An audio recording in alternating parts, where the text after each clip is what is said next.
send you a link. But no, you don't have to decide whether or not you're going to charge it. You just like send the link.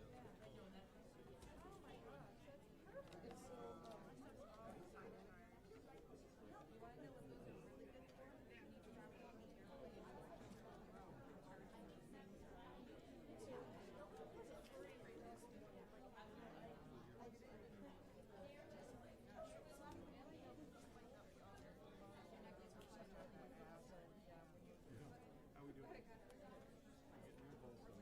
Building you a profile. Just grab a web browser. So do you use Chrome or? I use Chrome, but I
Wow, that was good. I didn't even have to hit the hammer.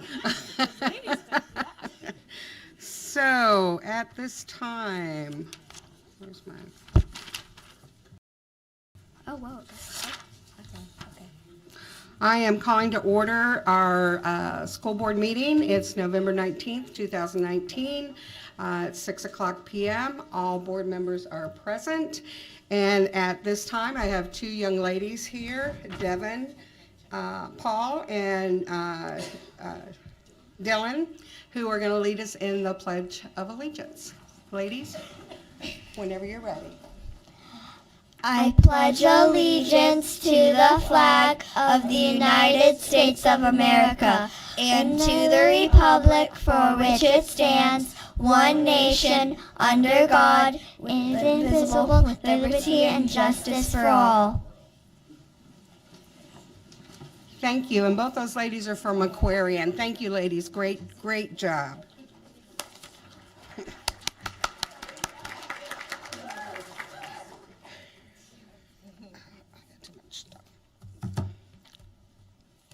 And our student representative here is Sophie. If you'd like to read your... Oh, okay. I'll read mine first. So it's always with great pleasure that I recognize that we are residing on traditional Dena'ina land, and we're very thankful for that. But we also want to welcome you to our meeting and thank you for attending and supporting the work of the Anchorage School District and this board. The mission of the Anchorage School District is educating all students for success in life. And now I'd like to turn it over to Sophia and have her read her statement. On behalf of the school board, we would like to thank students, parents, teachers, staff, school business partners, and the entire community for your investment in our district with your time, your talent, and your tax dollars. If you are unable to be physically present for the entire meeting, you may choose to tune in to the Anchorage School District YouTube channel to watch the live stream. Recordings of meetings are also available through the agenda and board docs. My name is Sophia Maria Holder, and I am the student representative to this board. I was elected to serve through the ASD Student Advisory Board. Although my votes are advisory only, I offer a student voice to this body. Thank you. And at this time, approval of agenda. Is there any dissension with the agenda? I would actually like to remove something, remove Bill of Rights initiative for discussion later. Do I have a second? Okay. And is there any other changes to the agenda? Okay, then the agenda is approved with the amendment of removing the Bill of Rights discussion. Okay, My favorite part of the evening is what makes ASD great.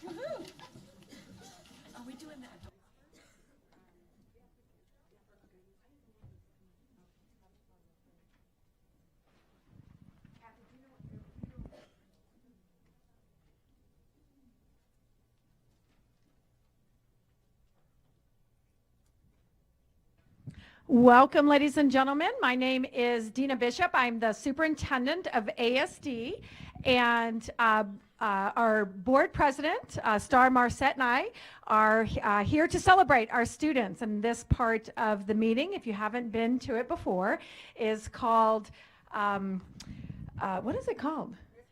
Focusing on Staff and Students. And we like to call it what makes ASD great.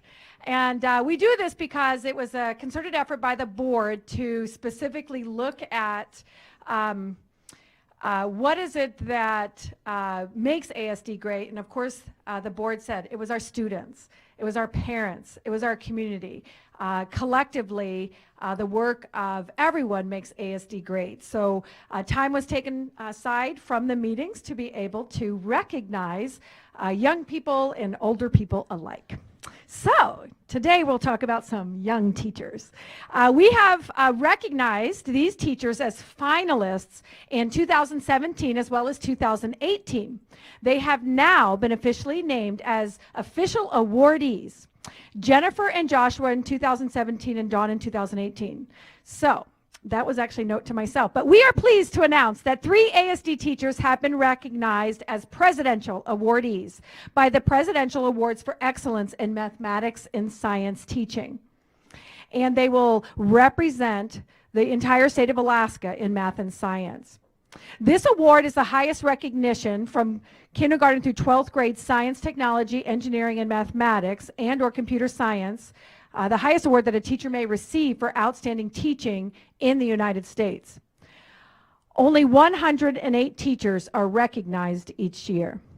The award recognizes those teachers who have both deep content knowledge of the subjects they teach, as well as the ability to mobilize and enable students to be successful in those areas. And we have our principals here as well, so we're going to talk to them all together, both elementary and secondary. So please come forward, Jennifer Childress, Joshua Hall, and Dawn Wilcox. Woo! There they are. Fabulous. So now I'll share a little bit about them. So Jennifer, Jennifer is, her principal is here, Tina Johnson Harris. Please come forward as well. And I was going to say, they're dressed in diamond colors, so I should know. Jennifer Childress has taught for over 20 years. She has spent the last 16 years teaching science and engineering courses at Diamond High School. She's passionate about helping students connect the concepts learned in a physics classroom with their life experiences. She incorporates many everyday applications of physics concepts in her teaching and encourages her students to contribute observations of physics they see happening in the world. Jennifer helped found the Engineering Academy at Diamond High. She is one of 2 teachers that developed and ran the program called Smart Girls Rock. The program exposes freshman and sophomore girls to female engineers in our city. And Jennifer, we'd like you to share, as well as Tina. Please share what you'd like with this crowd. Okay, I didn't know I was going to get the mic. This award is a great honor, and I guess I would just say that I am very proud to represent Diamond. I was proud to represent Diamond in Washington, D.C., and over the course of my many years of teaching, I've worked with so many great teachers, and I've learned so much from them, and so this is just, I'm very proud to receive this award. I'll say something.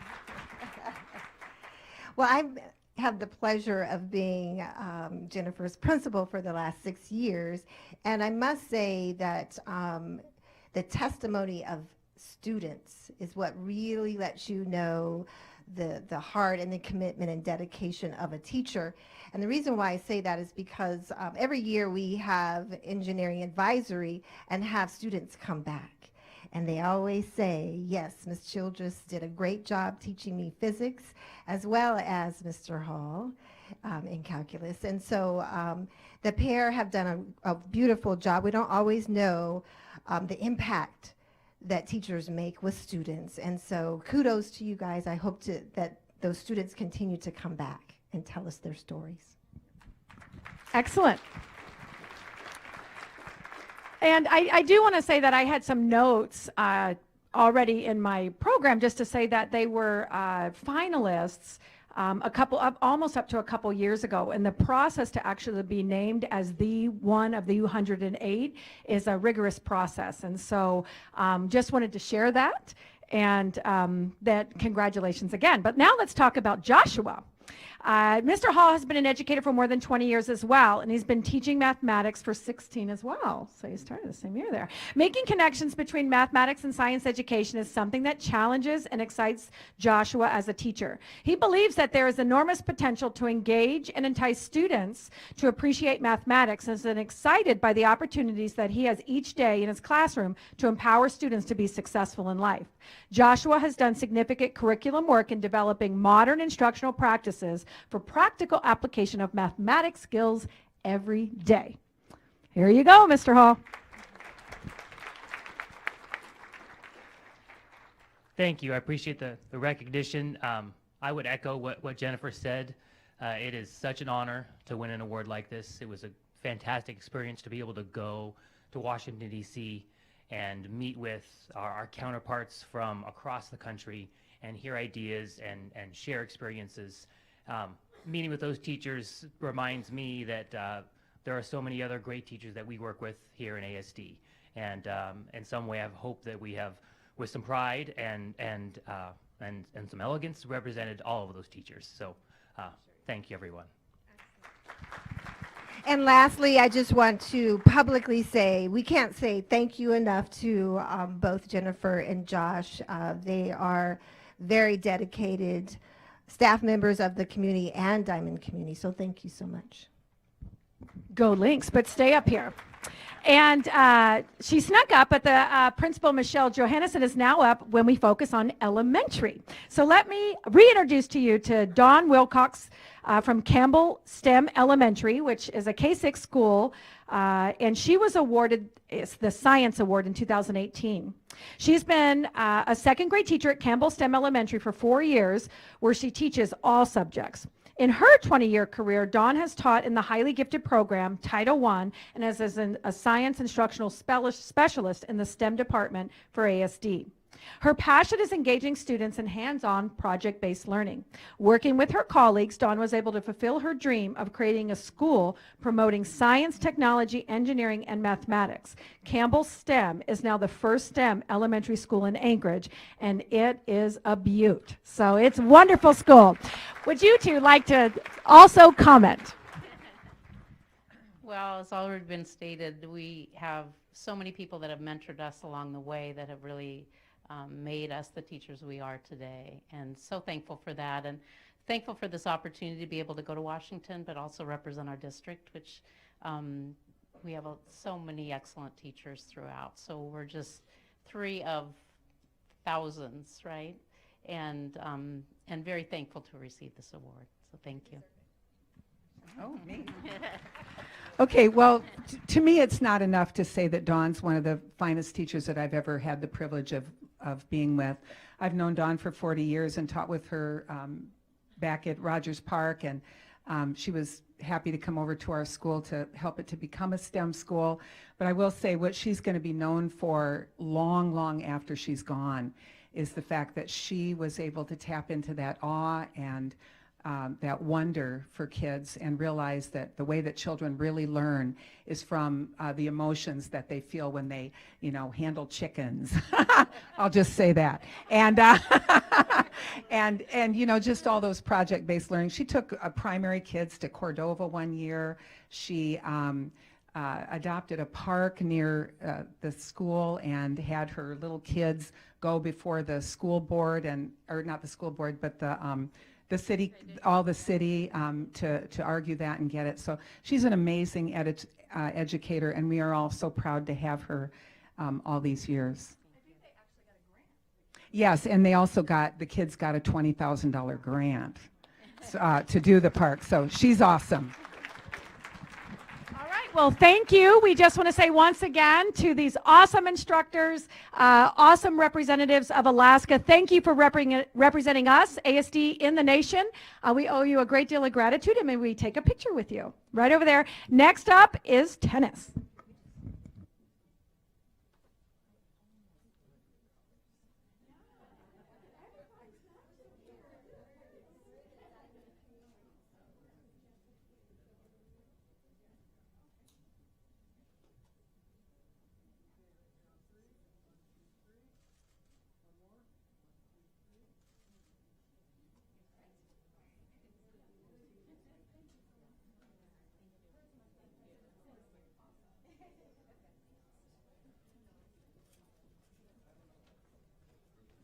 All right, and now, ladies and gentlemen, it's on to tennis. And if the principals are in the room, I do see them. Please come forward.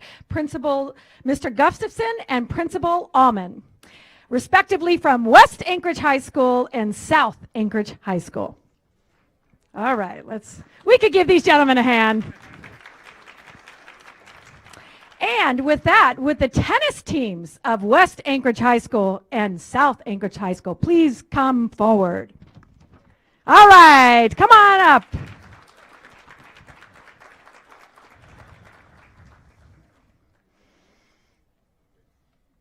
Actually, let's move them all over here. And our coaches. Thank you, thank you.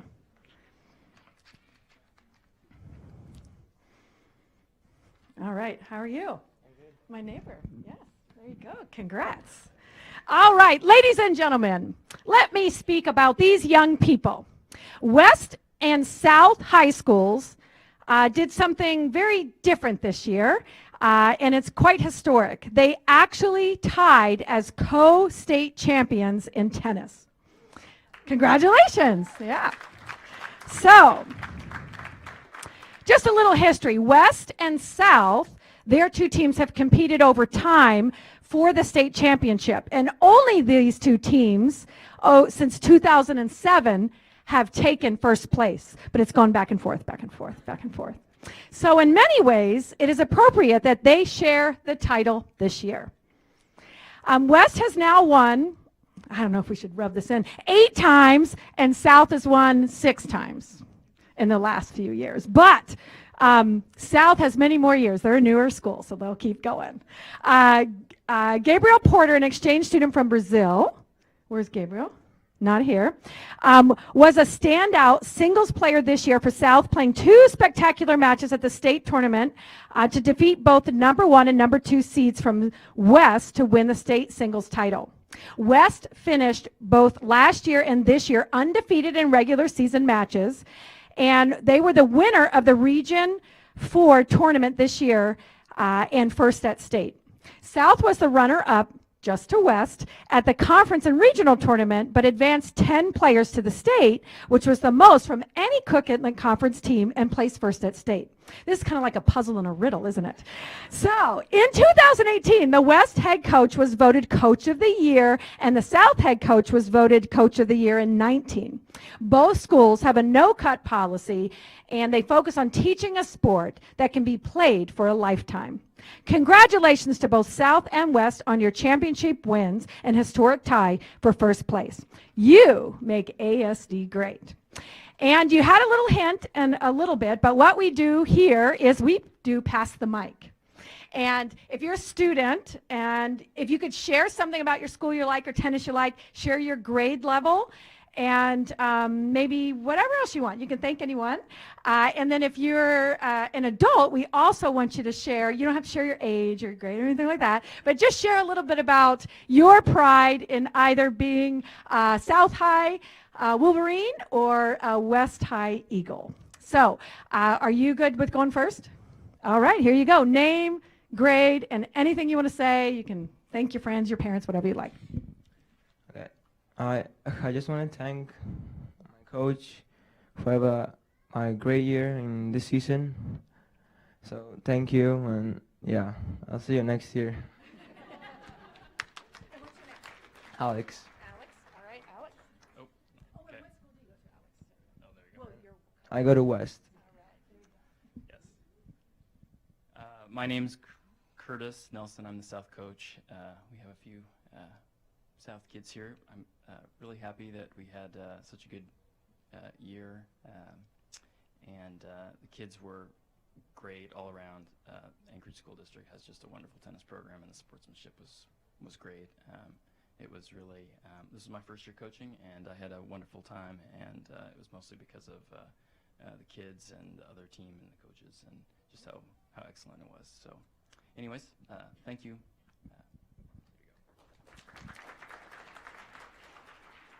I'm Antonia. I go to West. Just like to thank Coach Bill for a good season, and I hope for many more to come. I'm Allie. I'm a senior at West, and I didn't even really play tennis 4 years ago, but now it's a sport I want to play for the rest of my life. So thanks to Bill. I'm a senior also. I did everything that I could at state to make sure Curtis and his team weren't here tonight, but I'm kind of glad they are. Actually, the player of all the players on these two teams that I've coached the longest time was the South mixed doubles boys player, Steve Kilkenny. So congratulations to him, even though he's not here. I'm Lachlan from South, and I just want to thank my coach for a great season. My name's Jack. I'm from South. I'd just like to thank my coach for an amazing season. And yeah, that's pretty much it. Luke Allman, South Principal. I just want to thank Curtis. Like you said, he's a first-year coach and did great things right off the bat, so we're looking forward to a bright future. I also can't help mentioning this is one of 5 state championships this year at South High School. And I do want to say, though, that, you know, those championships are the product. They're what we celebrate here. But I really always say trust the process. And the important part is the hard work that kids and adults are doing every day outside of school hours while still getting it done in the classroom that makes this even more impressive than just standing up here and taking a picture. So just want to recognize their efforts and the work over time that they do. I'm Sven Gustafson. I'm the principal at West, and I want to echo everything that Luke said except for his 5 state championships. I'm very proud of these kids in the tennis. And one thing I learned, I grew up in Dillingham, we didn't have tennis out there, so I've learned a lot. And when I was there at the state tournament, I hadn't ever realized that they ref themselves. And all the times you go out to different sporting events and there's refs and there's families and you know all of the politics of all that. At tennis, these kids ref themselves, and they are very cordial with one another. It doesn't matter where they're from or what school they're from. When they're out there, everybody's celebrating everybody, and I think that's pretty cool in this tennis community. So thank you.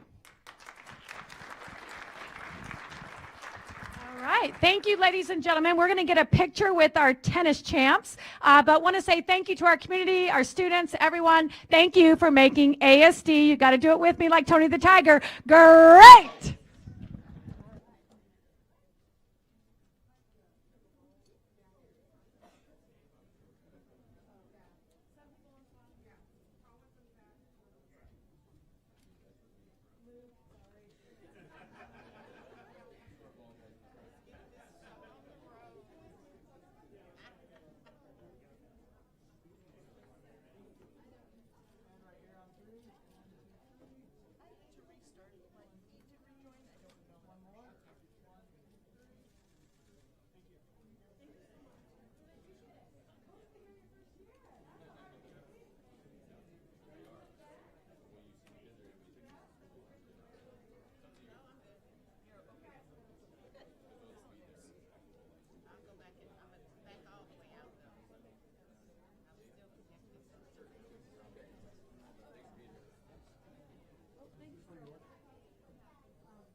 And ladies and gentlemen, actually, we had a surprise. We didn't put this in the lineup today because it's actually about our own board.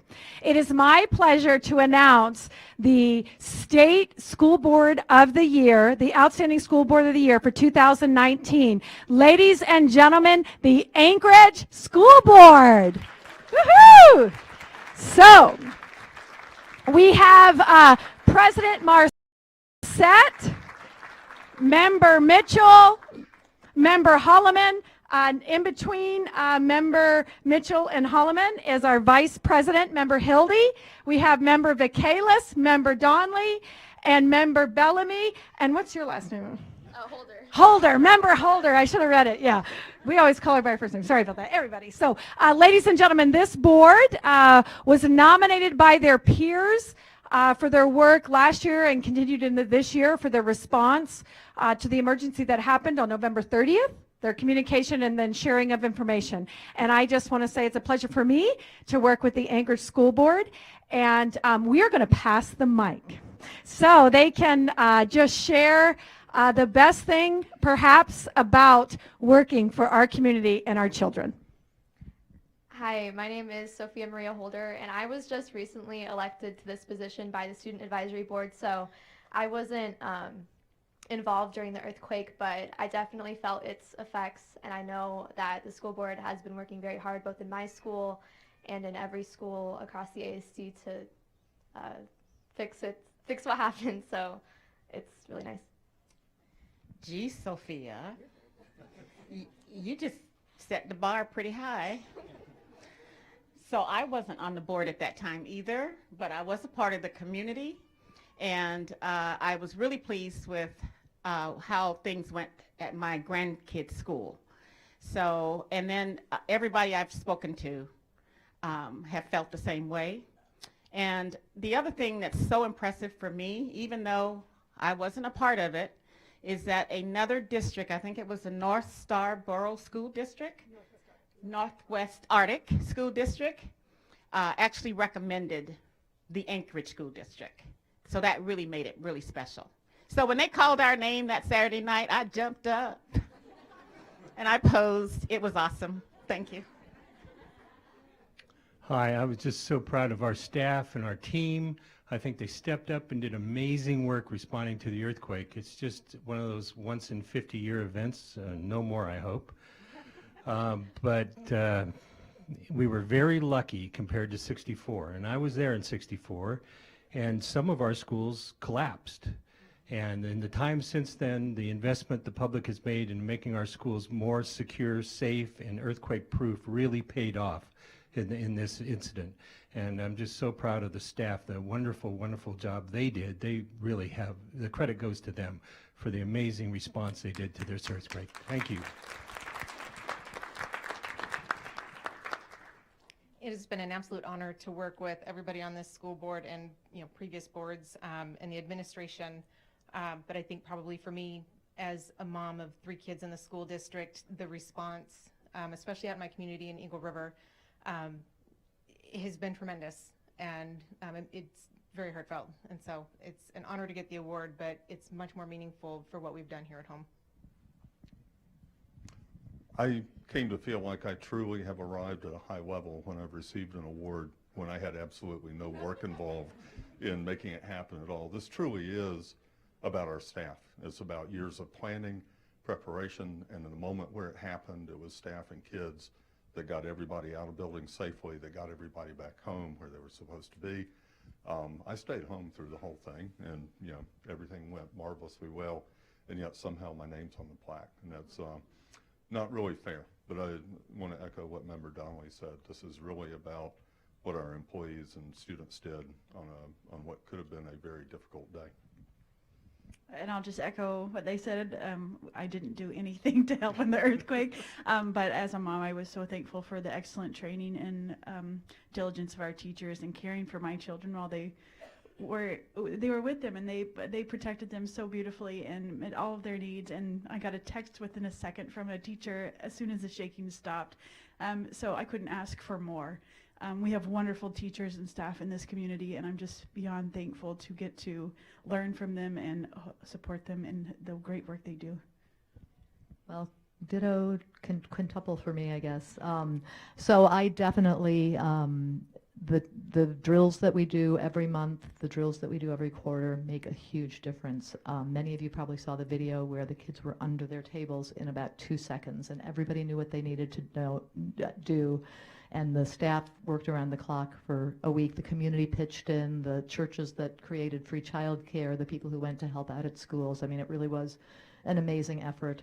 And I also want to echo what Mr. Donnelly said about thanking the community for supporting our bonds, for when we do roof replacements and at the same time we upgrade for seismic improvements, when we go in and every time we go in and we make improvements to a school or do needed long-term major maintenance to the schools, we are looking to make them safer for our students. So thank you for supporting that.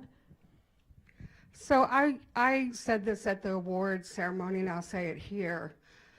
We as a board, we're figureheads up here. We do some voting and pass things and that sort of thing, but this award is for the community. It's not just for ASD, and it's for everyone from our bus drivers to our nutrition to our administrative. I will tell you, I didn't stay home. I came down to headquarters because I was like, oh my God, I need to, just because that's who I am. And they were my God, they were just on it. And I just stood over in a corner and watched in awe because they were amazing. And the fact that we had no fatalities or serious injuries, and I went in those buildings and it just amazed me, and just think, I'm going to say it up above, but this is about everybody. This is about the churches, this is about Boys and Girls Club, this is about parents that came to pick up their kids, and when they couldn't make phone calls and they couldn't get to the schools, that they knew their kids were safe because we had the staff and the teachers and everyone to do it. So this is for everybody. Thank you.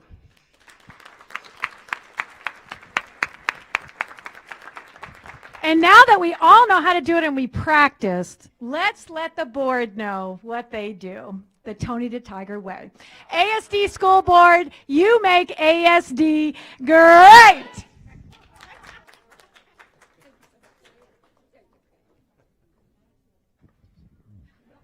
And now, ladies and gentlemen, on to the business of the evening.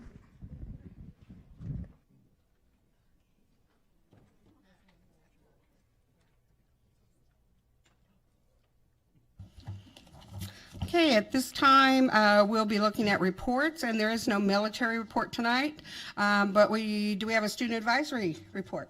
Sophia.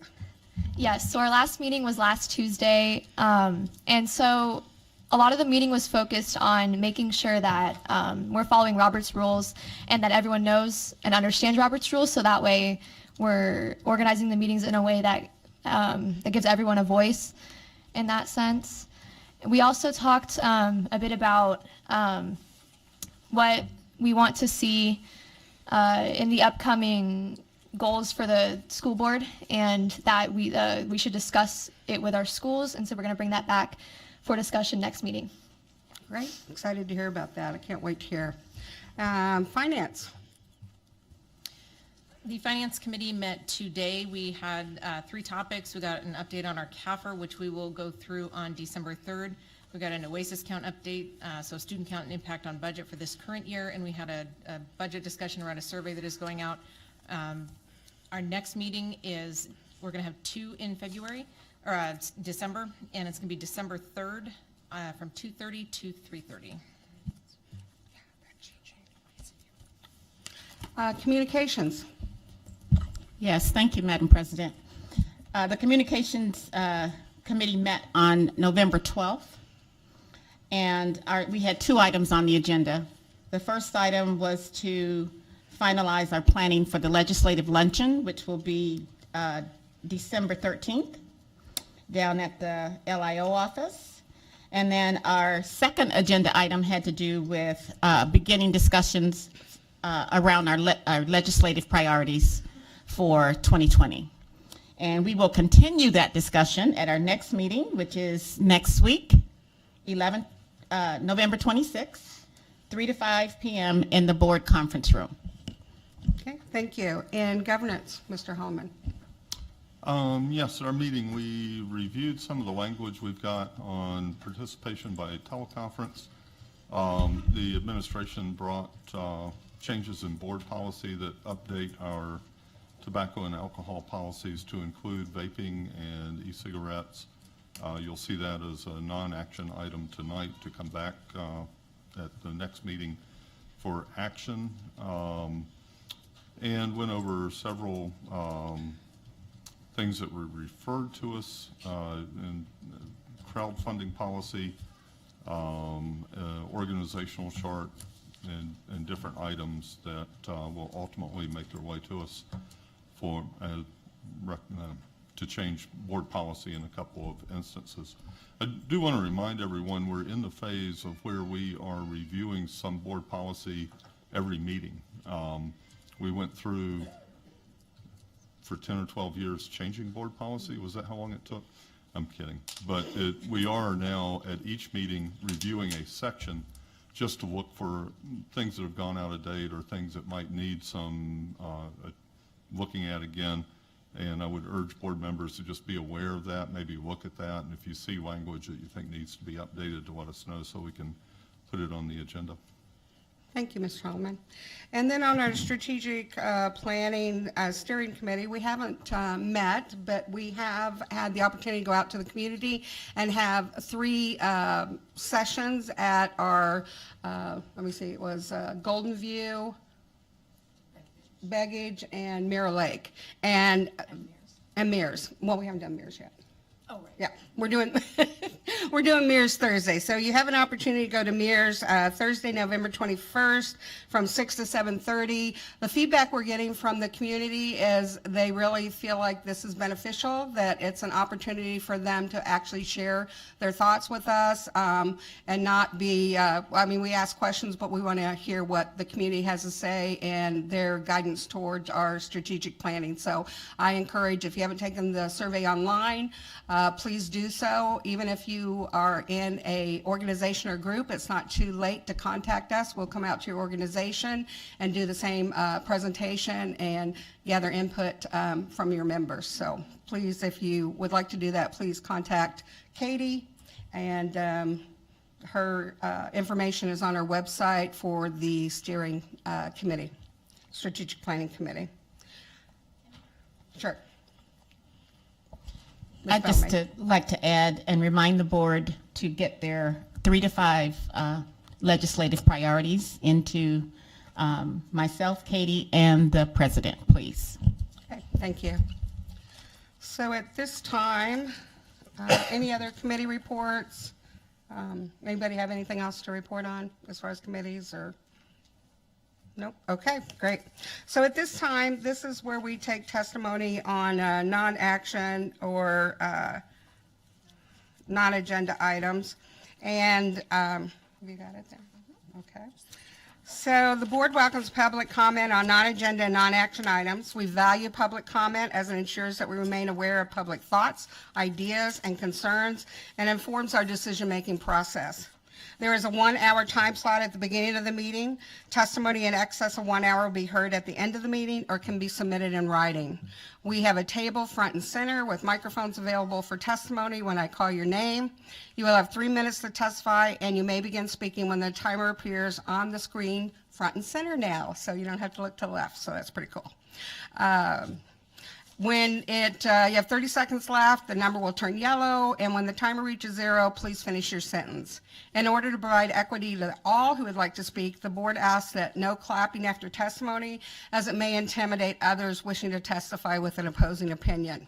Additionally, it's not our practice that the board members answer questions or engage in the discussion with the members of the public. This is your time to speak and our time to listen. The board will consider all information shared by the public, and when deemed necessary, unless issues raised in testimony, will be referred to the administration for follow-up. And my first individual is Jessica Fetch. Jessica, thank you. And Mike Bronson, if you come up on the second mic, please.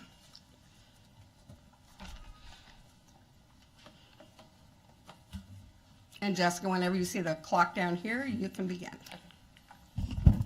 Good evening. My name is Jessica Vetch, and I'm here tonight to talk about my daughter's experience this year in Trailside Elementary School's new blended preschool pilot program. Are you sitting down? Because we love it. And I just wanted to communicate to you a little bit of my relief and delight in discovering what the blended program is and how it works.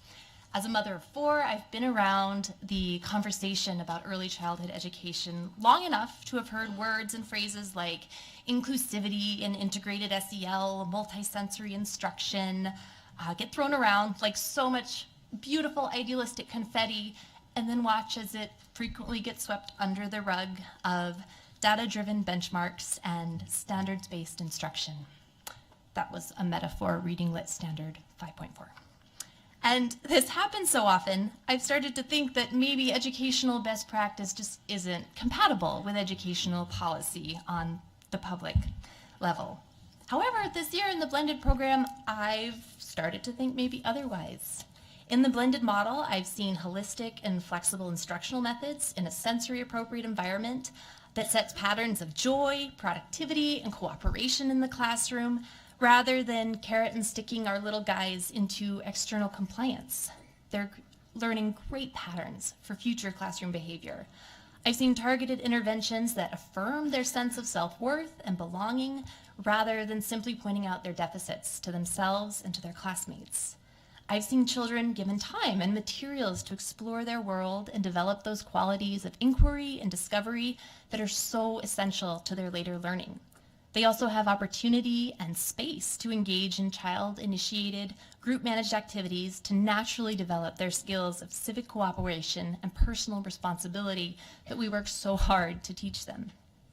Most importantly, I've seen kids arrive at school from different backgrounds and very different abilities to a playing field that's as level as possible in an attempt to give everyone an equal foundation for their future education.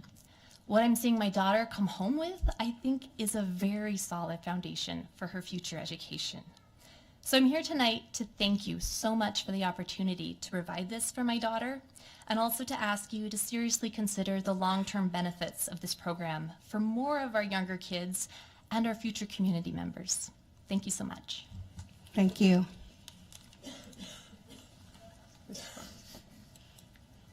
We see the call. Good evening. My name is Mike Bronson. I'm a volunteer with the National Association for the Advancement of Colored People. I'm a part of the Education Committee with Mr. Smallwood and Reverend Green.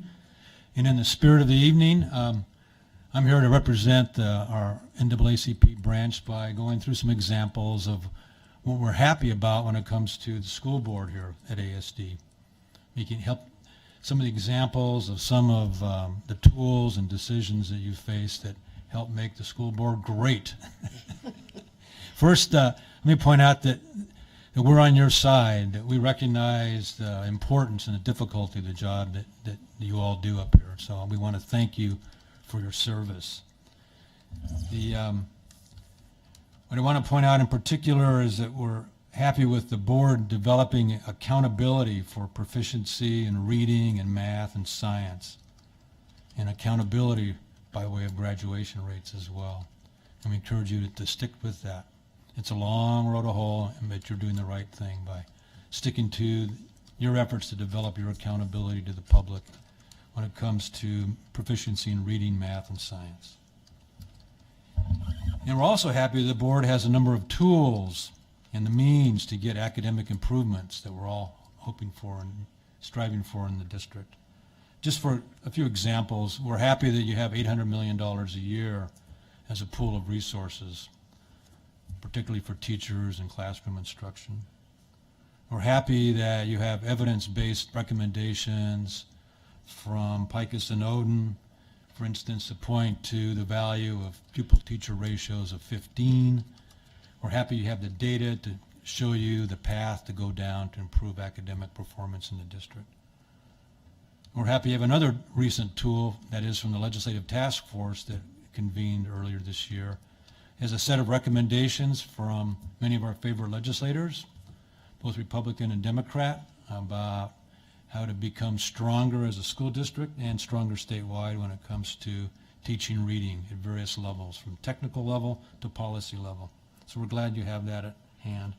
And last but not least, we're glad that you have some direction from the Superior Court several years ago that pointed out the value of pre-K education as a key link in achieving constitutional adequacy for instruction statewide. So thank you very much for all you do. Thank you. Is there anyone else that would like to testify on a non-agenda or non-action item at this time? Yes, sir, if you could state your name and spell it.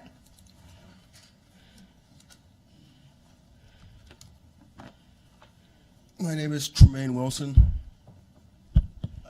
T-R-E-M-A-Y-N-E. Begin. There it is, okay.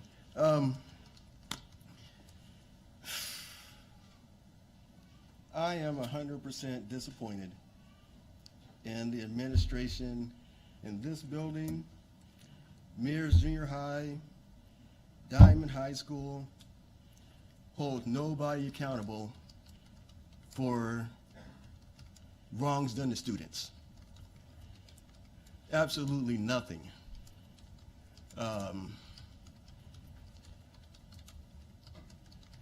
They will hold the students 100% accountable for things, policy that, or minor policy infractions that a student really don't have any control over some of the times. So if they can hold the students accountable, then why can't the administration hold the administration from the schools accountable? Your administration, Dr. Bishop. And I have sent you an email stating what the problem was. I have heard nothing. It's been, what, 2-3 months? Do you know who I am? And I haven't heard anything. Can you give me a reason why? We don't Exactly, discuss. Right. exactly. And you don't do it in private either. I gave you every opportunity to call me, my phone number, my email, nothing. Michael Scott at Mears held my daughter accountable for something that she did not do. The first time he did this was... Point of order. Yeah. We cannot have personal identification in public testimony. Yeah. Well, I'm sorry about that, but he works for the school district. I don't care. So I'm going to talk the way I want to. Excuse me, you're not going to. Yes, I am. You're not No. going to tell me what I'm going to do and what I'm not. See, I'm that's sorry. the problem here. You guys think you can tell the parents what they can do. No, sir, we don't. Yeah, But you I do. am telling Listen you, we to me. have, no, Listen to me. sir. You just say you don't respond to the public, so be quiet, please. It's my turn. No, sir, it's not your turn. Your turn is over. No, it isn't. I'm going to stay here for the next 45 seconds. And Can you turn his mic off, please? so,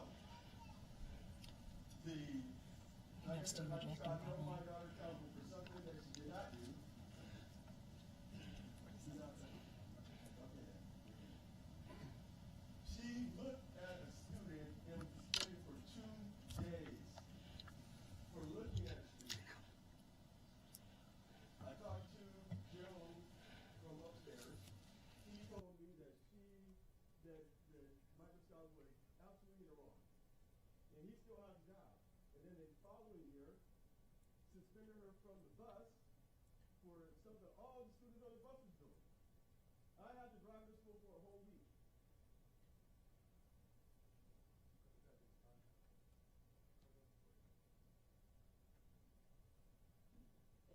Hold your people accountable. Do we have anybody else that would like to testify? Yes, sir.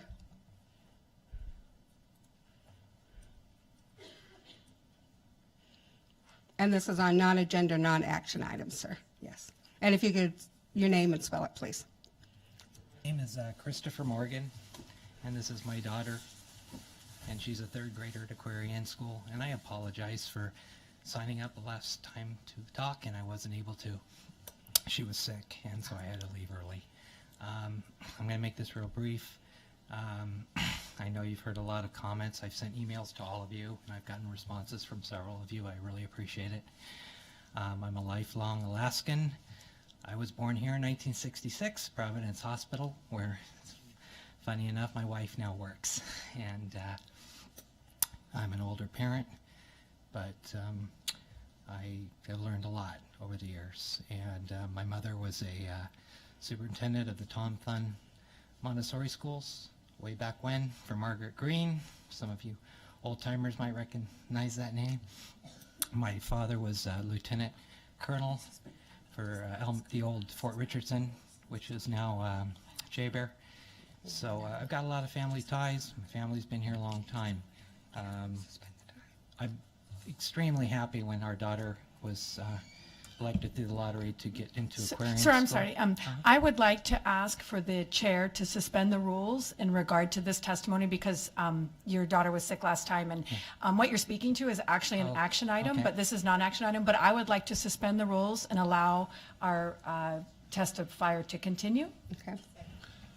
You have a young child with you. I think you need a board member to move that, and I so move. I move to suspend the rules, Okay. allow the testimony. All right, so please continue, sir. Thank you, Sorry. Mr. Donnelly. Thank you, Mrs. Bishop. As I was saying, my wife and I were thrilled when our daughter was picked to go to Aquarian. We had gone to approximately 8 of the schools for the open houses and toured the schools, and Aquarian was one of our top choices. I volunteer at the schools every week. I'm either there or my wife's there. We try to help out with reading, field trips, etc. My daughter's getting a wonderful education. I couldn't be happier with the teachers that I've seen. This is going to be her 4th year. I very impressed with the overall benefits. It's a very intensive program, but at the same time, she feels very comfortable, and this is a child that looks forward to going to school each and every day. And there are hardships, yes. We live on the east side of town. We have to drive her every day to the west side of town, pick her up, pack her lunches because there's no school lunch program and no busing. But again, that's something we signed up for, and we're more than happy to do that. But what I would like to see is I would love to see Aquarian treated as are the other schools. We live right down the street from Airport Heights, and that's a brand new school, wonderful building, beautiful parking lot facilities, and we just would like to see this, Aquarian given the same opportunities. Those students who are ASD students being taught by ASD teachers, we would love to see them Get some actions forward, as well as just let you know it's American Education Week. So I wanted to start with Chugach Eagle River because there's quite a few interest from the community in regard to the bond and feedback. And at the time, I just wanted to share what happened. And certainly the review of the timeline and the documentation is under hot topics. So there's some concern about really a closed process, but wanted to share with the community as well as the board. Anything that was done at the time is actually logged, and the information in regard to feedback is on the website. And so if we can go just to have a mind's eye so that folks can really fish for this if they had questions. Certainly, here it is. If you go under hot topics, you'll just click it on, and other hot topics are on there as well that you might be interested in. But then it will go to different topics and subjects. We have lots going on, and the Chugach Eagle River future planning is right next to the earthquake update.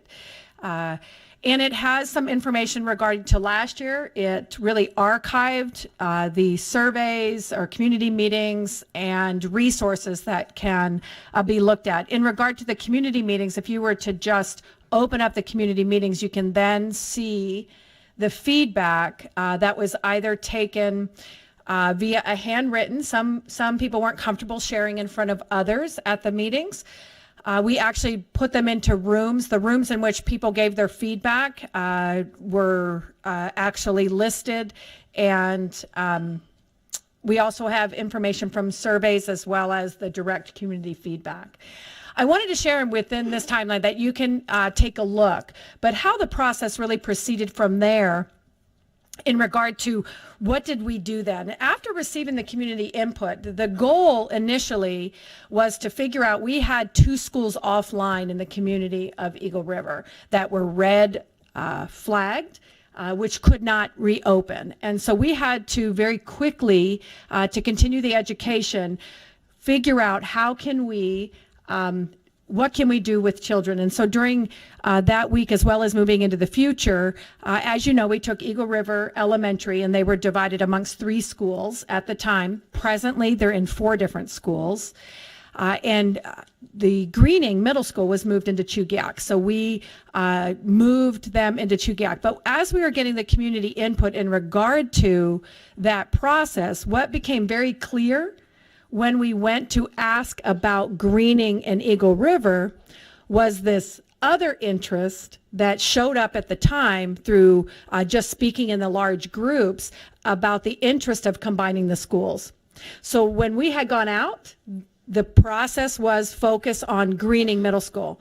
What we found out when we went to the schools was that there was this bigger interest in regard to combining Chugiak and Eagle River, and then actually at the Christmas time, they wanted to remove Eagle River High School students last year and put them in Chugiak at mid-year so that Greening could have then the building.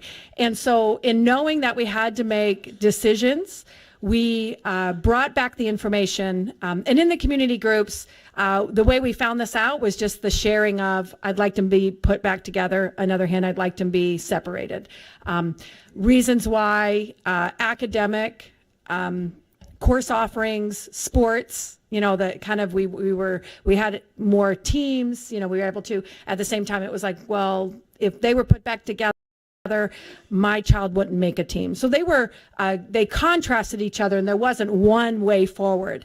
So what had happened and what the board did at the time, to refresh everyone's memory, is that we created 2 different topics. What are we going to do in the short term, because we have kids from Greening in another building, and what are we going to do the long term? And from that, an ad hoc committee was formed, and they met. And the ad hoc committee was these folks were on the ad hoc committee.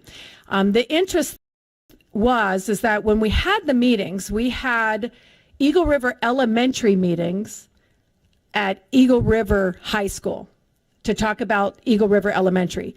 We had Greening meetings at Chugiak because we wanted to also demystify the high school, you know, the look of the high school. You know, we wanted parents at those meetings to see the high school, that could be a viable place, a temporary place for kids.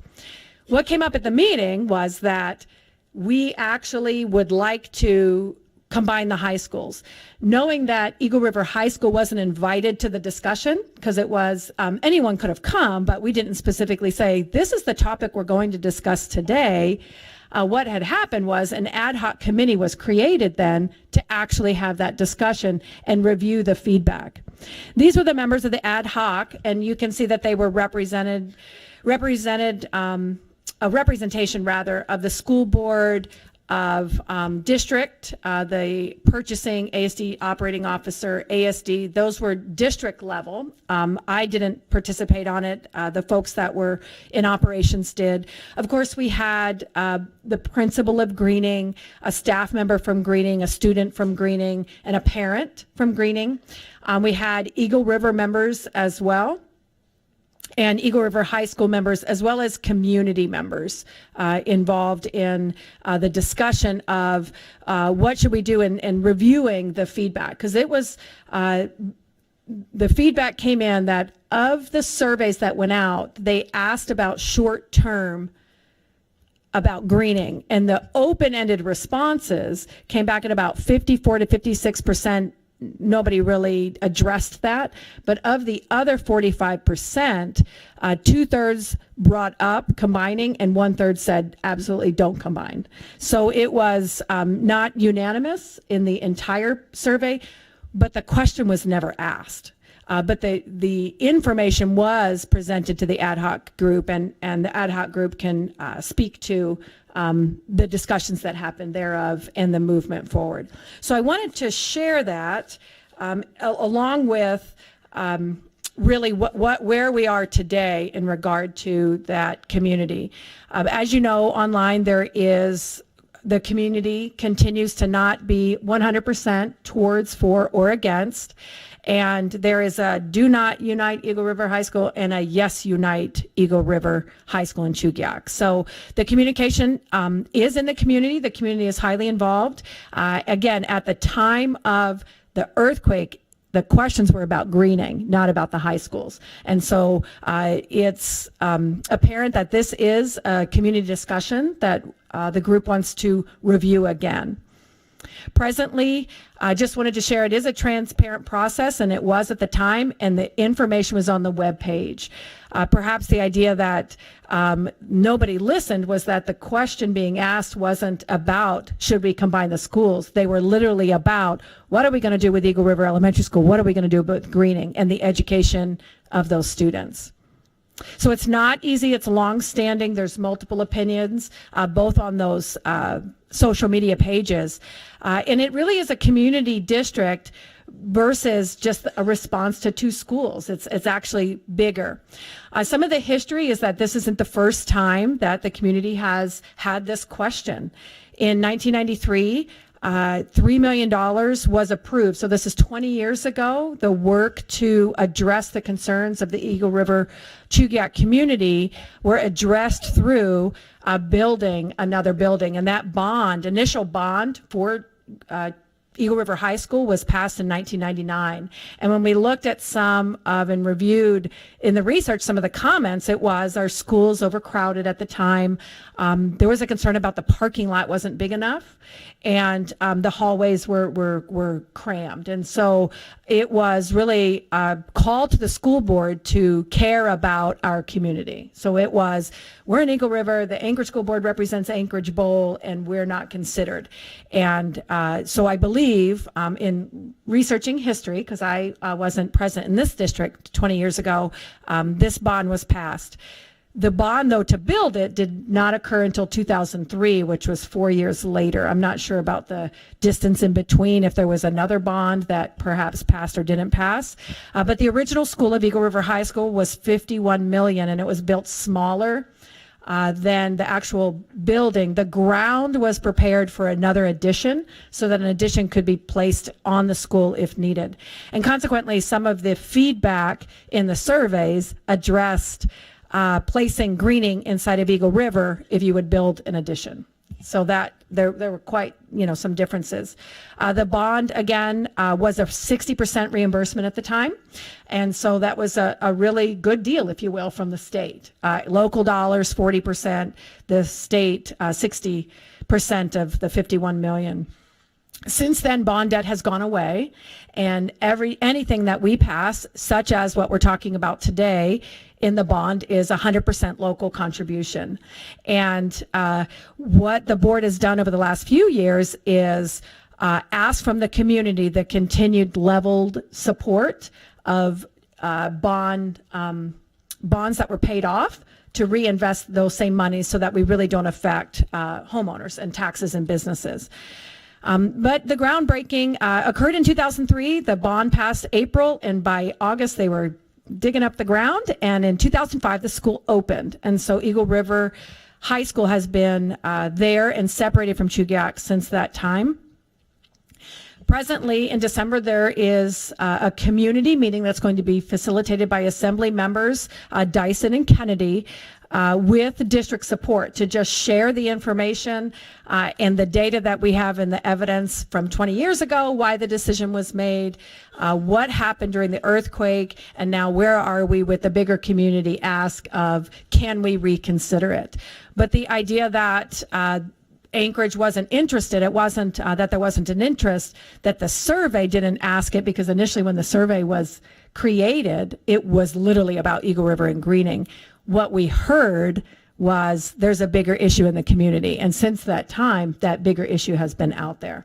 And there's going to be an attempt to look at that because then there's discussions about let's support a bond, let's not support a bond. There's just too many questions that are coming up in the community, and a way to get them answered, I believe it's early December, is a time for which Assembly people are going to address that. And we offered support, helped with getting a school to have that community discussion. So I just wanted to share that with the board, as lots of information and emails have come to me as well. So I wanted to share the knowledge that we have in regard to this and the process and the people involved.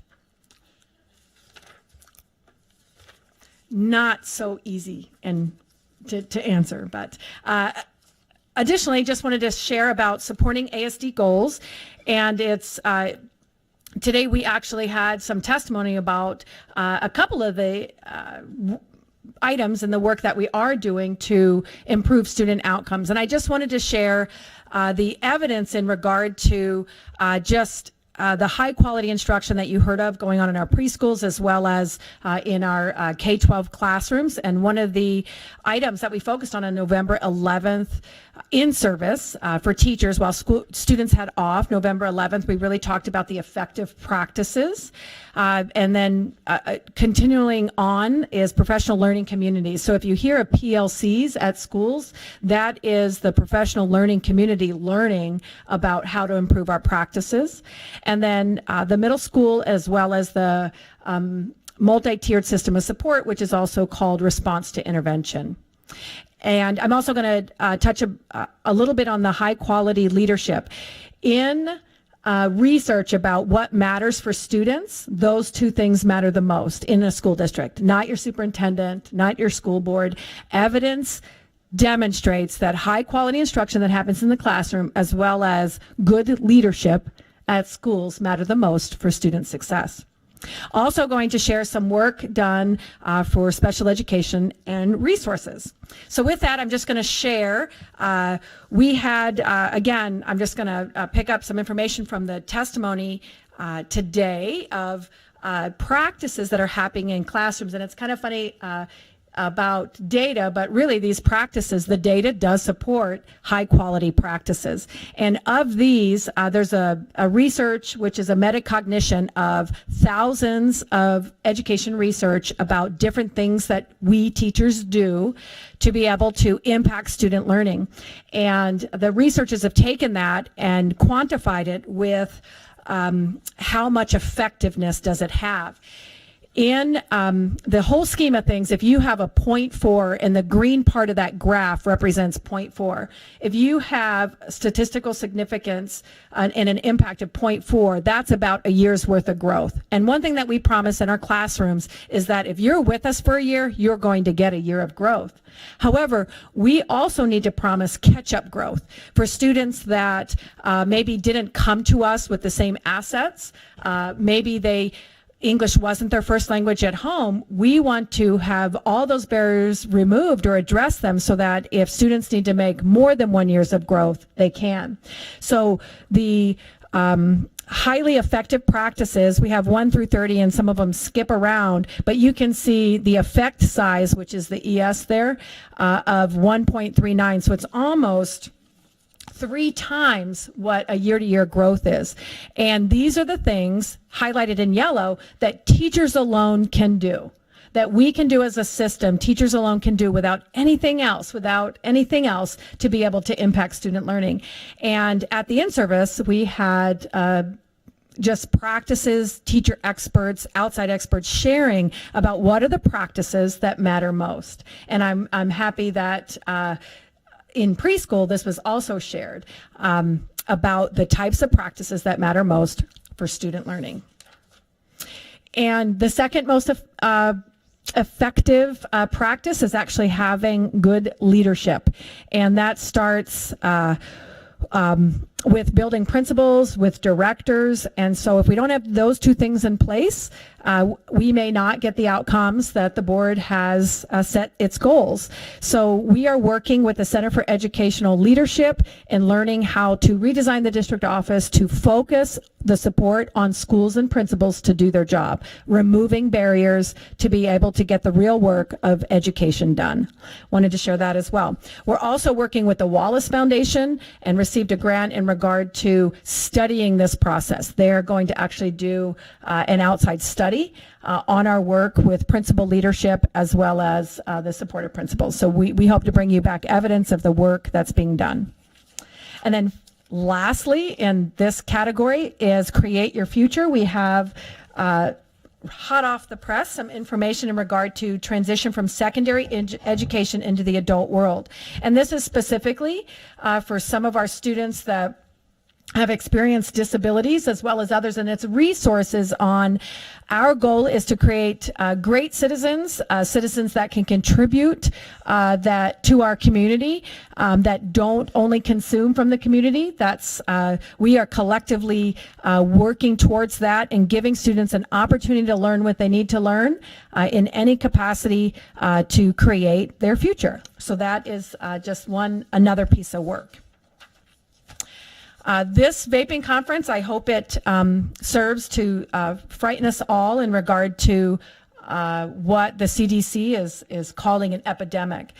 The superintendents that are listed on the sheet were selected to attend a one-day seminar in Philadelphia at the American Heart Association conference, and the conference is really for medical professionals, but they had a one session during a day in regard to simply vaping, and the CDC representative was there, as well as a Surgeon General representative and two other medical doctors that work on this issue of vaping. And one thing I want to share is a thank you to the Assembly of the City of Anchorage, Municipality of Anchorage. We were one of the first cities, the second one I believe was Sitka, in the entire state to raise the age to be able to purchase vaping products from 19 to 21.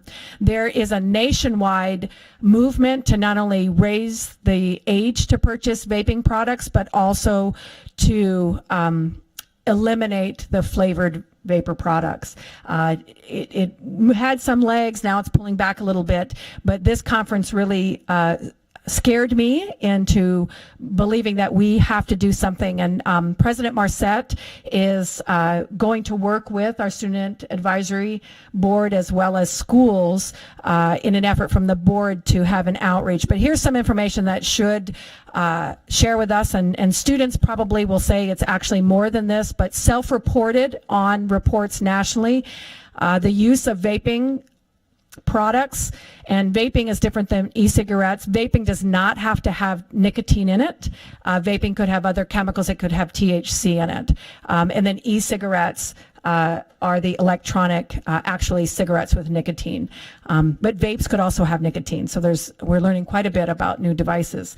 But anyway, upwards of 1/3 of 7th through 12th graders across the country have used vaping products.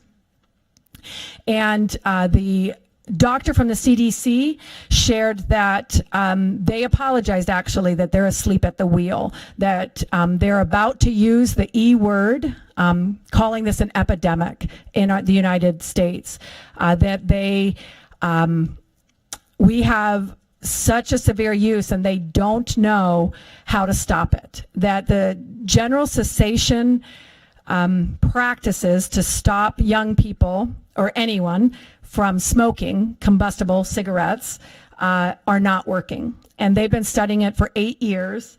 And we're getting traction now in this subject because young people are dying from vaping products. And their fear is that this acute sickness, lung sickness, is going to only last a little bit, and once they figure it out, the companies like Juul will say, see, that was just the bad products were better products. But in fact, they're saying all e-cigarettes and vaping, that they cannot find that they are operating and they're different on the brain, that generally young people when they go to college smoke, for whatever reason, but when they have education and you get out, they're successful at stopping students from smoking. They cannot, and they have not identified research-based practices that they use for cessation of cigarettes now to stop vaping. They believe that it's more than the nicotine, that it's actually the chemical reaction on young people's brains, and they are fearful. So they're reaching out to schools across the country because the only way that they know how to deal with it at this time is to actually stop it, stop kids from picking it up, and then figure out how to get kids and other young people. The biggest target by the marketing agencies are our kids, our young people. And this lady from the CDC said we can share this with you, that the advertising and marketing from these companies, you can look at it like it's getting the horse to the water. They are targeting young people, getting them to just try it because their friends are, it's cool, it's safer than smoking, which are all untrue. The marketing is false. The flavor of those e-cigarettes and vaping is what gets the horse to drink because it's, you know, it's sour apple, it's bubble gum, it's cotton candy, flavors that young people would like. So the flavor then is getting the kids to drink or to try vaping. And then the nicotine that are in the products are keeping them going back. And again, their biggest fear and of this panel of from the Surgeon General representatives to the Center for Disease Control was that they cannot figure out, they have not identified cessation programs for smoking do not work with vaping. So something else is going on in the brain. And so that's a call to action to us. And we've shared with President Marcet, we're going to organize really some efforts to get kids involved. One of the things that have worked, it's part of our underdeveloped minds and young people that they're, you know, they're powerful. Nothing bad can happen to them. And that's actually part of evolution. We want that to happen so that they can grow and not live in fear. But that feeling of invincibility sometimes clouds kind of good judgment. And we all know that. We were young once. And what they shared was that sharing the negative impacts, what it does on your body, hasn't helped. But what young people don't like is being taken advantage of. So what has worked has shared the advertising and marketing with kids, and then they go, whoa, they're taking advantage of us. And then that's what has started young people really fighting for themselves and disagreeing with this marketing. So we're going to try a little bit out with that as President Marcet is the representative to the Student Advisory Board, kind of work through that. But I wanted to spend a little extra time because this was significant new research that was just released on Friday. And for the top doctors in our nation to say that they are about to use the E word for vaping and cigarettes should be a wake-up call to all of us. And but a special thank you to the City of Anchorage, the municipality, our assembly, for being the first to raise the purchasing age to 21, because that's going to help a little bit. And the next one is, it's American Education Week, and it's happening right now, 18th to 22nd. We are so happy to be in this profession, to work with our families and community members to bring goodness into our world. And education is a privilege as well as a right in our country. And I'm proud to have this, as well as the educators in ASD, as my choice of work. Thank you. That concludes my superintendent report. Are there any board comments or questions for the superintendent's report? Ms. Mitchell. Thank you so much for the report. And I was on the ad hoc committee for the Chugiak Eagle River, for the greening stuff. And unfortunately, every single one of the meetings, when the meetings were scheduled, I was out of town. So I actually didn't end up really participating in that. So it was good to have that overview again. I'm just curious, since Assembly people, Dyson and Kennedy are going to be having that session with their community out there, the Chugiak Eagle River community, to have a really explicit discussion about the high school thing that we've been getting all the emails about. How does that impact how we proceed as a board on the bond? So I would say we have already postponed this vote on the bond, and we have to vote on something tonight to get it, to make the deadline for the staff to get something to the municipality. I would concur that we need to move forward. However, our timeline to get it to the municipality is then their discussions. And during this time, if they find out new information and come to different conclusions, because again, the question was never asked, the focus was never that question. What we can do is then the assembly can't just change the bond. They have to come back to the board to get some concurrence. Last year, if you recall, $4 million was added for earthquake repairs, and the board could just write a resolution in support of that. And then that assisted in moving it forward, because in order to have be able to vote in April, it has to go through bond council. So keeping this and working in conjunction with the assembly, as the president stated, is probably would allow for any outcome of that meeting to be addressed. You're welcome. Any other board comments or questions? Okay. I move to approve the consent agenda, ASD Memorandum Number 46, Personnel Report, and October 15, 2019 Executive and Regular Session Minutes. Second. Board members, please vote.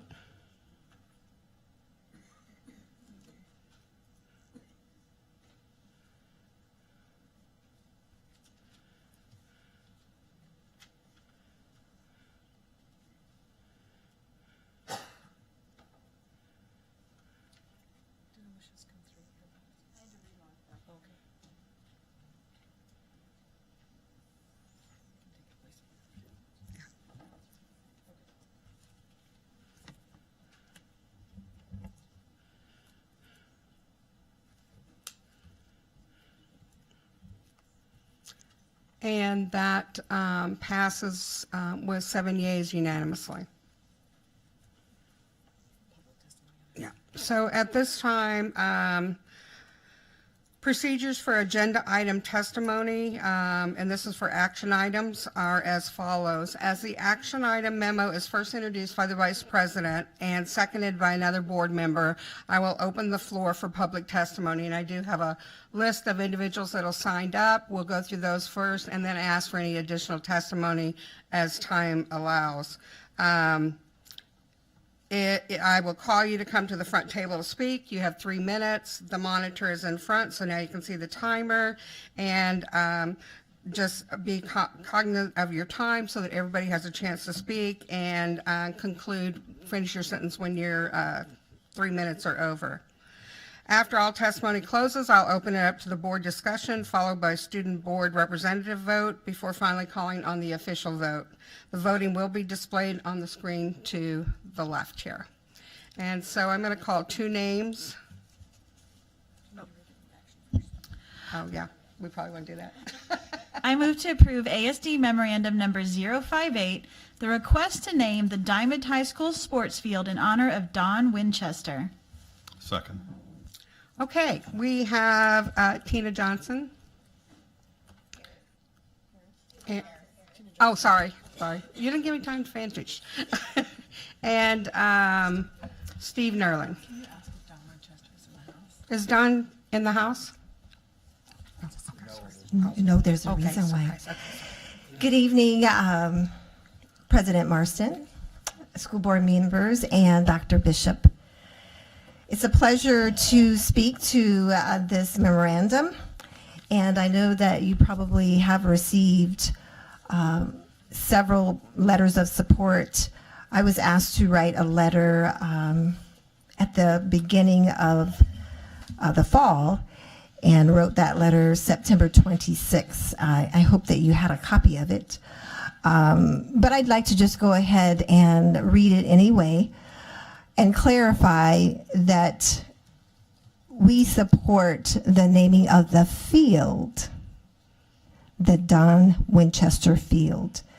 The stadium will remain the Diamond Alumni Association Stadium. So on behalf of AJ Diamond High School, I'm delighted to provide this letter of support for the naming of Diamond High School's sports stadium after Don Winchester. I've had the pleasure of knowing Mr. Winchester for 10 years and have witnessed the incredible work he has done and continues to do every year for Alaska sports. There are significant contributions that Mr. Winchester is known for, such as the design and creation of the first high school turf field and stadium at Diamond High School. Mr. Winchester's generosity extended throughout the district with the organization and completion of turf fields and stadiums for all the Anchorage School District's high schools. Mr. Winchester was instrumental in lobbying to the Alaska legislature for a $50 million allocation to bring a new sports arena, the Alaska Airlines Center, to the University of Alaska Anchorage campus. He has collaborated with others on many projects that are successful programs and tournaments today, such as the implementation of girls flag football, American Legion Baseball, the creation of the McKay Baseball Park, the South Anchorage baseball field, and most recently, the implementation of middle school baseball in the Anchorage School District. In addition, Mr. Winchester has established various sporting tournaments throughout the state of Alaska, such as the Alaska Prep Shootout and the Alaska Airlines Basketball Classic Tournament. A 1969 Diamond alum, president of the Diamond Alum Association, and a 40-year business owner, Mr. Winchester demonstrates an unwavering dedication to the school community, the Anchorage School District, and the state of Alaska. Mr. Winchester's commitment to the success of sports programs and the success of students is his legacy. His humility and dedication is honorable. One can find Mr. Winchester working at the Diamond Stadium, mowing the grass, lawns, or plowing the field or track in preparation for spring sports, particularly soccer. Thousands of students have benefited from Mr. Winchester's vision to bring equity or equality and opportunity to Alaska sports. In addition, the DAA has awarded $500,000 in scholarships and donating thousands of dollars to the maintenance and upkeep of the Diamond Stadium. Mr. Winchester is highly respected and loved by the Diamond community.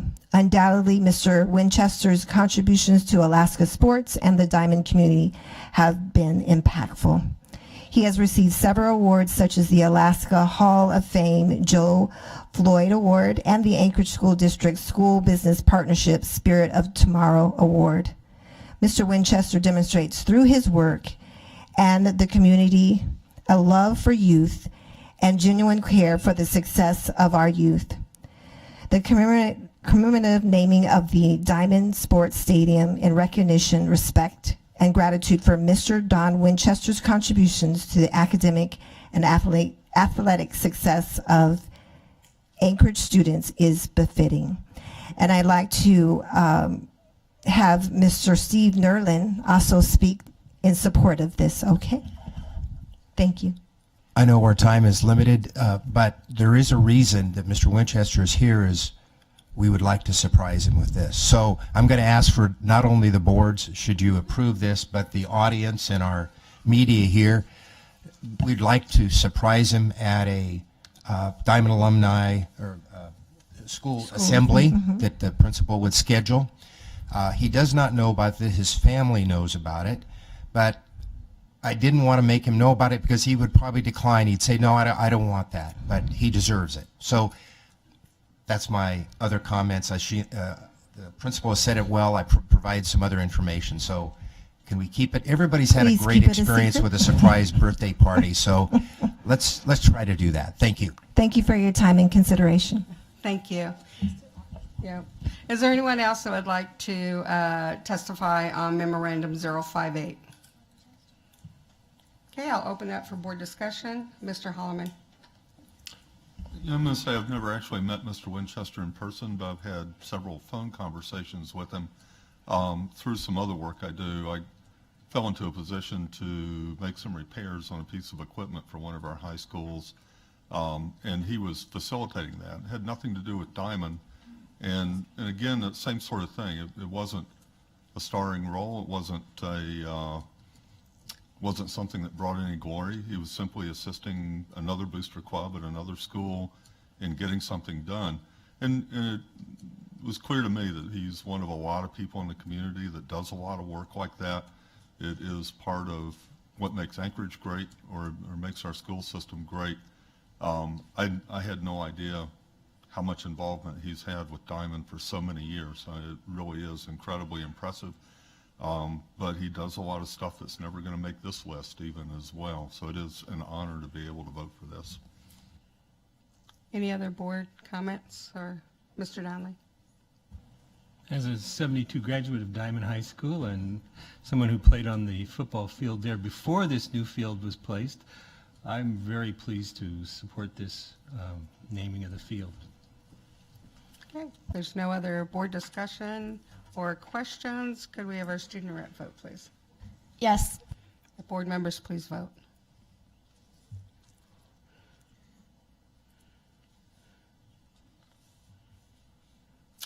And ASD Memorandum 058 passes unanimously. Congratulations.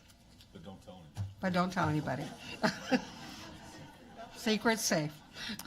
I move to approve ASD Memorandum Number 051 and authorize the superintendent to utilize best value project delivery method for the Orion Elementary School roof replacement project. Second.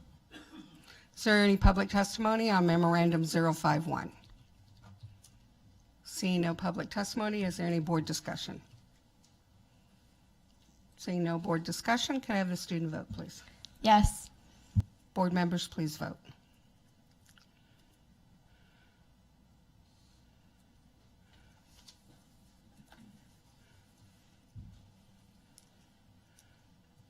And Memorandum 051 passes with 7 yeas unanimously. Thank you. I move to approve ASD Memorandum Number 039, Bond Proposition 1, District-wide Earthquake Recovery, Security Improvements, and Planning and Design, including seismic resilience and mitigation, and planning and design in the amount of $76.03 million. Second. And at this time, we do have several signed up to testify. I will call your name, and I apologize, I don't have my glasses, so I may need help. Dale Lafreniere. It's a Lafreniere, all right. Thank you. And Heidi Whalen.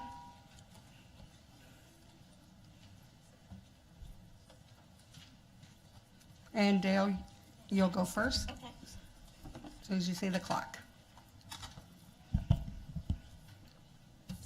My name is Dale Lafreniere, and I'm going to sound like a Grinch, but I'm here to oppose adding Inlet View Elementary to the 2020 school bond. ASD is citing age and overcrowding as reasons to tear down the existing school and build a new one. Age is not a valid reason. Yes, the school is 60 years old, but it has been inspected and deemed to be structurally sound and safe for the students. As with any aging building, there may be some items that need to be repaired or replaced. The $3.34 million ASD is proposing to spend on a design would be better spent on repairing or replacing those items. Might I add, the White House is over 200 years old, and no one is suggesting tearing it down and building a new Capitol. There is nothing wrong with a school that is old. Inlet View was specifically designed with scaled-down features that are suitable for children. The single-story design makes for quick, safe exits. The concrete construction has proven itself against massive earthquakes and is fire-resistant. As for the overcrowding, this situation has been created by allowing zone-exempt students to attend Inlet View instead of going to the schools they are zoned for. They should attend their own schools.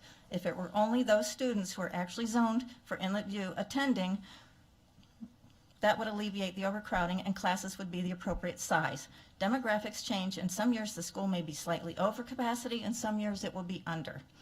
If ASD needs a larger school, then it should be built somewhere else. Any new building, larger and possibly commercial size, will have a permanent negative impact on the surrounding area. There will be additional exterior lighting, constant noise emanating from the building, and a lot of additional exhaust from the idling vehicles waiting to pick up children. The children and staff are able to leave at the end of the day, but the neighborhood will have to live with these disturbances all day, every day.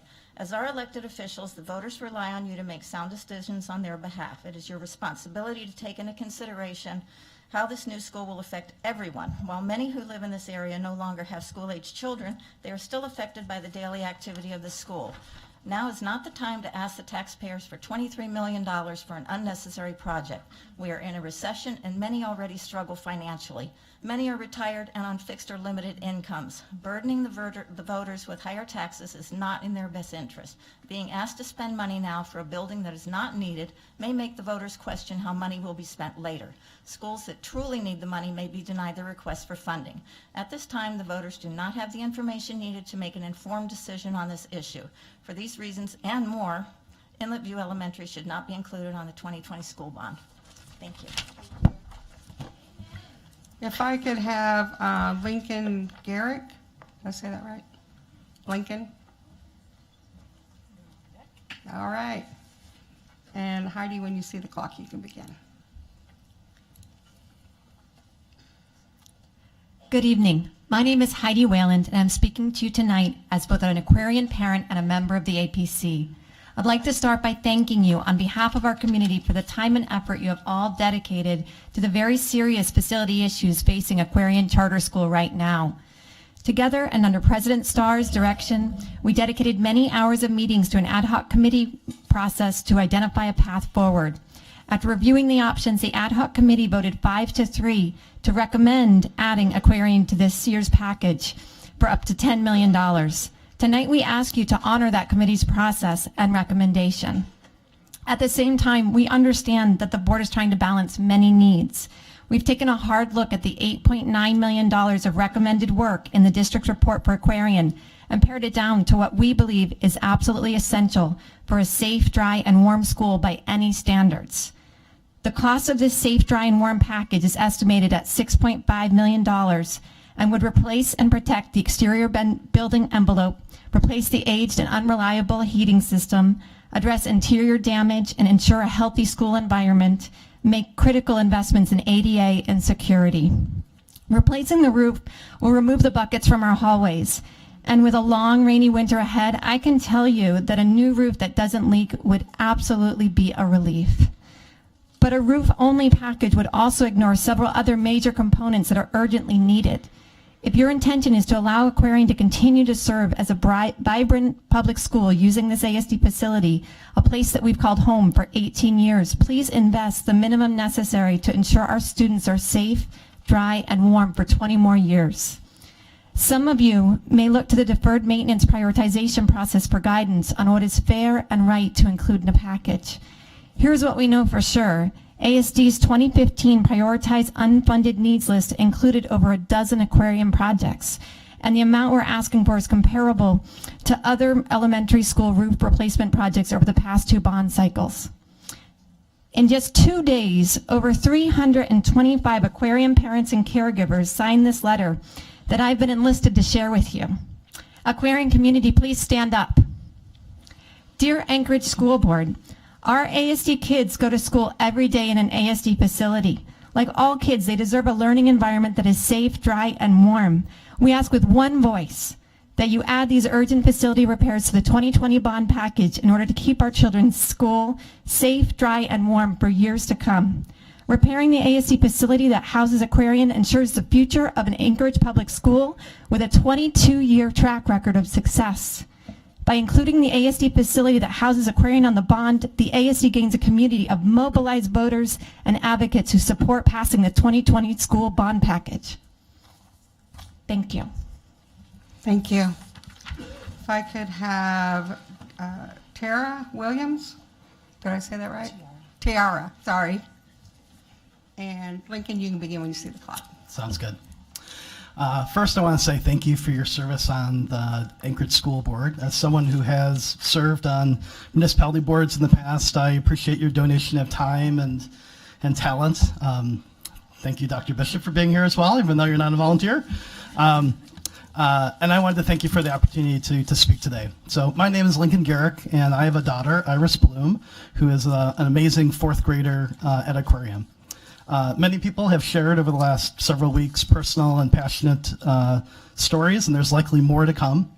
I'm a business professor at Alaska Pacific University, and in thinking about the bond issue, I couldn't but think about it as an economic question. At the end of the day, the discussion about the building that Aquarium occupies being placed on the bond is really about scarcity. Aquarium is a public ASD school with ASD staff, teachers, and students. Alaska charter schools like Aquarium have access to municipality bonds. Some other charter schools have sought private leases or mortgages, but Aquarium is in an ASD building and has paid rent and maintenance per the law for that privilege. If there was no limit to the amount the taxpayers would accept for school district maintenance, then all the needs and wants of the 46,000 plus ASD students could be paid for. But there's a scarcity problem. So how do you manage that? That's the question, right? Well, once you've reduced the wants and are just paying for needs, once you've optimized for efficiency and you're getting the most for your investment, then you have to make choices. And time again, Alaska taxpayers have approved bond packages that protect assets. I've worked on many marketing campaigns for municipality bond packages. Alaskans fully understand and appreciate a good old-fashioned cost-benefit analysis. The cost of making the safe, warm, and dry repairs to the ASD building asset that aquarium occupies will be far less costly than replacing the building or the future catastrophic failure of the building. The benefit of having a vibrant school in the Spinard area has been well communicated by that community. The benefit of the aquarium program continuing to provide a balanced educational experience that is academically rigorous in core subjects while also giving students access to language, art, technology, and joy is undeniable. You have lightning in a bottle at Aquarium. You have highly qualified teachers, many of which are grading behind us right now. We have motivated students, we have dedicated parents, and we have some of the most advanced and proficient results in the district. I ask that you protect the ASD building that Aquarium occupies, recognize the benefit to the community of the program in the Spinard area, and acknowledge the great things that have and will continue to happen at the top-notch ASD school. Thank you. Thank you. If I could have Jennifer Wing. And when you see the clock. Hi. Hello. I am very nervous. I'm not any good at this. I've been avoiding coming and speaking in front of all of you for so long. I've left it in the hands of all of the amazing teachers at Aquarian, the parents, my friends, their little ones. I finally found some courage with a lot of help. I'm really glad that I came. I was also hesitant to come because I didn't think I'd be able to tell you guys what you have been hearing or haven't heard already for the last 3 months or 2 months. Of course, the leaking roof, the buckets in the hall at Aquarian, in the gymnasium, in the classrooms, limited heat. Of course, we all know we're in an ASD building with ASD children. So I'll just speak from the heart. That's all I can do. I really, truly love this school, and I am just another parent there, but I love my kids more than anything in the world. And I get really emotional when I talk about Aquarian. I love that school. I love everybody in that school. I tell you, I don't know if you've been there or have friends there or kids or can go visit. I can meet you there and we can do a tour. It's amazing. I'm serious. I'm always there. But you go in and you'll see for yourself the unique style of teaching, the amazing brain breaks that I don't think my 9-year-old would be able to get through a day without. All the exploration days, just the fun and neat, unique things they do every day.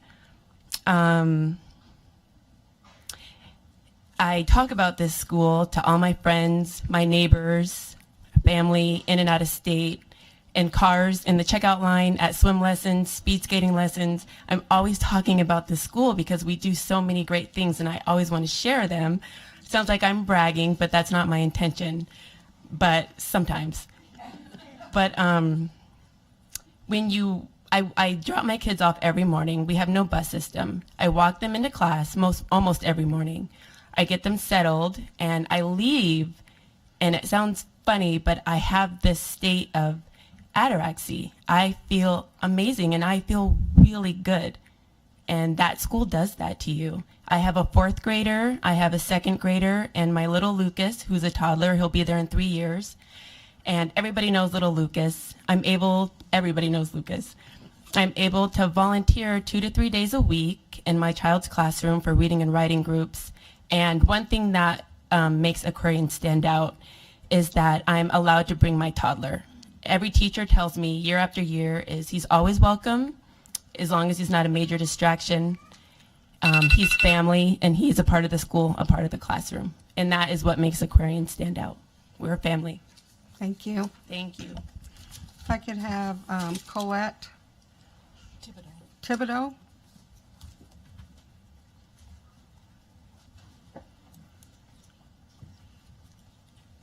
And Jennifer, you can begin when you set the clock. What do I do? Go. Just talk? Yeah. Okay. Good evening, members of the board. My name is Jennifer Wing. I live out in Chugiak. I have an 11th grader at Chugiak High, and I also have a 2018 graduate. I'm here today to ask that you oppose the school bond package.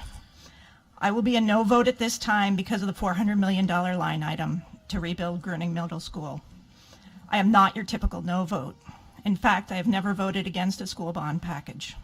I believe in education, and in good public schools. In general, I'm a supporter of smaller schools. However, when I look at the current budget situation, both at the state and the municipal levels, I do not see smaller high schools benefiting our students. I see our kids losing opportunities. My elder son has struggled in his engineering program because he has not had high school programming classes. My younger son this year is not taking AP Physics 2 because there's not enough interest in a small school. These are examples of how our schools are losing out. For struggling students, nothing is better than a smaller school, but it's easier for a principal to juggle class numbers at a larger school. My sister is a high school principal and has said that a larger school principal has greater flexibility in what they're able to do with their classes. I'm also a solid no vote because of what I perceive as the district's lack of transparency in dealing with the Tugiak-Eagle River area on this issue. Last year, at this time, many of you were out in Chugiak. Fantastic immediate response to the earthquake. I mean, you guys could not have done a better job. It was truly impressive. But at that time, immediately afterwards, there were a lot of questions that our community raised about what to do with Gruning in particular. We were promised that there would be additional meetings to hear our concerns. Those never happened. There was that ad hoc committee. It was poorly advertised. It was rushed. It didn't, as you announced today or talked about today, it didn't address the high school concerns at all. To the community's view, the committee pretty much came to a preconceived resolution. It frustrates me in the paper to read that people on the board were unaware of our concerns, especially when, as you mentioned tonight, a huge number of people wrote in on the survey and said that we thought that you should look at combining the two high schools. I believe that you owe us, your constituents, a transparent process on our future education possibilities. And until that time, I urge a no vote on this bond. I also want to point out a few things. Oh, and I'm done. Sorry. And Michael, I can't read that. I have my glasses.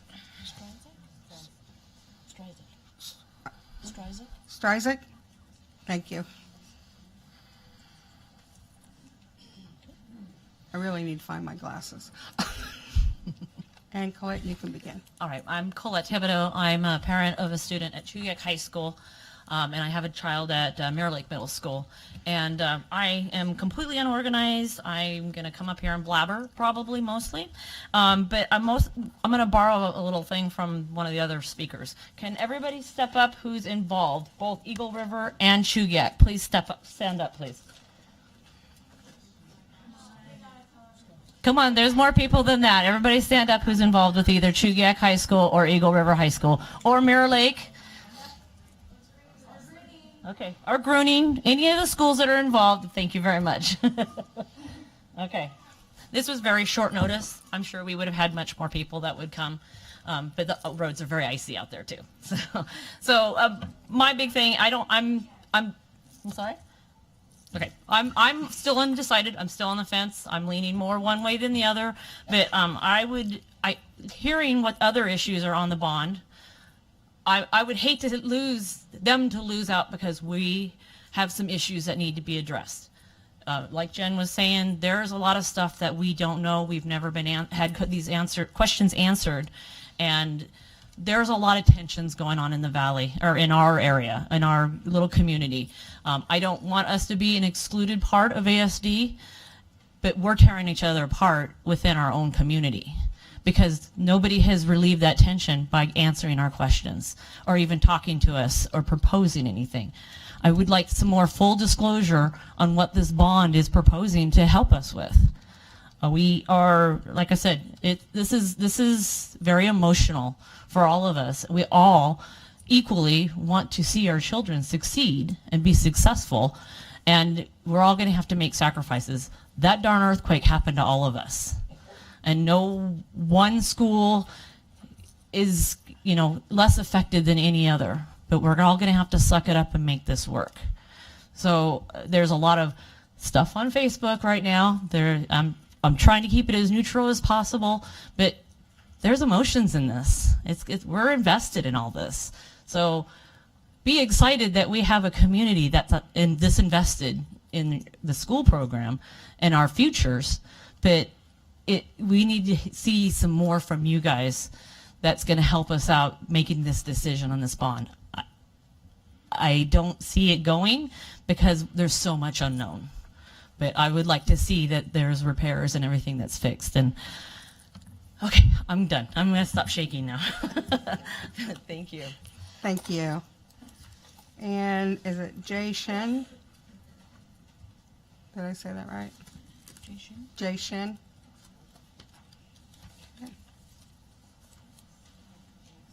Okay, Mark. I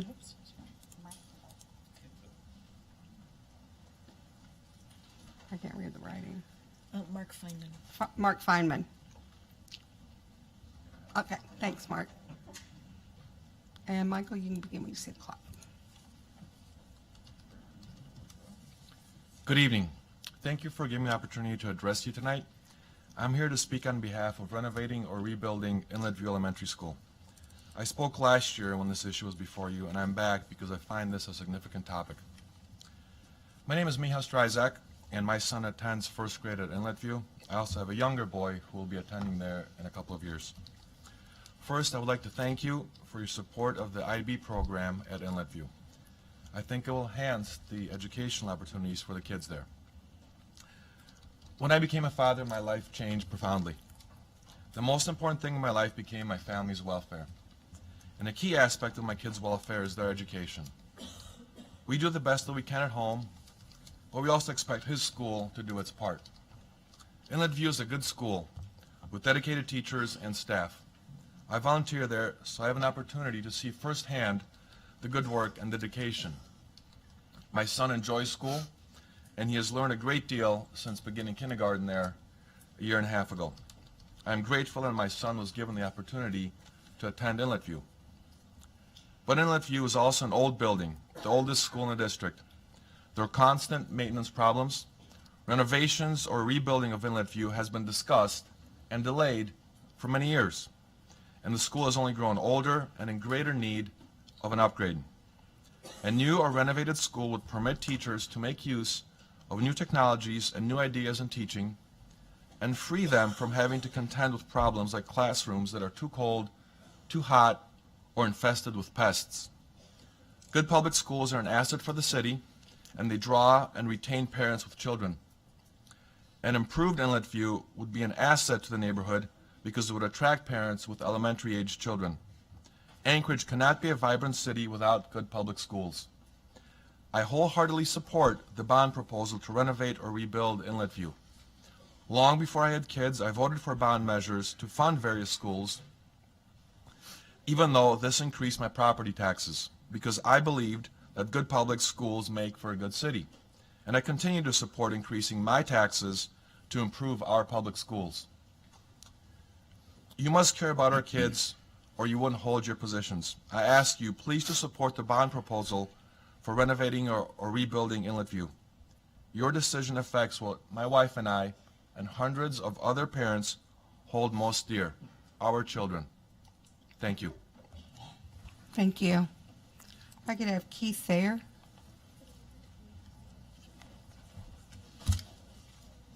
And marking whenever the clock comes up. There you go. Good evening, and thank you for taking the time to listen to this community testimony. My name is Mark Feynman, and I am the proud parent of 2 Aquarian students and an equally proud husband of an Aquarian teacher.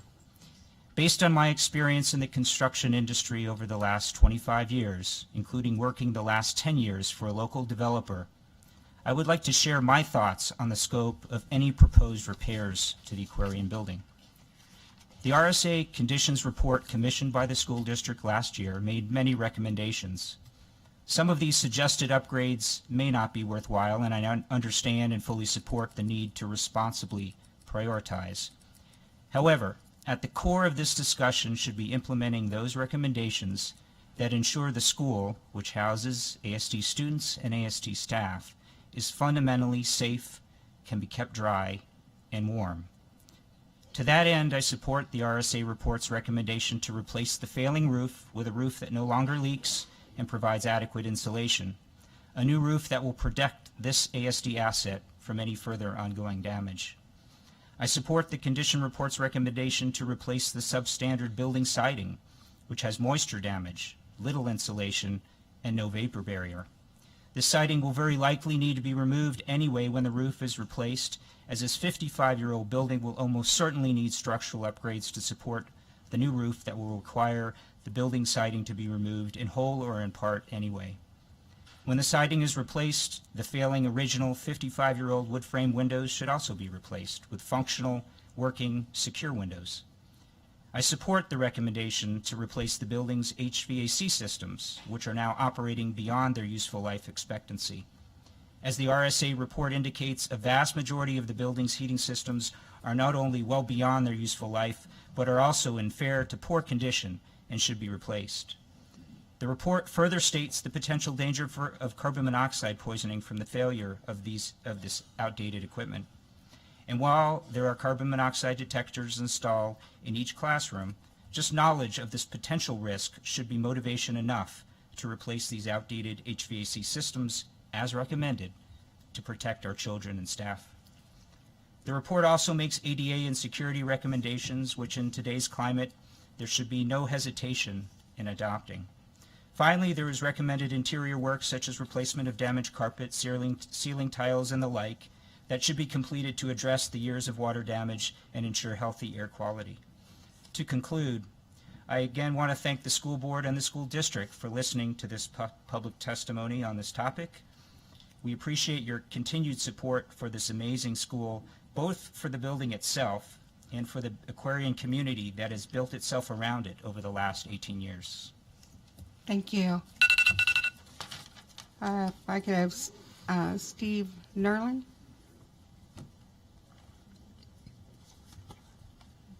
And Keith, when you see the clock. Good evening, board members. I would like to thank you for allowing me to speak. Like another parent, I didn't realize this discussion was going to happen until the 5 o'clock news last night. And so my spouse and I volunteered because I grew up in Anchorage. I've been here for 45 years since being a 4-year-old on. I was educated in the Anchorage School District. I graduated from Bartlett High School. And Bartlett at the time had a population of about 1,600 to 1,700 students. I experienced a big school. I experienced the positives, I experienced the negatives, I experienced teachers being assaulted in their classrooms. I experienced it all.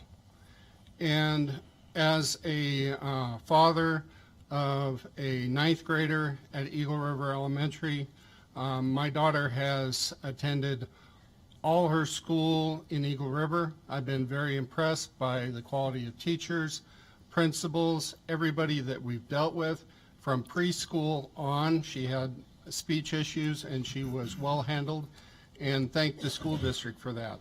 I can't believe, and I understand listening, that there are reasons behind it that people oppose this bond to rebuild Gruning. I am full in support of this bond to rebuild Gruning, to the fact that combining 2 high schools, and Eagle River, I've been watching since it's been built, is a high achieving school. And my daughter is thriving not only in academics, but in sports, making varsity her first year of flag football. To combine these schools, I see in my mind a revisit to what I experienced at Bartlett High School, and I don't want to see that for my daughter because she would be impacted for this. I would also encourage that this not to rush into a short-term solution of putting Gruning students in Eagle River because it's an easy idea, but a long-term solution because this situation is going to go on for 30 plus years. 2 high schools that are high achieving are much better than one school that may not be high achieving. We know what we have now. Let's keep it. Thank you very much for your time. I appreciate it. Thank you. If I could have Larry Doherty? Let me see how many ways I can say that. And Steve, when you see the clock. Thank you, President Starr. Full disclosure, been involved with Aquarian for 14 years. Grandson that a graduate of Aquarian, and also 3 grandsons that are there now. And full disclosure, a former teacher at Aquarian, but now the principal at Aquarian, daughter-in-law. I've had a fair amount of volunteer political experience, both in the state and in the community. I served on Anchorage Tomorrow, advocacy group for school bond, or for municipal bonds, parks bonds, road bonds for 10 years, and also on school bonds, yes, an organization that supported the Anchorage school bonds for 7 years. And my message today is really just simple, that either please include Aquarian fully in the bond, or if you're going to decide to include part of it in the bond, if you're not going to decide it, don't separate out projects so you put one part of the community against the other. That's a recipe for disaster. You can go back to assembly bonds and school bonds in the past that have faced that. And so the broader the exposure can be for our community to support the school bonds, the better off it will be from my historical experience. Thank you. Thank you. And we have Lindsay, I can't read that, Burrup? Okay. Oh, Lindsay knew. And Larry, you can begin when you see the clock.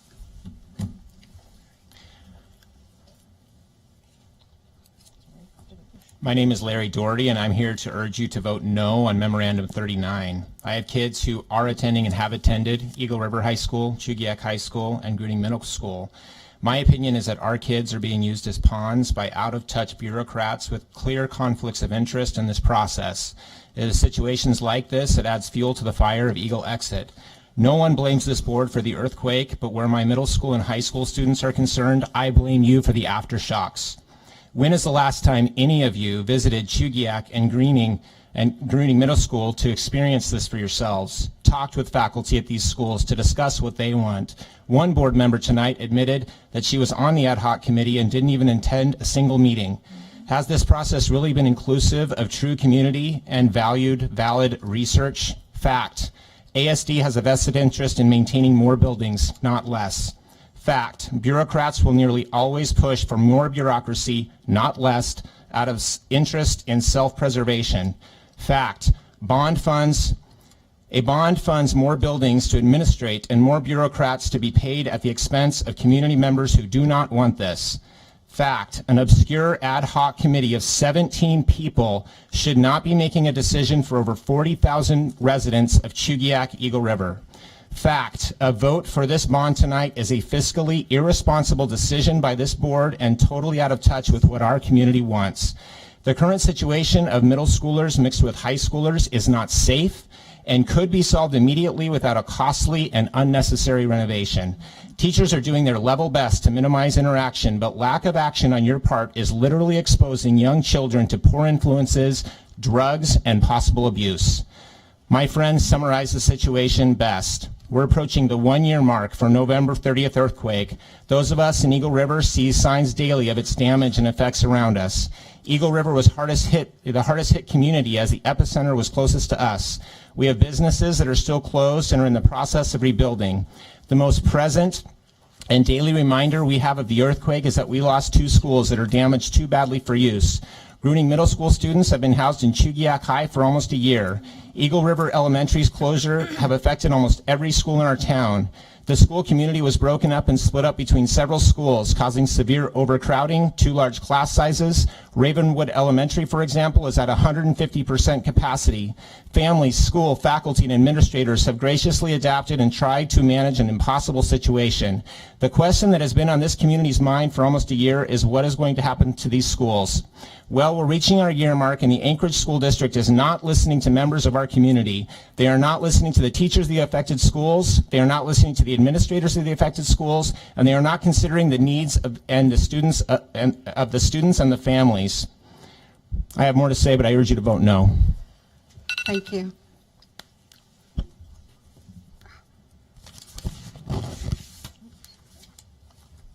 And Lindsay, you can begin when you see the clock, please. Hi, my name is Lindsay Burrup. I am an Eagle River resident with a freshman at Chugiak High School, a 7th grader at Gruning Middle School, and a 5th grader at Alpenglow Elementary. The United States Air Force brought us here, and we are now Alaskan residents forever. It does not make sense to require taxpayers to fund a project or a bond for a problem that has an alternate and a better solution. Chugiak High School and Eagle River High School should be combined.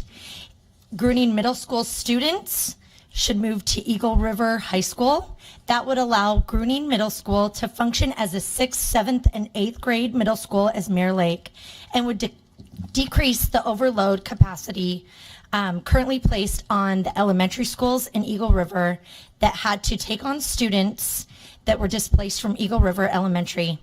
This would keep middle schoolers with middle schoolers and high schoolers with high schoolers. The simple solution eliminates the proposed $46 million, over half of the total bond proposed, to fund repairs to fix Gruning Middle School and Eagle River Elementary. When Gruning Middle School was first built in the early 1980s, there was a firm, please forgive me for not saying the name correctly, Forel and Elser, commissioned by the district. After their consultants determined Gruning Middle School, which was supposed to open fall of 1983, an investigation saw that it was seriously flawed, and that errors in the engineering calculations pointed out that the plans for the school did not receive oversight from an Anchorage building inspectors. The district eventually retrofitted the school, which opened to the students in 1984. But Forel and Essler, I'm saying that incorrectly, please forgive me, warned that the inherent design flaws would likely always be an issue. They also said a major earthquake would produce significant damage and possible partial collapse at the school. And currently, we witnessed this on November 30th, 2018. My daughter witnessed it. I witnessed it when I picked her up from that school. Obviously, Forel and Essler were right, and it does not make sense to make taxpayers pay and fix something that is inherently flawed. Gruning Middle School is unsafe. And to think that if you can fix a structure that was flawed at the foundation is frightening. As a parent who had a child at Gruning Middle School during the November 30 earthquake, I saw a community come together. I saw Chugiak High School welcome Gruning Middle School with open arms. It's almost been a year to date. Both schools are ready to get their space back now. Not in 2 years, not in 4 years, not in 5 years. You need to speak to your Chugiak and Gruning administrators and do something about this and vote no. Thank you. Thank you. So I do have to say that there were a lot of emails that came in while we were busy getting together here. And so we may have missed some individuals on our testimony. So at this time, I will ask if there's anybody else that would like to testify. Please come forward, state your name, and spell it for us, please. Two at a time.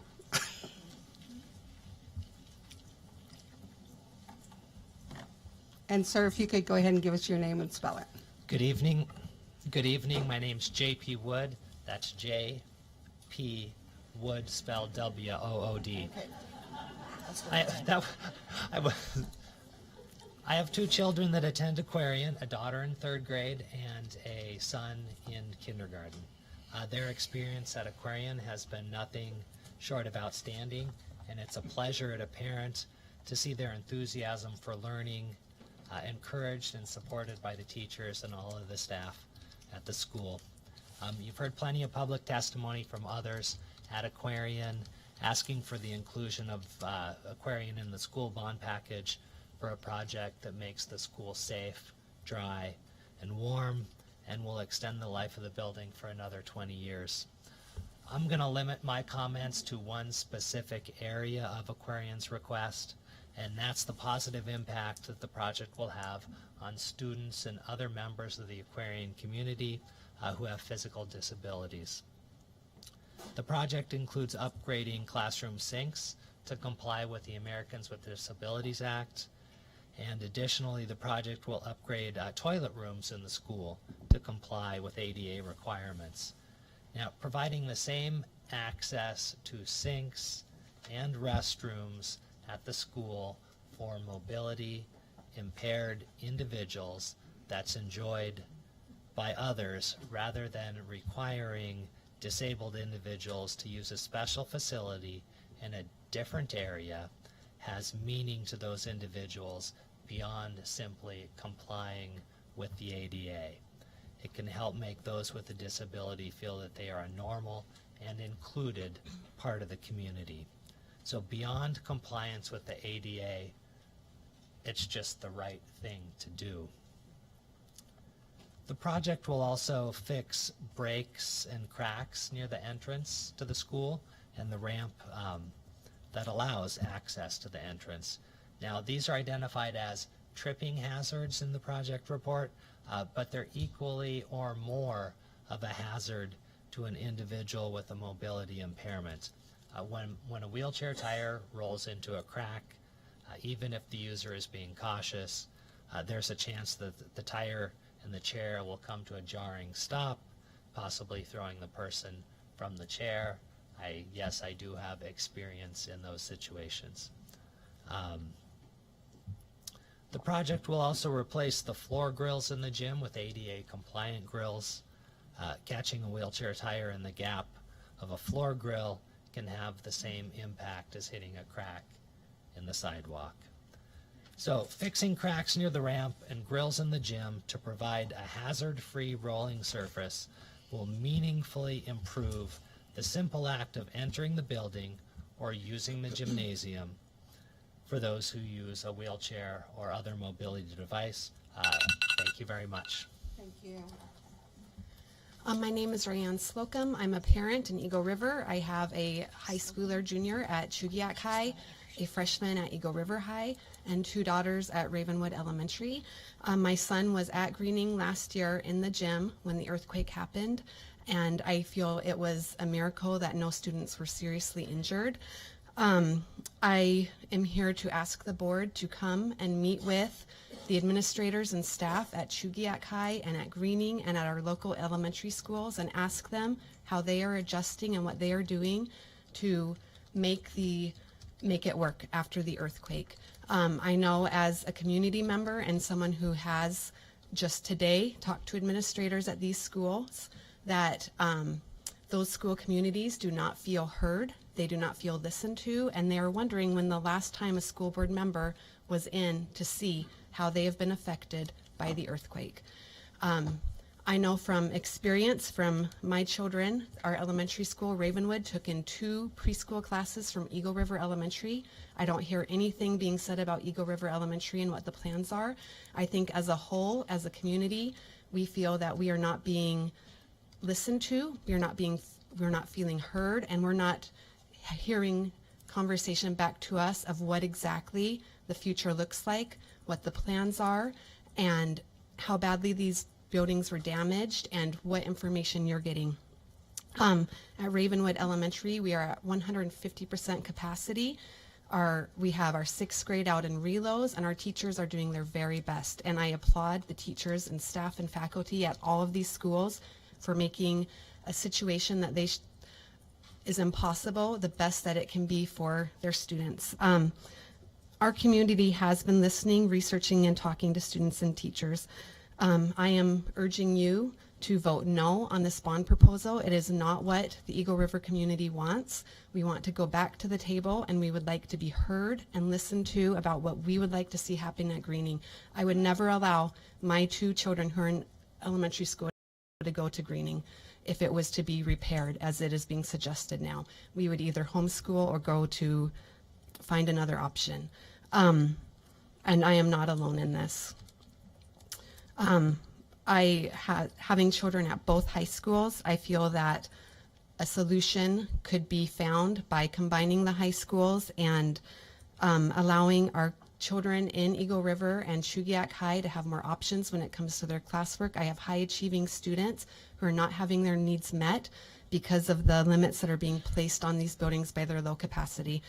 Again, I plead with you to listen to our community, to go into the schools yourself, to talk to the staff and faculty, and to hear what they are experiencing, and to vote no on this bond, and let's go back to the table and come up with a different solution.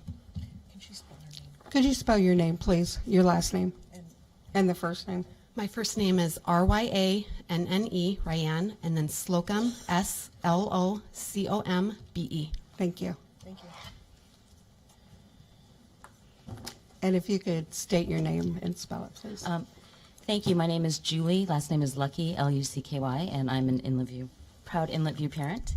I would like to say thank you for your service. I know you've received a lot of emails. We've heard a lot of testimony over a lot of years saying what the problems were at Inlet View Elementary, and I'm not going to go over that list. But what I will say is this. Those of you that have been here for a while saw me a few years ago and saw me last year. And the parents, just to clarify, the parents, we're not asking for a new school. What we are asking for is those deficiencies that we have mentioned to be fixed. And a few years ago, we were on the bond, or proposed for the bond, and the school board chose to have a study and talk about whether schools should be consolidated, and they paid some consultants, and we came up with that Inlet View should not be consolidated, and they recommended that the school be renewed and repaired. The staff, your awesome, great staff, has also recommended a couple of times that Inlet View be included on the bond. And then we get to this point of the process where it feels like the planning process comes up with a great idea. Oh, we need to take down a school and put up a new school. And then there are members that say, I don't think that that's quite what we need to do. Turnigan had a refurbishment, and that worked really well for them, and so why can't that happen at Inlet View? And so I just want to clarify that the parents at Inlet View, we're not asking for a new school, but we are relying on your staff, your experts, to tell us and you and the community what is the best process forward, what needs to be done with the school to fix those deficiencies in the most economical way. And so what I would ask you today is, if Inlet View's renewal replacement isn't on the bond for this year, please don't kick our can down the road for another year. Please include at least some planning money to start a process where we can bring community members, not here on November 19th. Sorry, for us it's April 19th. For you guys it's November 19th. When we already, and then we don't have any time, you don't have any time to listen to some concerns and make an informed decision. So if in fact the school board does not want to go forward with this renewal and replacement, which is what it has been recommended by the experts at this time, then please include some planning funds so that we can start including the community and getting that community either the education or the buy-in, or maybe the community has something that we can tell the experts that keep telling us what we need to be doing with our school so that we can at least move forward to fix the deficiencies. And the other thing I would just lightly mention is that for the parents, we don't feel that students have been let in on lottery, or not on lottery, but through zone exemptions to overcrowd our classrooms. There have been some parents, and some parents are what we call our legacy parents. My daughter is a proud daughter of someone who went to Inlet View Elementary when he was younger. And there are some students that want to come to our school, and I know this board has supported school choice. And I don't believe that our principal has let in enough to make us burst at the seams, but she has let in enough that we can have basically 2 classes of each of almost every grade. But we are not overcrowded, we are well utilized, and we just hope that you will look favorably on Inlet View and keep it successful and help us figure out how to help you determine the best way forward. Thank you. Thank you. And are you ready, Katie? If you could spell. Sarah Thomas. Oh, that's pretty easy. Okay, yeah, it's pretty basic.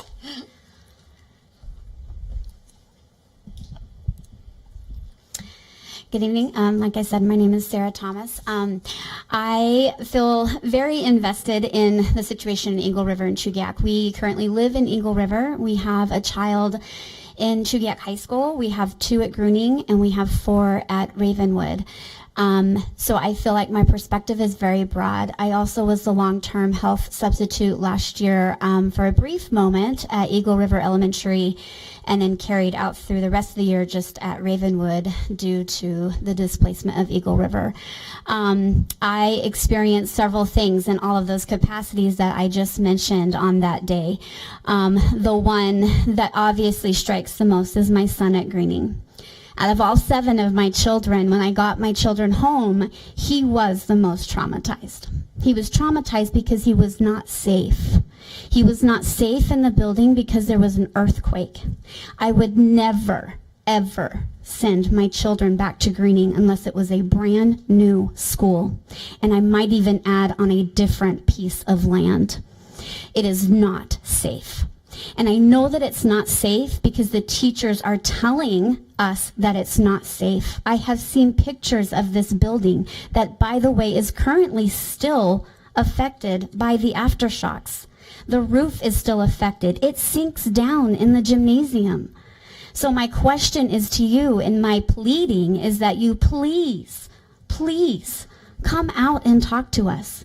Because the thing that I think is the most frustrating between my opinion, the gentleman sitting next to me, that we both could concur, is that we keep reading in the newspaper and seeing on the news everything's fine. They're doing great. Greening and Chugiak High School is doing great. My high schooler is deathly allergic to tree nuts. She has to have an EpiPen with her at all times. But because there's no room at Chugiak High School, because of the way that they've had to maneuver it, because they have combined 7th through 8th and with the 9th through 12th and trying to make it as appropriate as possible, they can no longer, or they will soon no longer, to be able to carry backpacks with them. So we have to get her a special approved bag to carry her EpiPen. But then the children who don't have food allergies have to go to their lockers and get their heavy books. They don't have time to do this. My daughter's gymnastics team, she did not join this year because they were displaced, because they didn't have a gym, because the Greening needed that gym. So logistics are not okay. Morale is not okay. I have heard it from their voice. They are not okay over there. The biggest concern for me is that we are going to demoralize our teachers. We need to lift them up. They have sacrificed so much for us. So I plead for you to take the time to go out to our community. Thank you. Thank you. And your name, sir? Hi, I'm Sean Price, and my mother's a teacher. And she's been working in the district for not very long, but plenty long enough. And she works on base. Anyways, I am a student at Chugiak High School, and it's a hard situation because there was a big tragedy and a school got displaced and it didn't have anywhere to go, and we had enough room to take it on.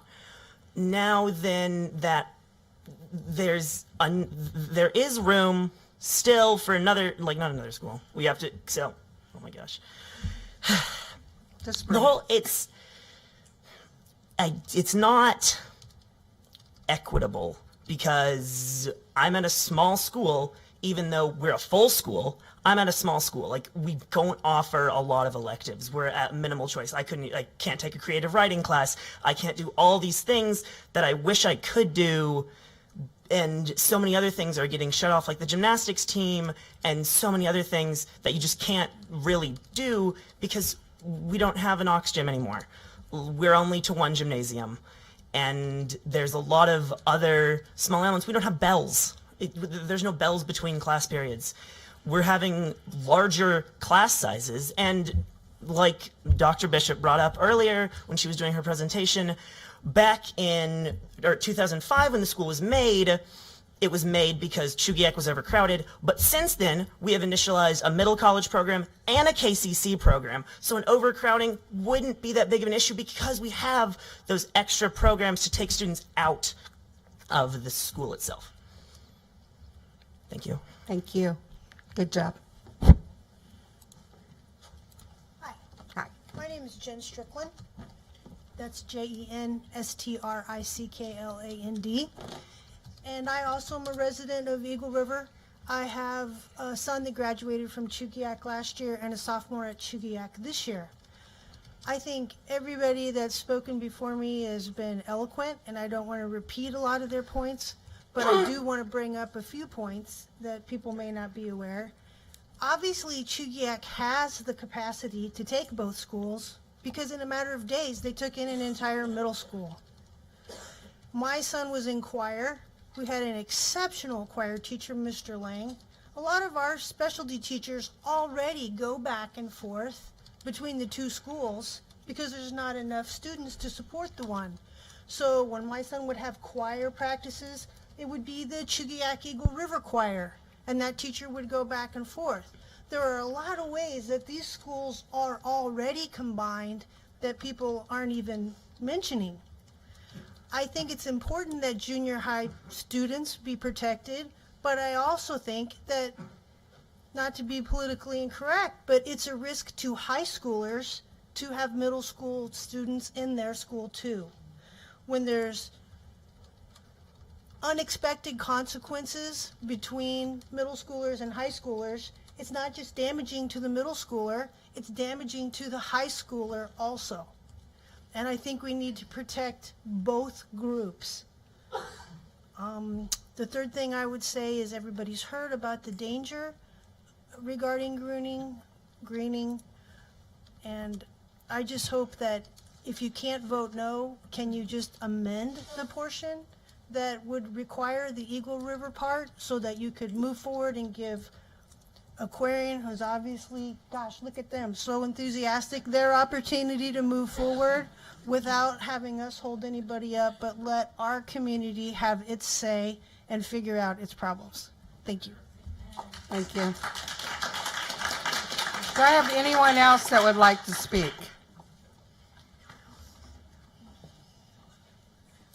Which mic should I choose? Whichever one you want. Sweet. Please state your name and spell it, please. So I'm Noah Frost, Noah, and Frost, as you would expect, Frost. Thank you. And you can begin. So I go to Chugiak, and I'm experiencing the whole. I wasn't at Chugiak last year. I was abroad on exchange to South Africa, but now coming back and totally seeing this new experience and seeing the complete difference of what after the earthquake, because I wasn't there, I wasn't present during the earthquake and what happened, but I hear a lot of things about it and see how it affects the school. Now, like my buddy Sean said with the school, is there is a lot of things that are keeping students out of it, like the community college, the KCC, which I currently go to, and that just kind of alleviates and brings students out of it. And so here's another thing about the two schools. I haven't seen any just talking or any way the students are, I'm talking about the Gruning and the Chugiak students, are interacting at all. I remember helping out one of my friends. His father was just dropping off some cargo at the school, the Gruning section. And as soon as I walked in this door frame, I couldn't practically even walk in the door frame because there was a teacher instantly stopping me like, nope, you can't. This is a Gruning section. High school teachers, high school students are not allowed here. I was like, okay, understandable. So with this, I feel like the Gruning knows what it's doing. And I've seen that, like, we don't really, our periods are separated in such ways where we don't really see each other. The only time I see Gruning students in a day is during my anatomy class when they're passing it, and it's not bothering us at all. We're continuing our work. And with the maintenance of the other school and thinking if it's safe or not, I wouldn't rely on a school or just to fix what's already broken. In South Africa, I witnessed the tragedy of the bridge collapsed, and it did kill 3 people and hurt 27. That was caused to lack of maintenance, and of course we're going to be focusing on maintenance, but can you really trust a building that's built on broken ends and foundation that's not stable. So I would say yes, let's rebuild and start anew and prep for what's going to happen. And we know that there's earthquakes like this can happen. We've seen it way in the past and recently.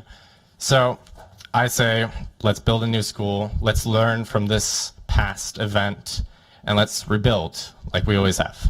That's all. Thank you, sir. And if you could state your name and spell it, please.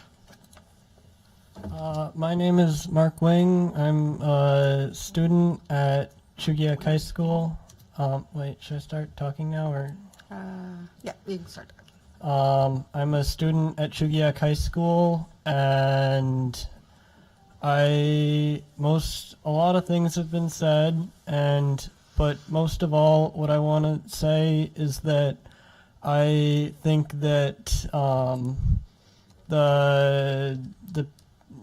all of you and everyone who's part of the process of making these decisions needs to be more involved in and come talk to students and teachers and administrators and such in the Chugiak Eagle River area. The only reason that I knew that I should be here in order to know about what's going on with this process is from my mom's Facebook, and I don't think that if that's how I have to be informed about when meetings when these bond proposals and things, I don't think that's doing enough to involve with the actual schools and the kids and the teachers and such that are being affected. I think that it just needs to be communicated with the people that are being affected by these decisions more than it is. Okay. Thank you. And you can state your name and spell it, please. Lily Durkee, Lilydurkee.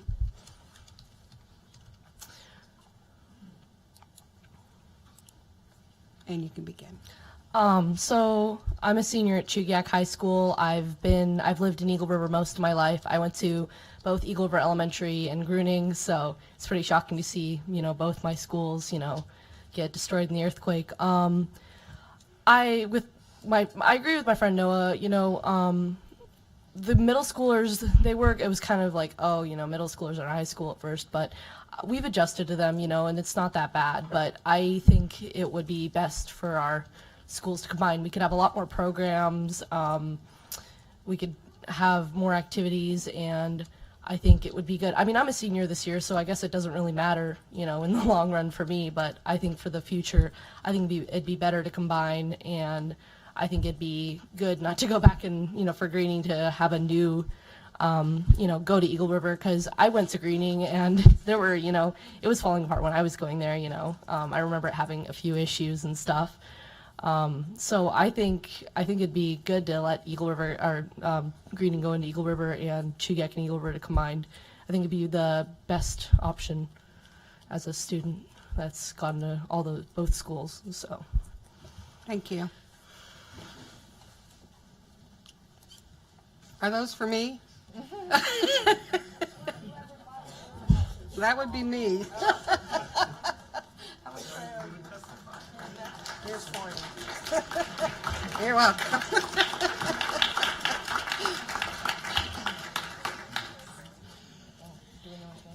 Hello, my name is Gage.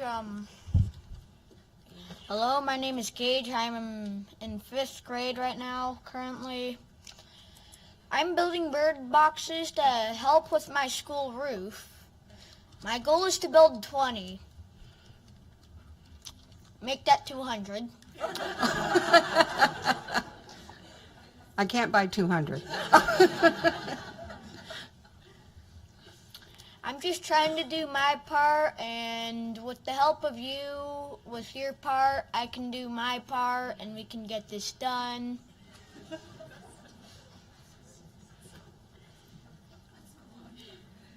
Yeah. It really, yeah, it's a good school. It has the, even though it costs like a ticket, I don't know, or something, to get in it, but there's something unique about it. It needs to be kept for at least 5 more years.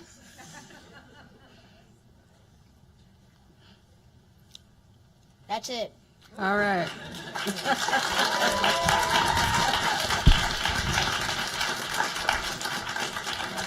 And thank you for my birdhouse. Okay.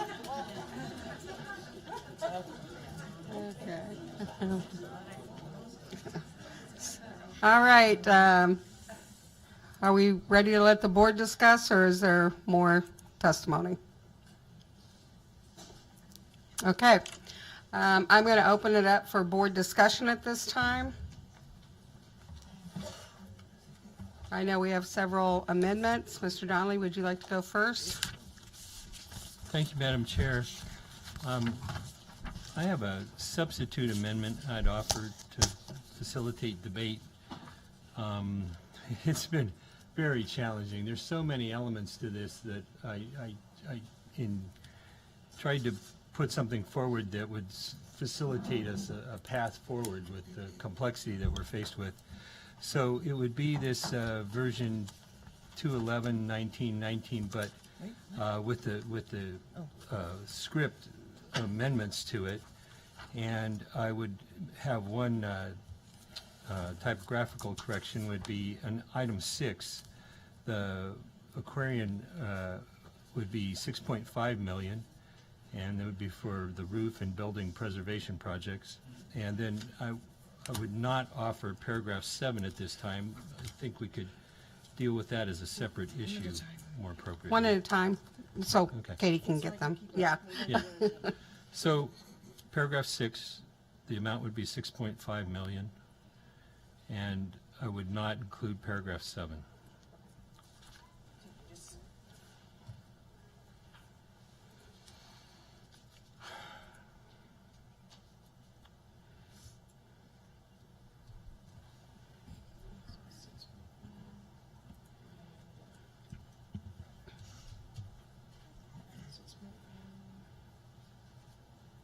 And if there was a second, I'd speak to it. For the purpose of discussion, I will offer a second. Thank you. Let's let Katie get it down so we know what we're looking at.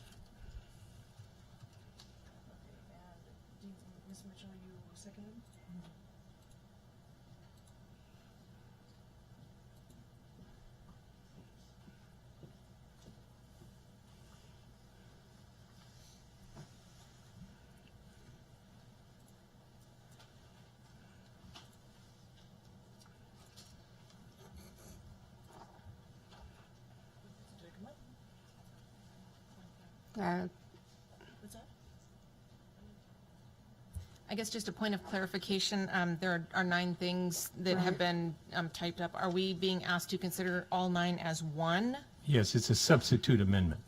Oh. Yeah, at the top, it's a substitute motion for the present amendment before us. And I would speak to it and explain it, Madam Chair. And I would second it. Okay, it's already been seconded, Yeah. but thank you. Go ahead, Mr. Donnelly. So what this would do is to create first a bond that's exclusively earthquake-related repairs of all the earthquake-related repairs that are currently on the proposal before us. With the exception, the change of that would be there's 15.4 million for greening projects that aren't earthquake-related, and would place those into a second bond. The second bond would be non-earthquake related projects. It'd total about $57,900,000, and That is, between those two bonds, that is the retired debt service for 2020 and 2021. So we would be targeting for this next year 2 years of debt service going out. And if that was to be adopted by the board, I have a separate motion that would be made after that, that it's the sense of the board that both the earthquake and non-earthquake bonds, if they were passed by the public, the board wouldn't come back and ask for more money next year, because we'd be utilizing the retirement for 2 years in 1 year if the voters approved both of those.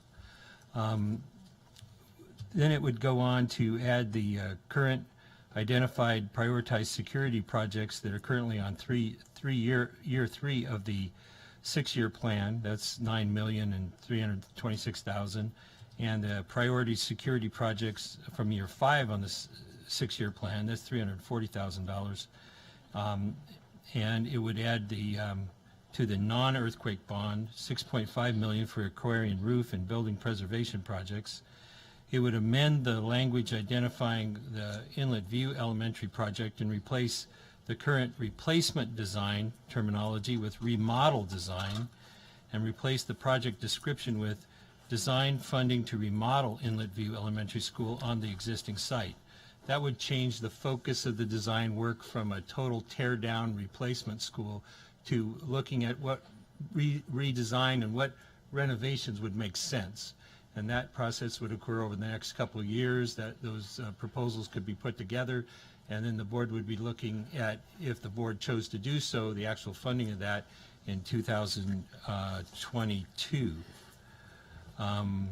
And it would add, so the total amounts of the two bonds together is what my calculation of the bond retirement for 2020 and 2021 is about $111,965,000, and the first bond would be for $57,900,000, and the second bond would be for the second bond would be for $57,900,000, and the first bond would be the $54,036,000. So what this does is it allows the voters to vote separately on any earthquake repairs, just puts them off as a separate proposal. Now, the Anchorage School District has a history of having multiple bonds many times before. We've broken out big questions on separate bonds in the past. Sometimes it takes a couple tries for the voters to go along, like with the high school that's happened.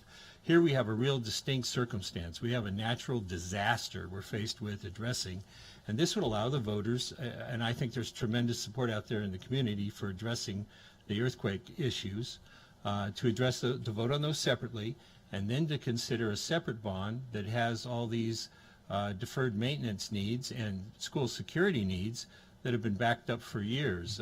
We have a huge amount of outstanding deferred maintenance.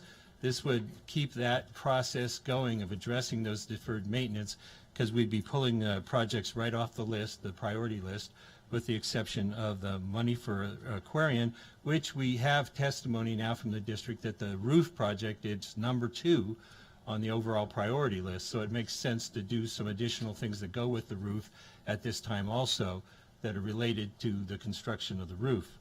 And then we all know that we've got serious concerns with some of our schools, especially our elementary schools, with how they're constructed from a security point of view to protect our children from outside threats to them while they're at school.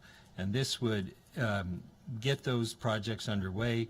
I want to thank the voters for doing some of this in the last bond. It was successfully adopted, and these are the remaining projects that the school district has identified we really need to do to harden our schools from outside threats.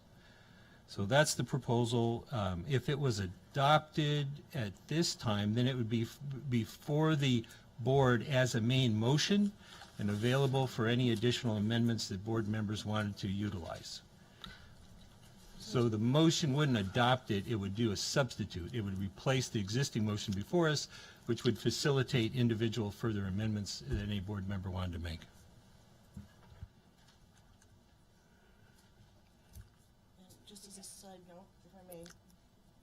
the system is not going to take it that way, so it's going to take me a minute to get it all Right. done together. Yes, Mr. Holloman. I wanted to speak to the idea about having two bonds because there was a lot of discussion about it at our last meeting. And initially, I did not really favor the idea. I do see value in putting everything together for a number of reasons. But I also came to see the fact that the public looks at the earthquake repair as a very separate thing than remodeling or upgrading or the doing the other kind of work that we're talking about. And the earthquake repair is it has a different timeline in that we really have to either address it or lose the opportunity for reimbursement or other items like that. I don't think we ought to pause on that. I think that we need to put that as a separate package, and I think we need to just have that kind of material in it for the public to be able to choose that without also having to choose a lot of other projects. The other bond, I think that has a number of upgrades and renewals and different items on it, we're going to have to go out and sell in the traditional way that we have to go out and convince people to vote for a bond. And I do think it's fair to the public to offer up the earthquake repair as a separate thing for them to look at, and then also look at the improvements to the district as something to whether or not we can afford. I think most of us feel like it's a good idea. There's no question to us, but we have to be able to go out and explain that to the public and get their approval in order to be able to do it. So I feel like the earthquake repair is going to happen. I think there's just been the mood from the public at community council meetings and other places that they appreciate what the district's done and they want those things fixed for safety reasons. The other ones are always much more subject to debate. I do want to comment on some of the testimony to the Eagle River folks and Chugiak and Eagle River folks. We did make a decision to rebuild greening back in the spring. And it was public, it was done here. I don't know that it occurred to anyone to hold hearings about consolidation at that point, but the idea of closing Eagle River as a high school and moving it to Chugiak has come up years back. At the time, I wasn't on the board at the time, but I was attending the meetings and watching. I never heard any particular support for it, and there definitely was backlash from the Eagle River High School community. And I think if it had been advertised that we were going to really discuss that as something tonight, we would have heard a lot more balanced testimony. I appreciate the fact that it does seem very one-sided tonight, but I do think it's because people that wanted to object showed up and other people did not realize that it was going to really be discussed that much. I do think at the time back in the spring, our feeling was we were going to make the Eagle River community whole again. We weren't going to use the earthquake as an excuse to close one of your schools and alter things significantly, but that when we looked at whether or not greening could be repaired, and I do want to make clear that all of us feel very confident that the repairs are going to make it a safe building. These aren't patches. These are reworkings and these are seismic upgrades, as well as the proposed improvements to the interior of the school as well, will make it as safe as any building can be made safe again in the Anchorage School District. Now, if you're closer to the epicenter of a major earthquake, that has consequences, and unfortunately we cannot control that. But I do want people to understand that my feeling is we have been responsive in that we did not hear an outcry to consolidate the buildings. But we did want to make you whole again in the schools that you were in, and unfortunately it does have a temporary consequence of people being crowded and buildings having to alter what they would like to do for the duration of getting it done. But I don't want people to think we didn't hear you tonight. We absolutely do. If we need to, we can start those conversations, but I feel bound to vote yes on the repair on moving the bonds for the earthquake repair of those buildings, because that has been our announced intention for a long time.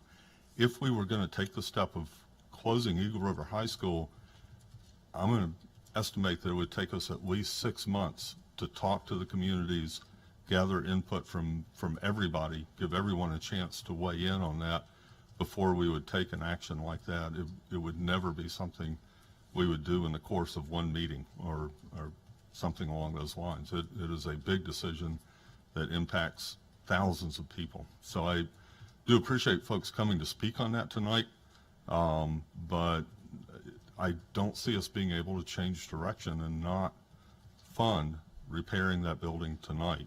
I think that's the summation. The other thing I would add is I do support the Dry Safe Warm upgrade to Aquarian. There are complications about equity in that with our other charter schools. It's also the case that it's a unique situation. Unlike any other charter school, we are about to approach the wettest winter we've ever had by everybody's forecast. I think it's raining outside right now, and it's going to be 40 degrees at the end of November tomorrow. They need a roof, and it makes complete sense to go ahead and do these other repairs at the same time that we are reworking the whole roof. So I do support most of the things in the substitute amendment, but or substitute motion, but we'll argue about some other points a little bit later. Thank you. Ms. Mitchell. So I think this amendment is interesting for many of the reasons that Mr. Holloman stated. I guess I'm curious, maybe Mr. Roth can talk to, if we do this, I want to make sure that what's on the earthquake bond really is earthquake only. So I'm just wondering if what are, Eagle River Elementary School, we know that there are some educational improvement projects there as well, and the other earthquake recovery projects, Bartlett East, King Tech, all of those other schools, are there any educational improvement dollars there? Through the president to Member Mitchell. So the projects that you reference are the schools that the district did contract to have A&E firms to go in and do more detailed evaluations, and those numbers that you see are specific to earthquake repair.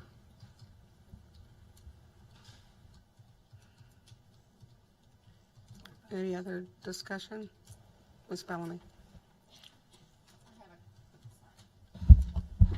Thank you, Madam President.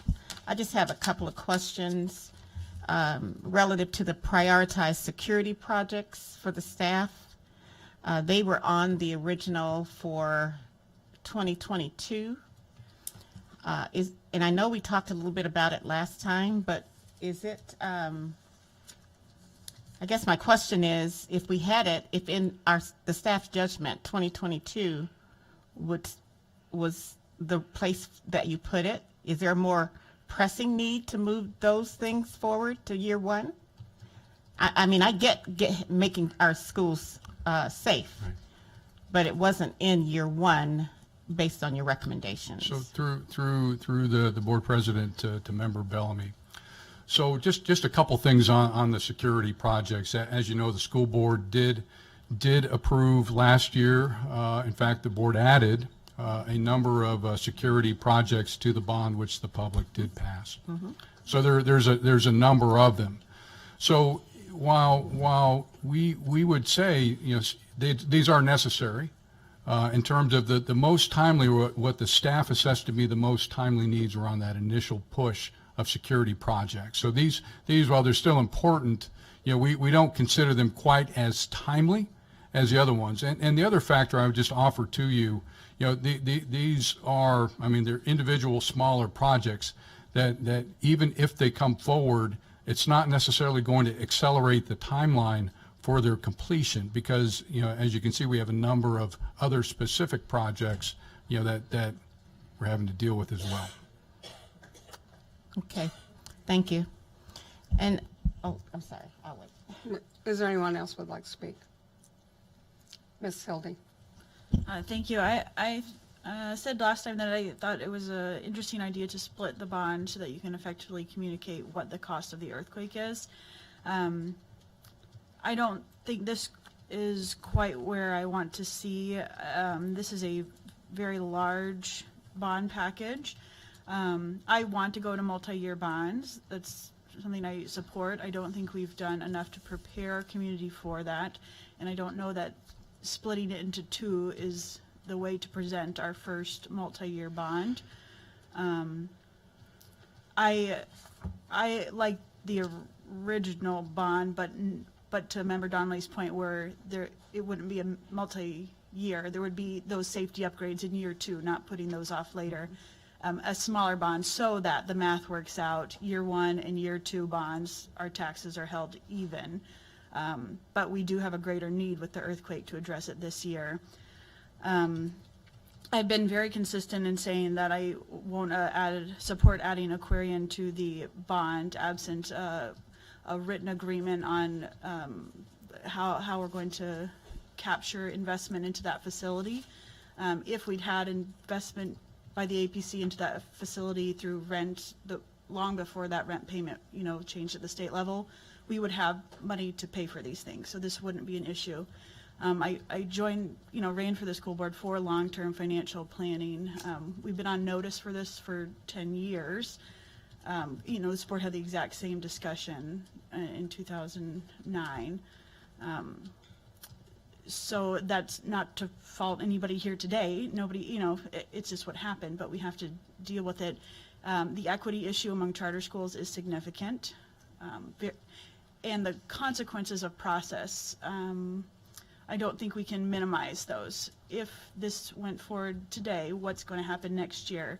What is the process for charter schools getting on the bond?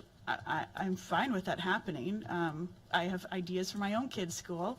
The first thing I did when my kids started there was look at building plans and started picking out spots where I wanted let's call it a multi-purpose room with band hall features. There are other issues to consider beyond the very immediate need for Aquarian to have a warm, safe building. Of course, we want all our students in that. But in our ad hoc committee, we talked about other avenues forward. Those are all still available. So that I wouldn't be able to support in this substitution motion. Really, just looking at the original motion is where I'm leaning right now, but with an understanding that year two would look different.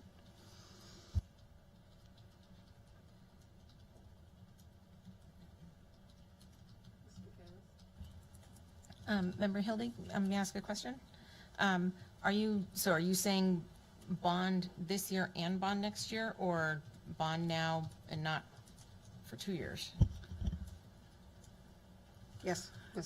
So last time we met, I said I would support a year three multi-year bond, but year one would just be as the administration recommended, and year two would be a smaller bond, bumping some of those deferred maintenance. It would, our typical deferred maintenance, moving those up to year two, such that year one and year two averaged out to holding taxes even, around 50 million or.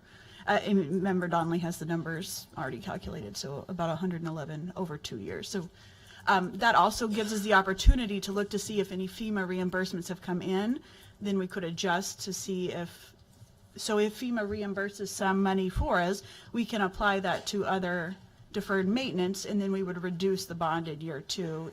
We don't know when that number comes in, but it just at least affords us the opportunity to consider that calculation. Ms. Bellamy. Thank you, Madam Chair. So I have another question for staff. And that question has to do with, I thought we asked for some kind of history around two bonds, having multiple bonds in a year. And did I miss it in the report? It's in the board connect? Yeah. Okay, so I missed that. I'm sorry. So can somebody just paraphrase for me what that is, please? Madam President, I'll see if Mr. Anderson can pull it up. He found the information for us and reported it in the Board Connect prior to leaving last week. So, If you give me 10 seconds while you continue talking. is there another I will question, find and then it. we can come Actually- back to this one? Yeah. Actually, I can talk about another subject while you do that. I need that because I need to know that because I don't think splitting the bonds is the way for us to go.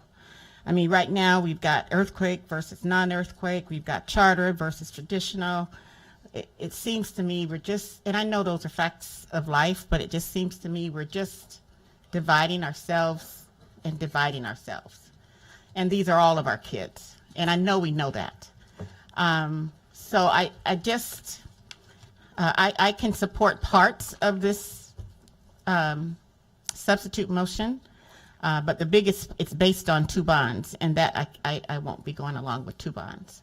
But I would like to look at the original bond as the staff recommended and make some suggestions to that. So I think Mr. Anderson is still looking. That's okay. Mr. Holloman. Yeah, I would speak to one other thing about 1 bond versus 2 bonds. If we were looking at 2 bonds and say one was South Anchorage and one was Eagle River, I would absolutely agree with you that would not be a good way to go forward at all. Okay. I do think the earthquake repair stuff is critical. That if we go forward with 1 bond that's approaching $100 million, we have to consider what our plan will be if it fails.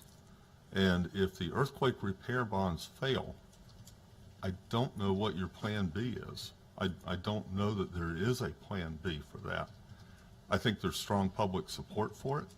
I think most of Anchorage wants that fixed, and it's a solid base hit in a relatively small bond by itself, and we should allow the public to express that. The other bond has things that you could say are optional. I don't really feel they are. I feel they're fairly urgent, but the truth is we still have ways forward to make those things happen, even if they fail in a bond. But the earthquake stuff in particular is kind of timely, particularly if we want to make it happen and collect contributions from FEMA or the state to help defray the cost. I think the public would appreciate the ability to make their choices very clear on this, and to me, it's not a situation that divides the district. It's more categories of bonds, and it's about categories of what the public feels, and that, to me, makes it acceptable to offer it up as 2 packages. Ms. Bellamy. Jim, I found it. Thank you. Okay. Ms. Michaelis. I hear what you say when you're talking about, Member Holloman, about a bond not being, south side versus north side or something like that. But when you look at the whole of the earthquake bond, it does primarily affect Eagle River, and that can become a part of the discussion if it is separated out. Yes, that's where the epicenter was. That's where we got hit the hardest and the most damages. But we already have an ongoing, conversation out there between Eagle River and Anchorage proper that doesn't even have to do with this. That's already, making divisive waves. And so I don't see, I too am opposed to separating it out this way. Even though I understand the spirit and the intent of it, I would be opposed to separating it out. I'm also quite opposed, a bond package 1 or 2 of this magnitude and this size, I think will just create a lot of sticker shock.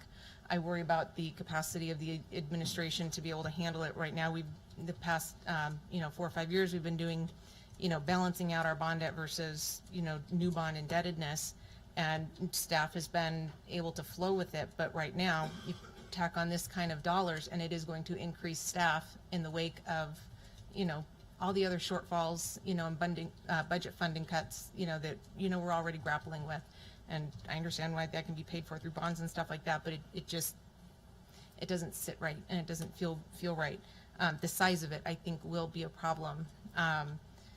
And, much like Member Hildy, I'm opposed to item number 6, with Aquarian. I think there are other options that we need to discuss as a board, that do need to be a part of the conversation before we jump straight to a bond. Equity is an issue.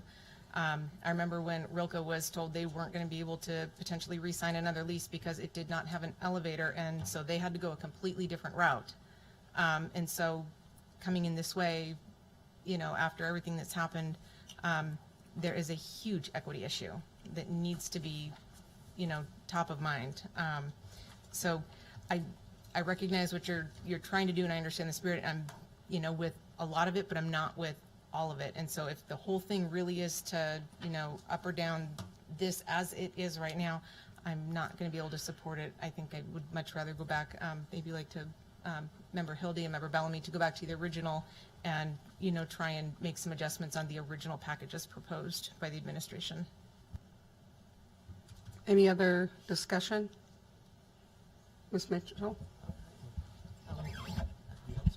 Well, I guess, I don't know if my comments are appropriate now or if we should decide whether we want to go with 1 bond or 2 bonds, but a couple of things. I am very concerned about putting off more deferred maintenance, and in terms of capacity, I hear what you're saying, but if we have more projects, then we have money in those projects for the overhead for management, and we may have to hire some more people to do that.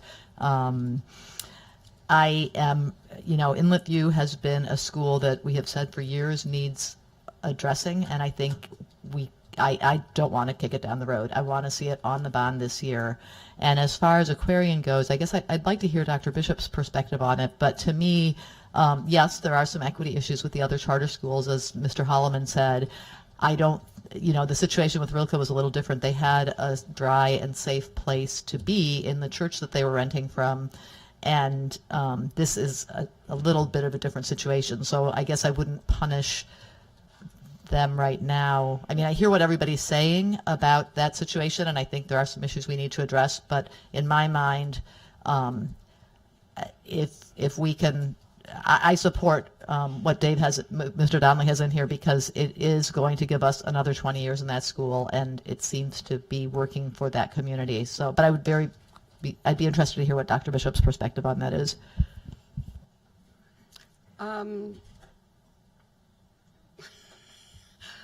I'd like to hear board members first, and then we can have Dr. Bishop speak. Mr. Donnelly. Just a procedural thing. As a substitute motion, if this was to pass, then it would become the main motion before us and be available for amendment.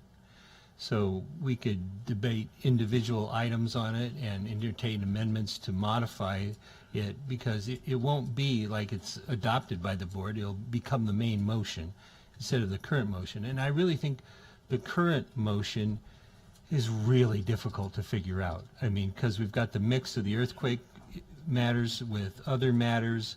We've got debate over whether those other things are appropriate to be mixed in with earthquake. I was trying to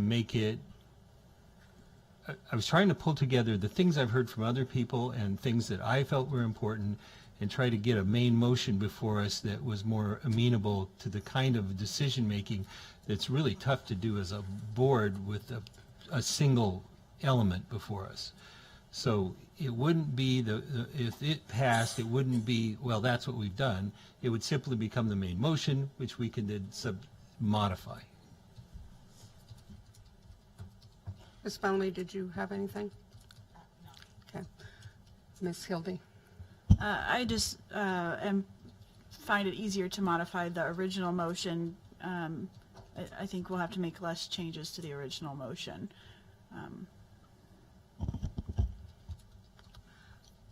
So I have a couple of comments, and that is I am concerned about the bond, because we do know that the governor is looking at taking away the other 50% of the bond debt reimbursement, which will be an issue when we have to go out to sell these bonds.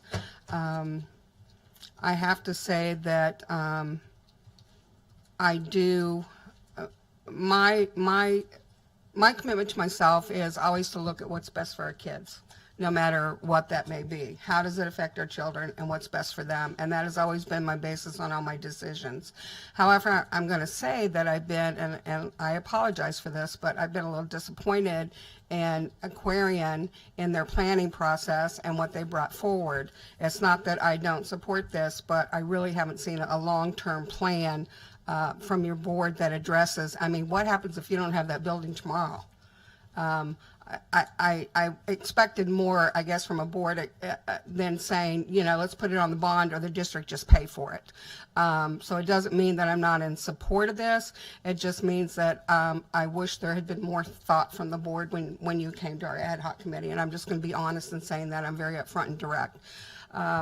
So I am concerned about this. The other thing with greening is when we put forth that bond, there are deficiencies with greening. We knew there were deficiencies with greening. And one of the things we discussed was if we were going to do this bond money, we were going to include those deficiencies because that was something that was like top on our list. And they have been suffering for a long time with those deficiencies. And so I do believe that that was part of the reason that we put those things in with those earthquake repairs is to kind of fulfill a commitment to make sure that that building was as whole as possible. So those are my concerns with this. I probably, as it's written, Mr. Donnelly, I wouldn't support it. There would be changes. Ms. Hildy. I'll just add regarding the roof replacement for Aquarian, even if it is on a bond, that doesn't address this winter if it is a rainy winter. So there still is not a financial situation, you know, clarity on what would happen this winter. Whether the bond passes or not, if the bond fails, there isn't a clear plan for what happens then either. So is there any more Mrs. Mitchell? So I hear what you're saying about Aquarian. I mean, I definitely, you know, there are a lot of issues around the whole charter school thing in general. But I guess having heard a little bit more about what's gone on the last few years and that a school board member apparently 4 years ago or 5 years ago met with them and said, we're going to get you, you know, that year they were on the CIP. And I think that they didn't realize they were no longer on it. So I hear what you're saying, but I think there was some miscommunication on the part of that board at that time as well in terms of where things stood with that facility. So. If there's no other discussion, is the board ready to vote? And this would be, oh, yes, sorry, Sophia. So I just wanted to, and I'm speaking from a student perspective, but I just wanted to add a comment. I've spoken to parents, I've spoken to students, I've spoken to staff members and community members and even community members who don't have children in ASD schools, and also hearing the testimonies tonight, it seems to me that there needs to be more discussion with the community on this subject. And it's not like, I don't think it takes 6 months, honestly, to make that happen. I think it's as simple as organizing community events with those schools. And I don't know, I just think the discussion has kind of strayed from that. And so I think that needs to be addressed. Thank you. So I have one question. If we were to allocate funds out of our reserves for a roof for $2.8 million, when would that happen? That would be approximately 0.5% of the fund balance, and that's really a school board discussion. But I mean, when I'm just saying when would the roof go into place? Would that be? So Madam President, you know, what I would, you know, just to give you an honest assessment on this based on the timing. So, and we've had these conversations before. So this is this is an engineered solution. So it would require the district through fair competition to solicit for an architectural firm to do the design. And that takes a bit to do the solicitation, do the design. I think it is unrealistic to believe that we could even begin on this roof in the following academic year. This would be 2021 for work and completion over the course of one summer.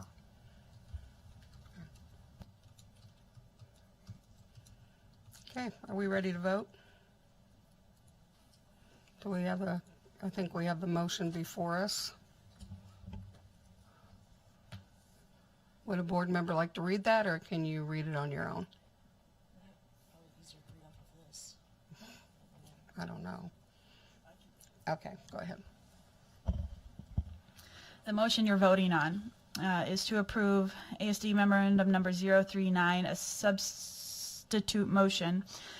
All earthquake-related projects except non-earthquake-related upgrades to greening in a separate bond. 2, separate bond for non-earthquake-related projects totaling $59,900,000. Replace the amount increased. Let me just read it off here. Separate bond for non-earthquake-related projects totaling $57,900,000. 3, place greening non-earthquake related projects $15.4 million into second non-earthquake projects bond. 4, prioritized security projects $9.326 million from year 3, 2022 to year 1, 2020 in the separate non-earthquake bond. 5, prioritized security projects $340,000 from year 5, 2022 to year 1, 2020 in the non-earthquake bond. 6, add to non-earthquake bond $6.8 million for aquarium roof and building preservation projects. 8, amend language to Inlet View Elementary School project to replace replacement design with remodel design, and replace project description with design funding to remodel Inlet View Elementary School on the existing site. 9, add balance of non-earthquake bond for planning, design, and construction of deferred requirement projects as on current deferred maintenance priority list. Okay. And actually, that on the querying is number 6 is 6.5. Right. And then I have changed the language in here to substitute motion instead of amendment, so I think when it comes to, it'll be substitute motion. Okay. All right. Student vote. No. Board members, please vote.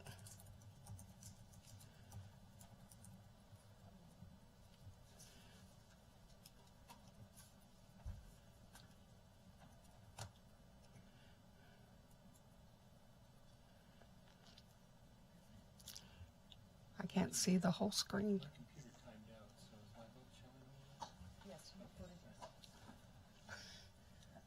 I can't see the whole screen, Mike, or somebody. It's here, start. Oh, It's because it's so long. okay. We have 3 yeas and 4 nays, so that substitute does not pass. So we're going to go back to the original proposal. And are there any amendments to the original proposal? Mr. Holloman.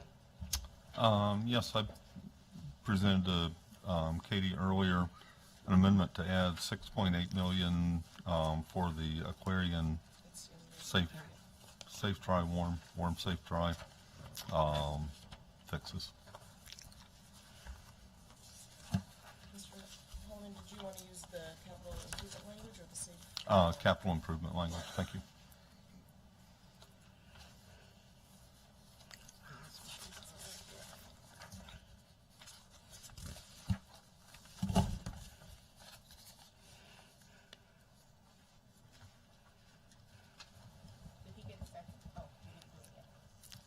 No, I didn't hear it. Who said second? Yeah, okay, thank you. Ms. Bellamy.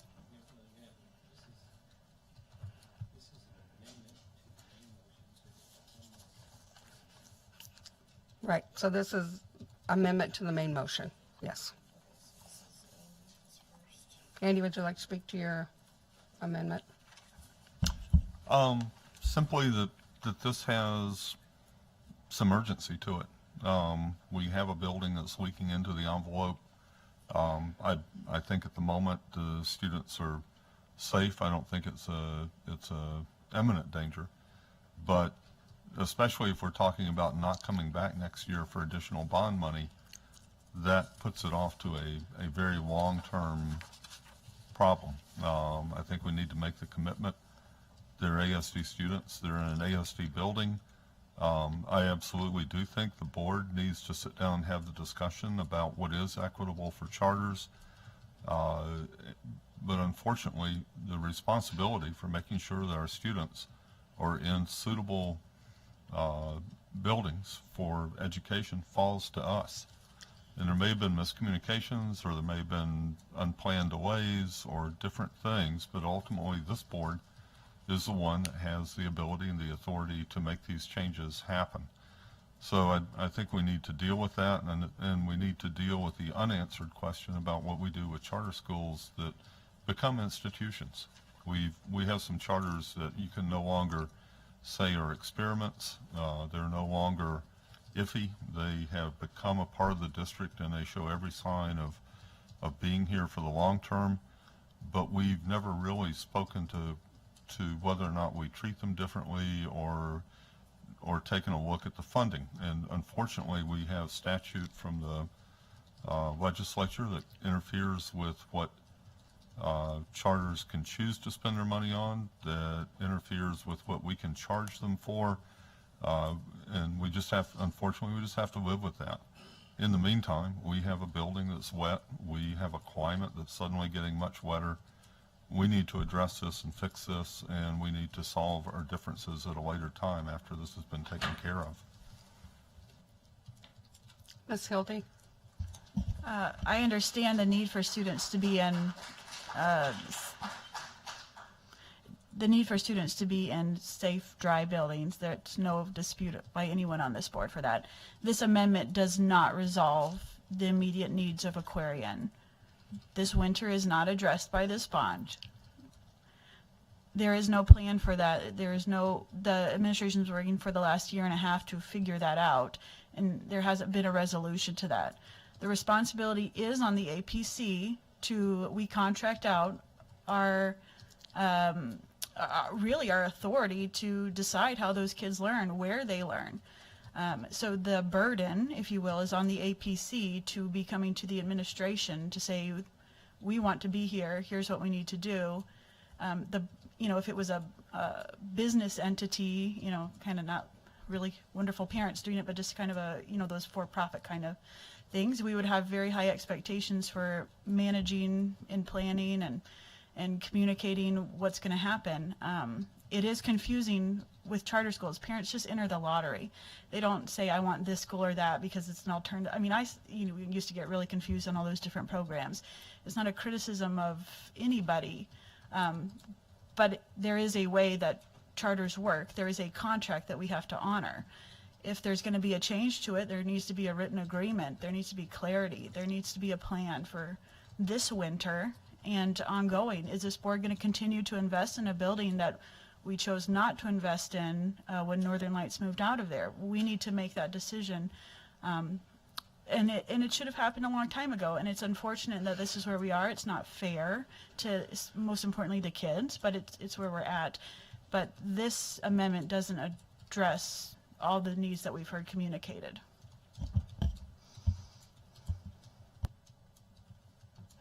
Ms. Mitchell? So I had mentioned earlier I would love to hear the superintendent's perspective on this. So I don't know if that's appropriate at this time or not.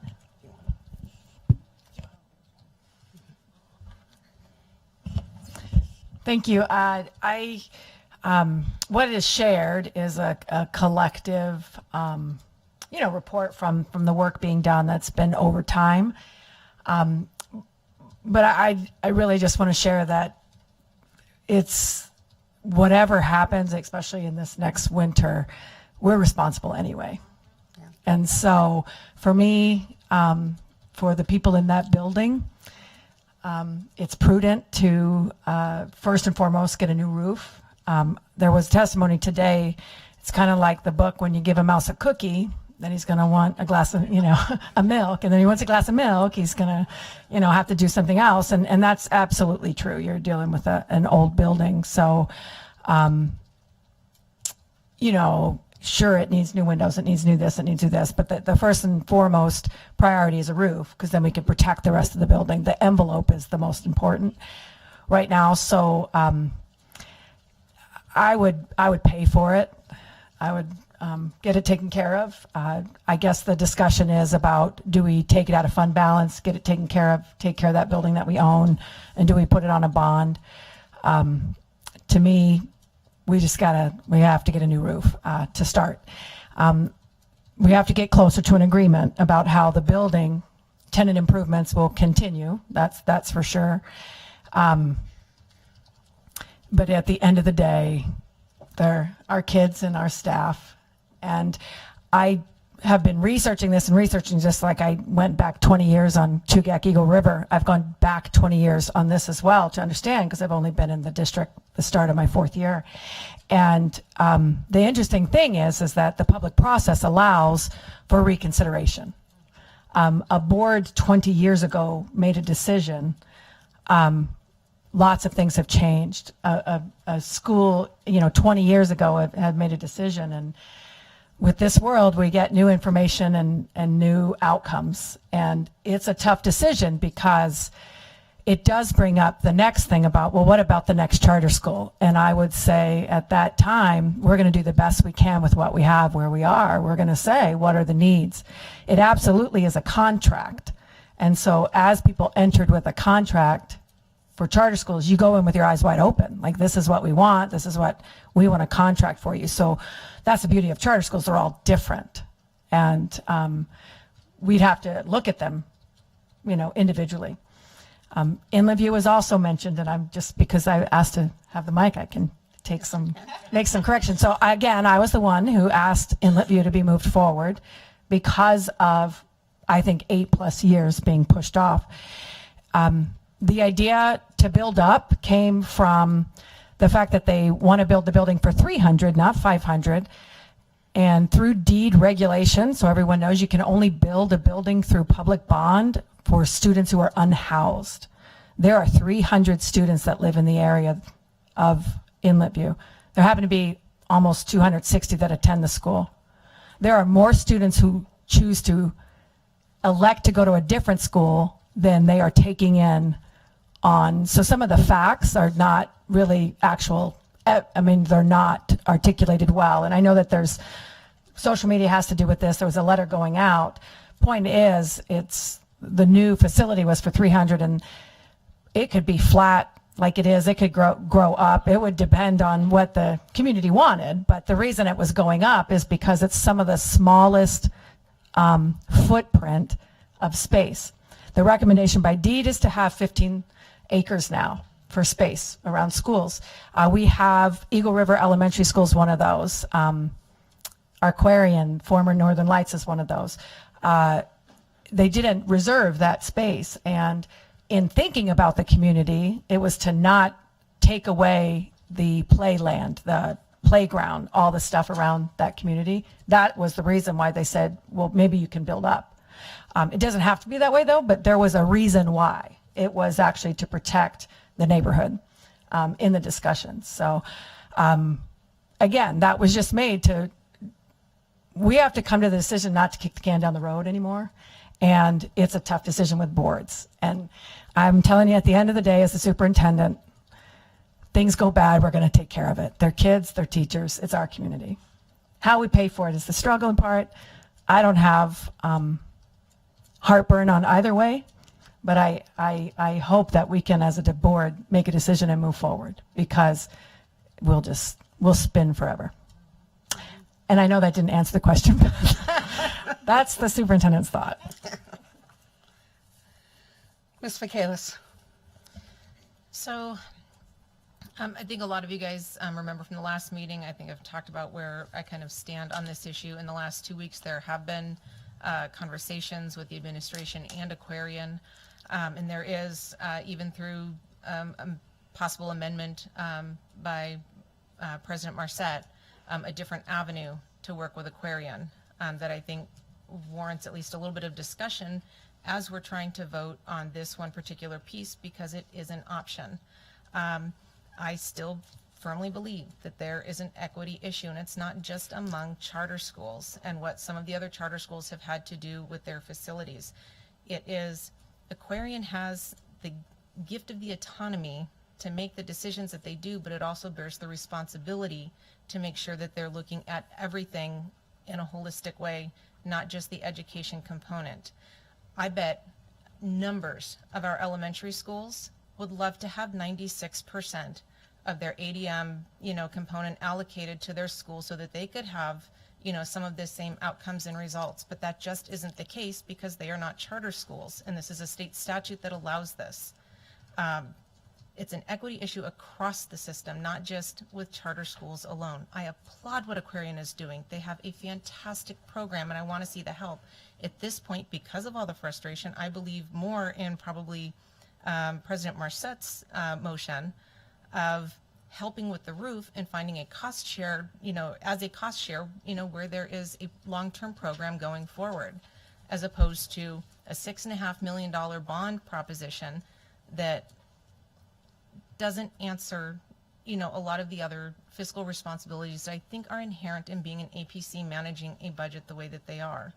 And so I'm against this proposal as it is. I would be more interested in looking at the other option as a board, and which we can, work on now or later, but I would ask Star if she would speak, to her, motion, not to confuse the two, but to make sure that both options are being discussed so that people know that there are options, not just one thing being put in front of us.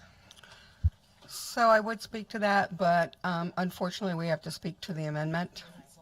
Yeah, so that's on the floor, and so I'm not able to do that.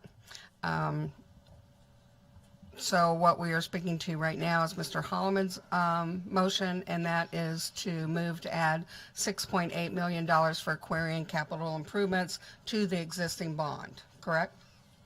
Okay. Madam President? Yes, Mr. Donnelly?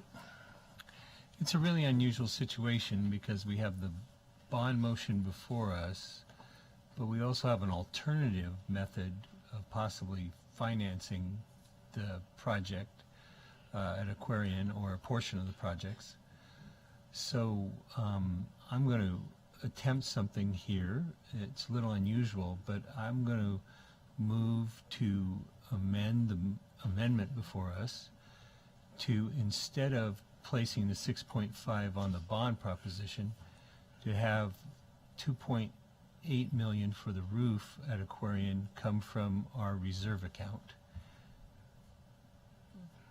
And I think it relates to what's before us because it's kind of a either or with the bond, and this provides an opportunity for people to vote that up or down before we proceed to the question of the bond.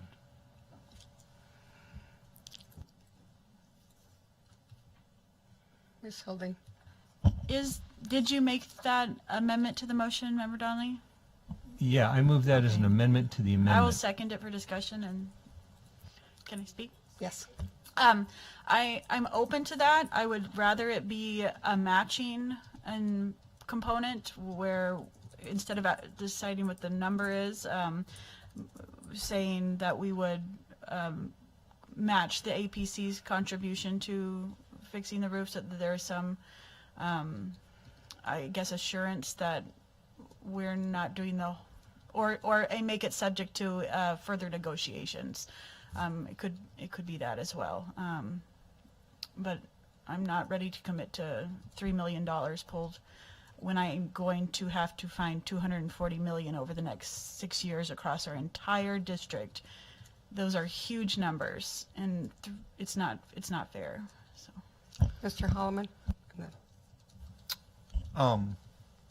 My understanding is, first of all, that the roof repair has to be done by the Anchorage School District because it is an ASD building. We can't allow another entity to handle the contracting for that work. And my understanding is by statute, we can't ask a charter in our building to pay for capital improvements. So my question would be, is what you're talking about legally doable? My understanding is it's not.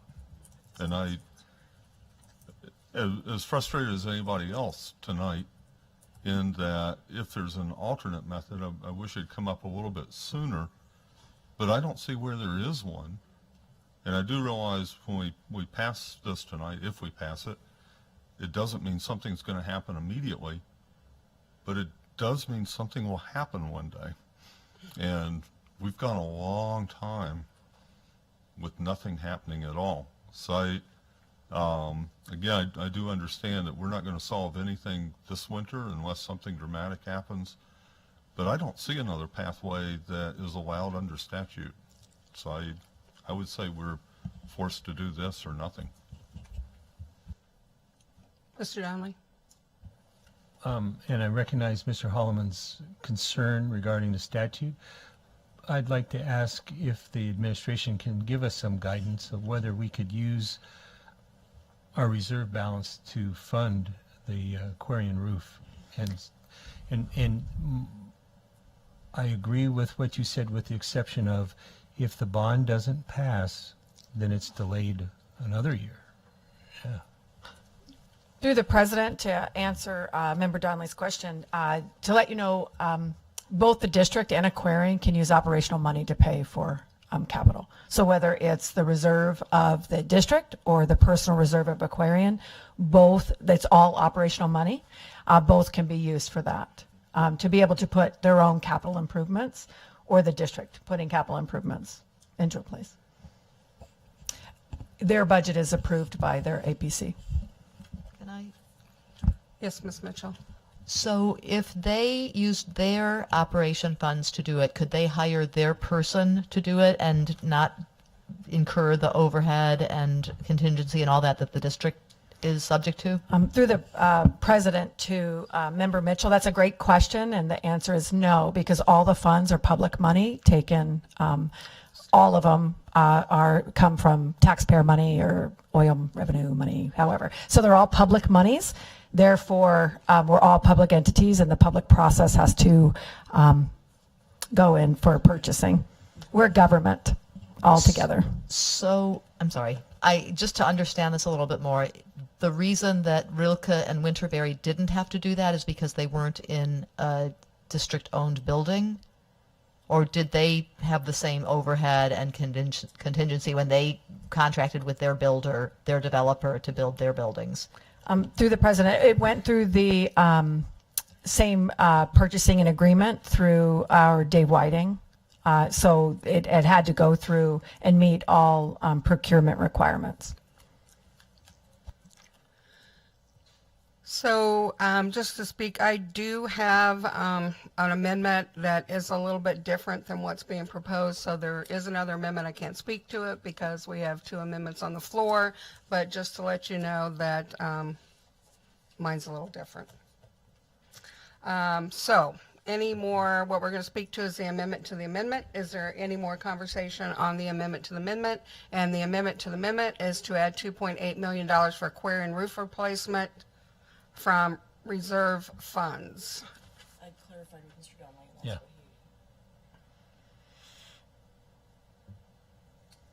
that's what I actually Yes. never, yeah, thank you. I never got a chance to actually speak to the amendment, so I guess I'll do that now. This amendment has the advantage of not putting something with such amazing public support for mixed in with other things, and I'm an advocate for separating the issues. It has the advantage of not having to go through waiting for the vote to begin the process of the design and to get the project done, because in my visit to the school, it looks like it's got to be done right away. And I think that it's justifiable, even though it's a unique circumstance with it being a charter, from the point of view of just preservation of school district property. That's what I think we need to preserve those buildings there, that school, the building. And so by moving ahead with it in this format, we kind of cut through all the questionable, what may happen in the future, and get right to the issue, and that's preservation of this building with a roof that works and is everybody agrees is needed. I completely recognize that there needs to be a long-term fix, and the uniqueness of this particular charter school creates a lot of questions about, we need a policy to deal with it. But we're also faced with a very immediate roof problem and a problem with preserving that building, which we own. So that's why I think it's appropriate to break it out and just move forward with it in an expedited manner. Yes, Mr. Holloman. I'm looking back through notes, Alaska Statute 14.03.260, which lays out allocations to a charter. Part B says the program budget of a charter school is to be used for operating expenses of the educational program of the charter school, including purchasing textbooks, classroom materials, and instructional aids. And that's the part that led me to believe that a capital improvement wouldn't be appropriate. Rent obviously is, and of course hidden within rent is capital expense. If we were a private landlord, we could do that. But there's also another statute, 14.03.255, that says a school district won't charge charters that. They will only charge them repair cost. So I'm still confused about whether or not it would be legal. The law seems to say pretty expressly operating expenses, which normally things like a boiler, a roof, or whatnot wouldn't be considered that unless they were covered under annual rent. Through I can have staff speak to that, but through the president, I've had experience where charters were on bonds for capital items that were approved by the state, and then I've had those very same similar capital items be paid for by the charter in, to have two of something or two. So we could relook at it, but in my experience in a prior school district, capital was purchased out of operational money as well as through a bond. But we can get more specific, and maybe things have changed since my experience, but we didn't have any information that wouldn't allow this to occur. Okay. My understanding is this went into effect in 2014. Correct. Okay. So there's a question about the amendment to the amendment, though. Katie, you want to, because I'm not sure. This is just, it seems to be a completely separate amendment. It doesn't, I was just wondering if that is it, point of order, is it an amendment to amendment, or is it a substitute amendment? It's essentially a substitute amendment, but it's on the same subject matter of funding for aquarium. So basically, it would replace what Mr. Holloman. It would replace what. Placing something on the bonds with just a straight up pay for the roof from reserve funds. Yeah. So the amendment on the amendment we're voting on is to, instead of, and probably this isn't on here correctly, is to not have Aquarian on the bond, and the amendment is to put $2.8 million for the Aquarian roof replacement. Is that correct? Yes. Okay. Okay, so amendment to amendment is. Ms. Hildy. I just want to make sure, Katie, do you think you So have it? not to include So it's a any- substitution to Member Holloman's amendment. Right. And the board will vote on the substitution, and then we'll have to vote on that underlying amendment. Yes. But is it as stated? Or As to allocate 2.8 million from the reserves for Aquarian roof repairs. So Yes. I guess I'm sorry. I just need clarification. So the amendment to the amendment to only put, are we reducing the 2.8 from the 6.8? No. No, Mr. Darling, my understanding is that your amendment is to remove it from the bond, the 6.58, whatever it is, and to replace it with $2.8 million for Aquarian roof replacement from the reserve funds. Yes. Okay. So it's a replacement to substitution of Mr. Holloman's amendment. So what we'll be voting on, I know it gets confusing. What we'll be voting on is an amendment to, a substitution to the amendment. The substitution is $2.8 million for Aquarian roof replacement from reserve funds to replace what Mr. Holloman's amendment, which was to include $6.8 million on the bond. So, So you need that additional language? yeah, so what we're voting on now is not to put it on the bond, but to pay for the roof out of the reserve funds. Just to substitute the language. Yes, just to substitute the Not- language. And then we will have another vote on whether to amend the bond. Right. So I will vote to substitute the language, so there's no confusion on what's happening here. You'll see that.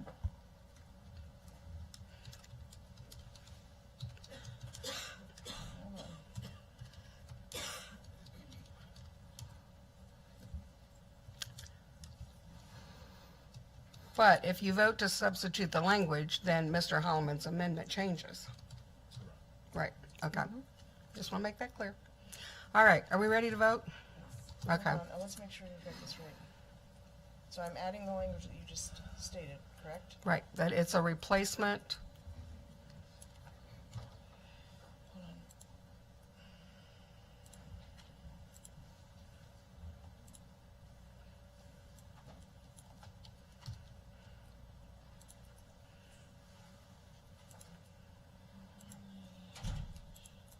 Katie and I have been brushing up on our parliamentary procedures.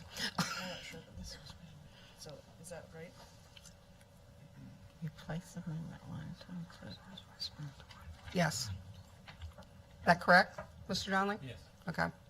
So, Ms. Hildy, would you like to read the, So there is a substitution to Member Holloman's amendment to allocate $2.8 million for the Aquarian roof replacement from reserve funds to replace Amendment 1 from Mr. Holloman to include $6.8 million for Aquarian capital improvements on the bond. and realize that you're voting for the proposed bond along with this change? We are only voting for a wording change to a potential amendment to the bond. Okay? Right. We're not voting for the full motion. Yeah, I No, know. Then we will vote on whether to actually allocate the 2.8 million. Okay, board members, please vote.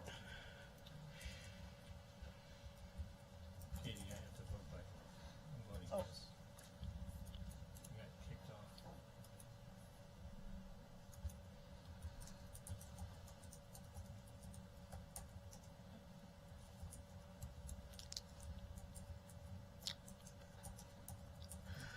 So there are 4 nays and 3 yays. So that revised revision does not pass. Let me go back to Andy's original amendment.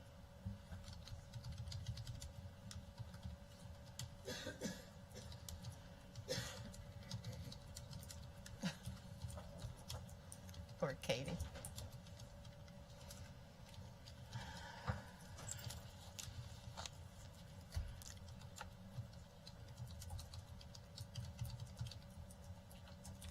The original was Andy and Margot, you were the second, correct?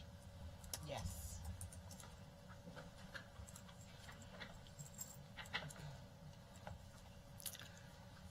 Okay, so now we are going to vote on Mr. Holloman's amendment, correct? Yes. And his amendment is to add up to $6.8 million for Aquarian capital improvements.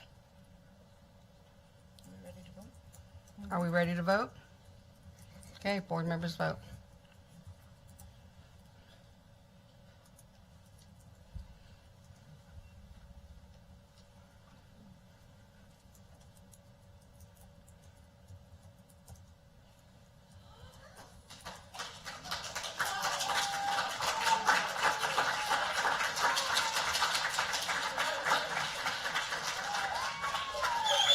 Okay, please. We still have work to do here, guys. I understand your enthusiasm. So that amendment passes, but I do have another amendment to the proposal that I'd like to make. And that amendment is I'd like to remove inlet view from design. And the reason I'm doing that is because, pardon? Oh, right. Well, no, actually, the main No, the main yeah, motion you're hasn't right. passed. Andy's amendment passed. So Right. now we're back with the main motion. Right. So you're absolutely Right. yes. So, Second. okay, thank you. So the reason I'm removing inlet view is because there's not a consensus in the neighborhood of what they want. And I don't want to get into a position where we're doing something that is not supported by the neighborhood. And so I'd like more information on that. I think we could actually add something else, but I won't do that at this time. That would be on our list, but because there's been conflicting information on Inlet View from the community, I would like to remove that from the bond. Is there any discussion? Yes, Ms. Bellamy. So I guess I'm not ready to remove them, but I would move them to maybe year 2 or 3. That gives the community and us time to engage, and because it's split. The emails I've gotten regarding Inlet View have been put us on the bond, take us off the bond. Right. There's the motion if you want to make it. This is for the bond, yeah. Number 7 there moves it back. Thank you, Mr. Donnelly. So I'd like to amend. We're not amending Wait, the CIP we're not amending. tonight. Okay. Right? Oh, No. We're I not. guess the bond. We're talking about the bond, so we're not amending the CIP. What we're doing is amending the bond, and then the CIP is a moving target. Okay, I So, got you. yeah, Okay. yeah. All right. So Ms. Hildy? Thank you, President Marset. I would like to see Inlet View stay on the bond. I regret us taking it off last year. I think that was a missed opportunity.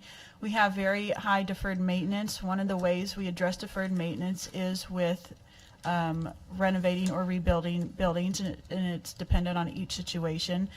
We've had a lot of input on Inlet View last year because it was supposed to be on the bond. We did put it on as a recommendation, not just on the capital improvement plan, but on this bond discussion.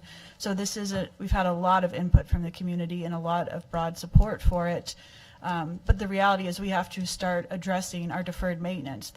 It's a multi-pronged approach for it. This is the oldest building in the school district. Age alone is not a reason somebody mentioned that, of course, but we've looked at the numbers extensively last year, and that the replacement in Inlet View is a good investment. We've heard clear explanation on that they have more students zoning out than zoning in. So we know the demand is in the neighborhood. Their students in Inlet View need, it is time for this school to be addressed. I wish Abbott Loop had gotten on last year, because now we're going to just be even longer, and all of these deferred maintenance continue to add up. And what does that mean when we don't address our deferred maintenance? It is a greater expense to the public. That is what it comes down to. If we had been more aggressive in addressing our deferred maintenance, 5, 10, 15 years ago, we wouldn't be in this position. So I'm not willing to wait more. That doesn't mean we don't have conversations about what do our capital planning look like. We closed the school this time last year, a wonderful school with wonderful parents, with wonderful programs. We've made really hard decisions, and we have to keep making those decisions. It is time to start investing in our infrastructure. Inlet View makes sense, and I'm ready to start moving forward. Ms. Mitchell? Then Mr. Donnelly?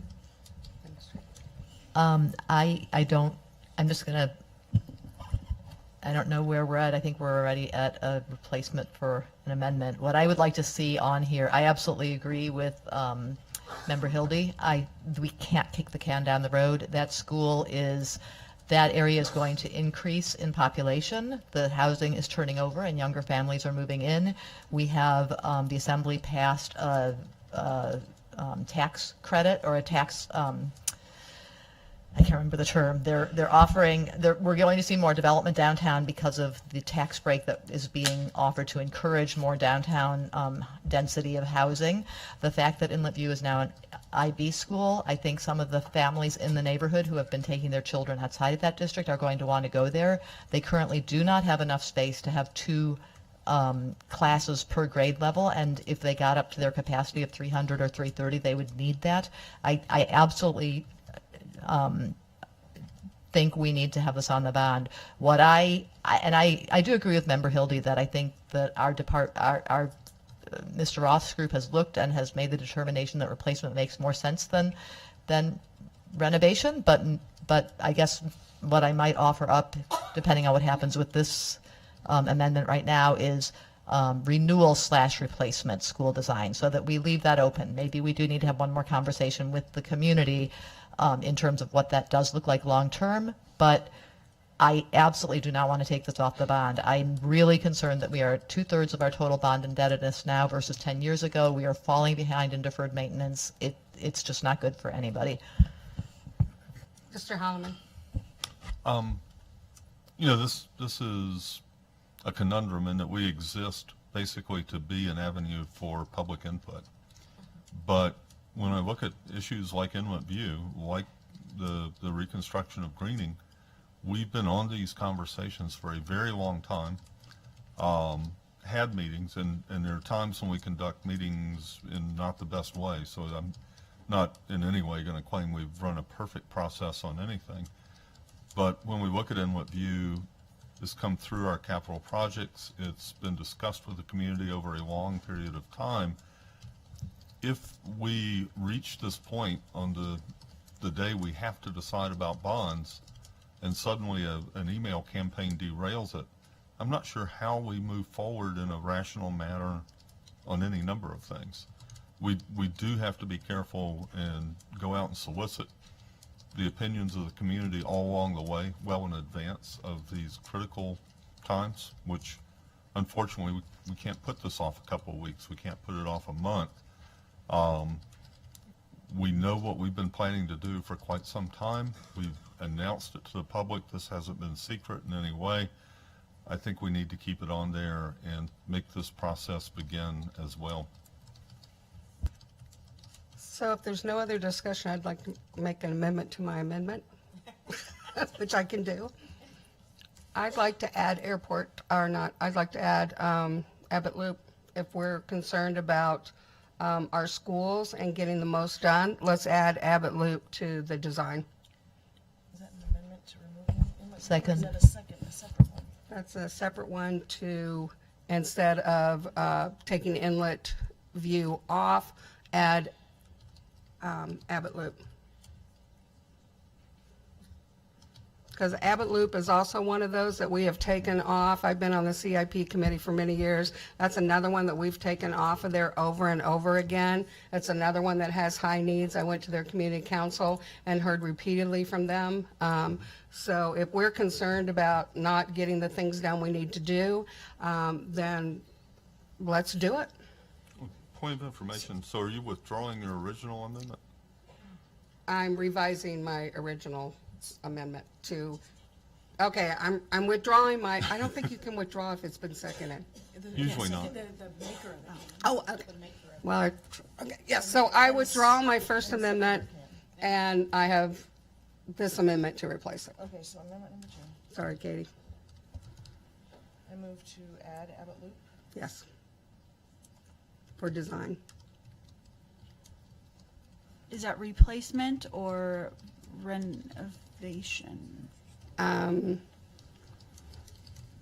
We can put replacement or, yeah, do the same. Do the replacement or rebuild and look at it. Yeah, sure. Madam President, I'd like to confer with Tom Roth and on this issue, the amount or the work, the capacity. It looks like you have something to add. Yeah, through the president, just on this one topic with regards to design or for replacement or renewal. One of the things that we do need moving forward, if we're going to move this to bond council and then to the assembly, it has to be specific. It's either for a replacement or for a renewal as it moves forward in the approval process. So what has been the recommendation? For the recommendation that we had in the 6-year plan, it was to replace both of those school buildings. Okay, then what I'd like to do is add Abbott Loop with Inlet View for replacement. Design money. So design money to the bond, let's see. Point of information, do we have a dollar amount on this? Do we have a dollar amount on that design? Through the president, we do for for year 3, and it would have to be modified somewhat just because it would be moved forward. 4.536 million for the replacement design. So is that, So we'd be adding 4 pounds. So it might decrease by some amount just because of moving it forward. Madam President, I'd like to follow up. What is the percentage of increase per year that is calculated into deed proposals? 3%? 3%. So let's, if you could do the math, Mr. Anderson, take off 6% off of that number as we're moving it up 2 years. so there'll be a total amount? 3.5. So they basically do the same as.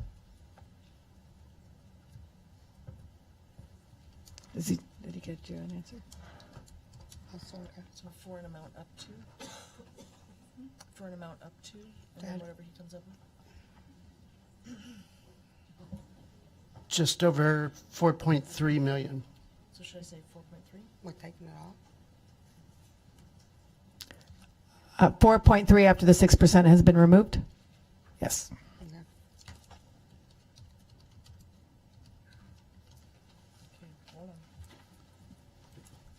Ms. Helding? So what is the proposed cost of the design for Abbott Loop replacement? Is 4.3. Thank you.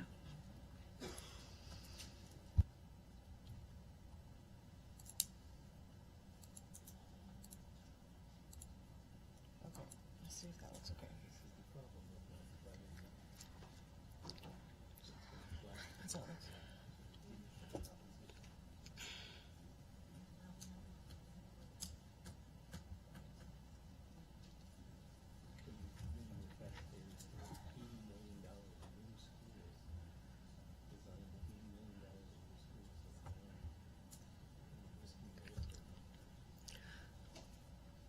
Mr. Anderson, could you add that up for us? If the bond is currently 73, 0, whatever, can you add the 6.8 and the 4.3? Oh, do you have it? 86 was. Yes, Okay. it's currently 90,843,000 from an original 79,780,000.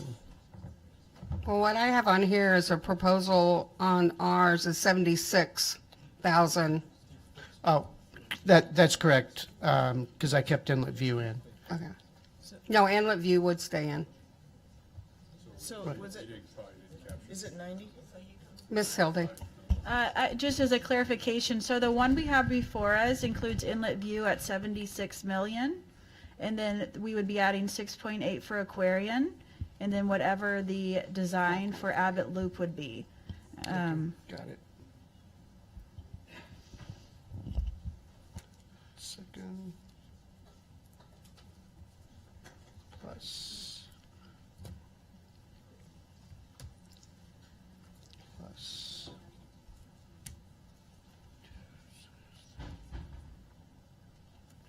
So 87,063,000.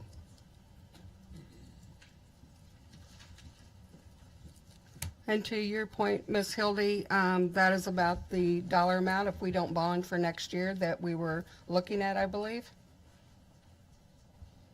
Ms. Hildy? I mean, my goal has been that over year 1 and year 2, we hold bonding flat. So whether we have 86 this year and 10 next year or whatever the math works out to, that's fine. That is going to be a hold even for taxpayers. That's something I'm comfortable with. If we're going to start tackling deferred maintenance, I think that's an excellent thing to start communicating. This is a big number. I don't want to present it as a multi-year bond.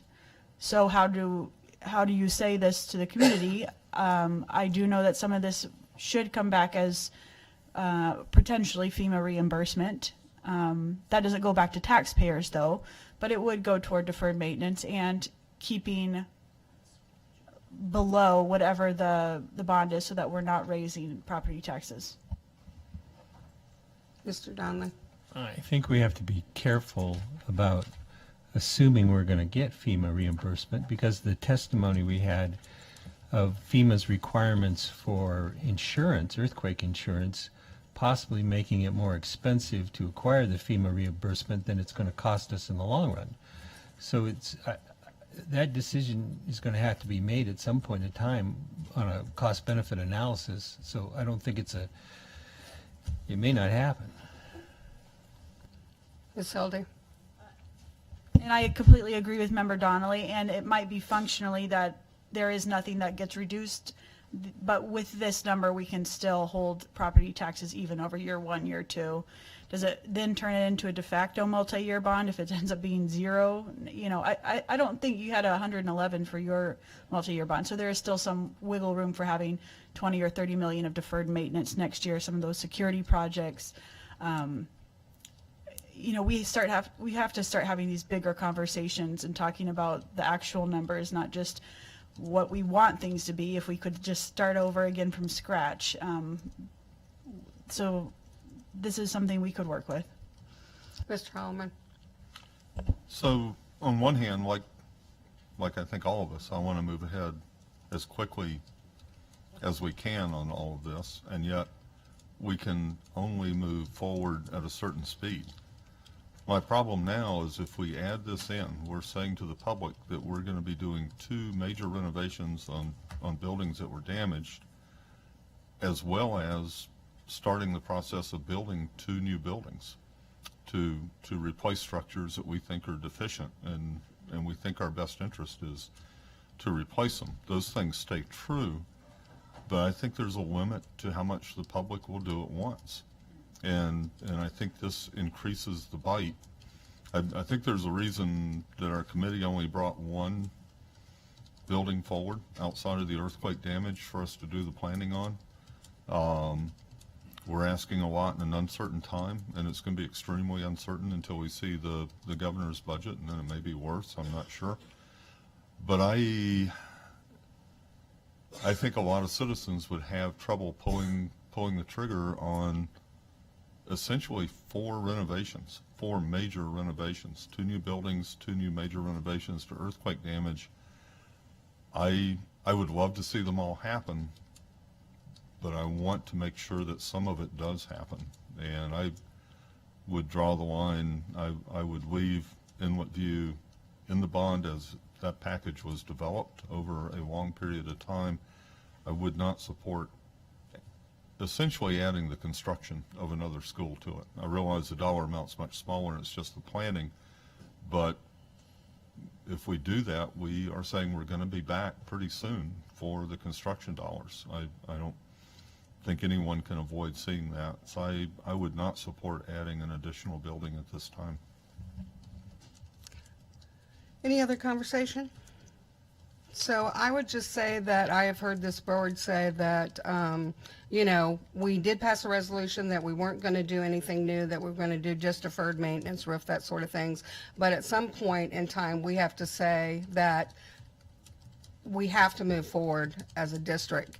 And those are 2 schools that have actually been pushed off, I don't know how many times.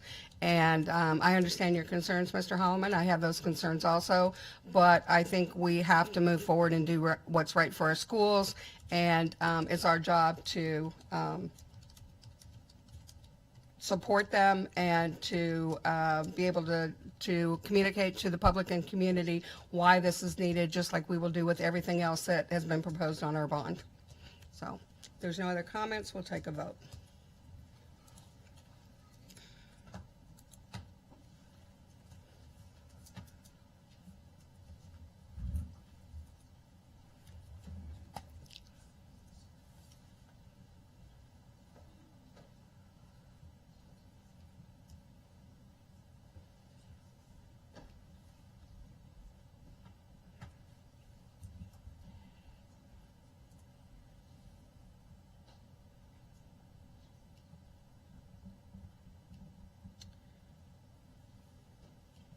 Still be thinking that I don't have, oh, sure, Dina, I don't know. You're still thinking, Okay. sorry, I can never tell. Don't if it's rush just her. not coming through.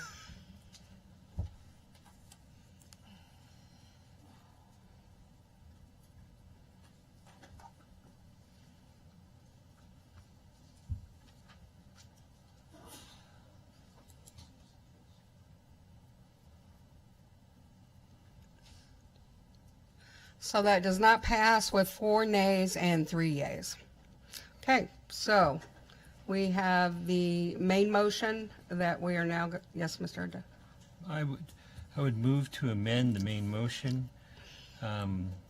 by paragraph 8 of my original substitute motion, which reads, amend the language for Inlet View Elementary School project to replacement design to remodel design, and replace the project description with design funding to remodel Inlet View Elementary School on existing site. Is there a second?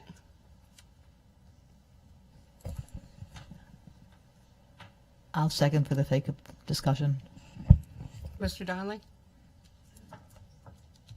As it appears now, I share Member Holloman's concern that this bond is going to collapse under its own weight. Building a entire new school, and we're looking at committing the taxpayers, although they could just decide to abandon the investment they make in the design, to a $30 to $40 million project several years out, and that's just huge. And I'm afraid what's going to happen to the earthquake money. I'm afraid there's going to be significant, well, I know, I've been told there'll be significant opposition to this bond package if this is in here the way it reads now. And I don't want to lose these earthquake bonds. That's why I brought my original substitute motion, was to protect the earthquake bonds and give other things a decent shot at an up and down. This was the language I had proposed in my substitute amendment, and I'm just very concerned about losing the earthquake bonds. Any other, Ms. Michaelis?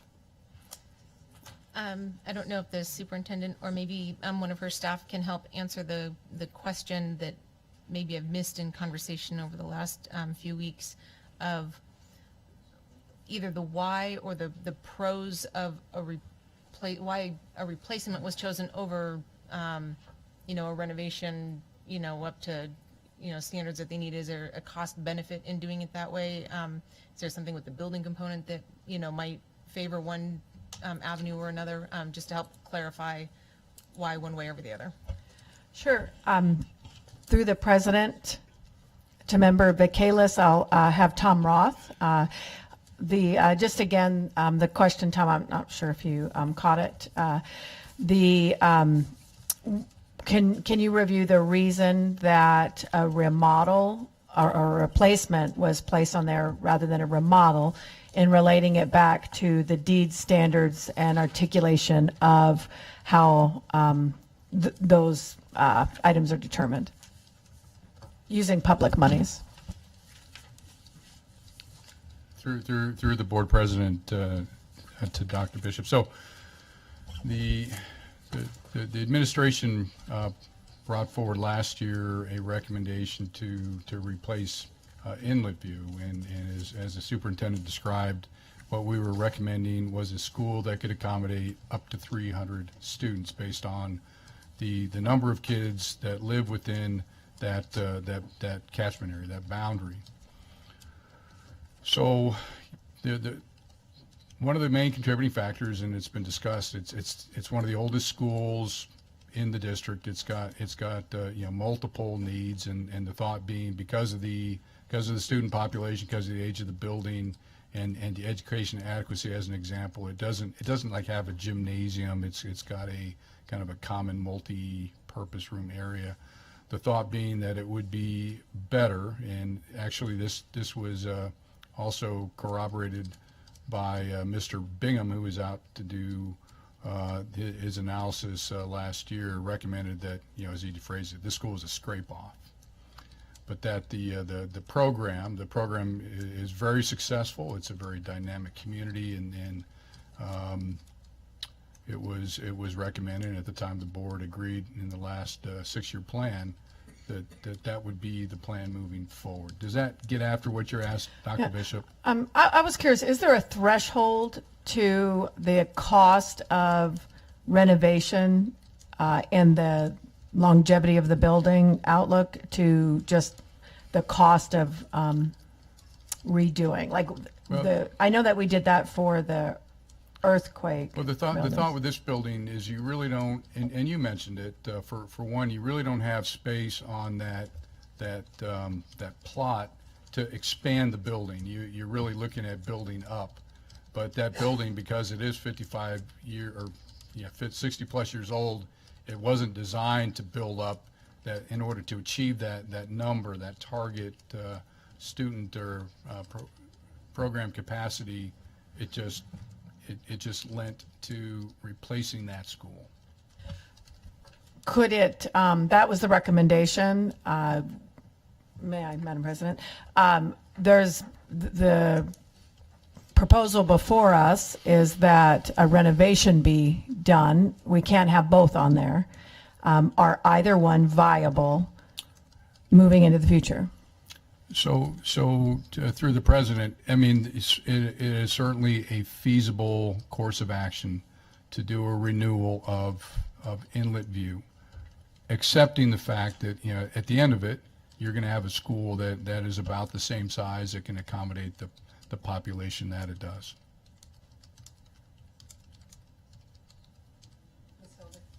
And I think that brings us back to the long-term planning aspect of this. Doing a remodel of Inlet View versus a replacement does not plan wisely for the future of Inlet View, the existing demographic needs of that neighborhood.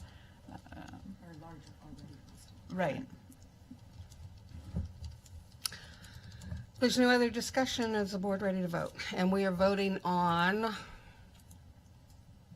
I move to amend the language for Inlet View Elementary School project to replace replacement design with remodel design and replace project design with design funding to remodel Inlet View Elementary School on the existing site.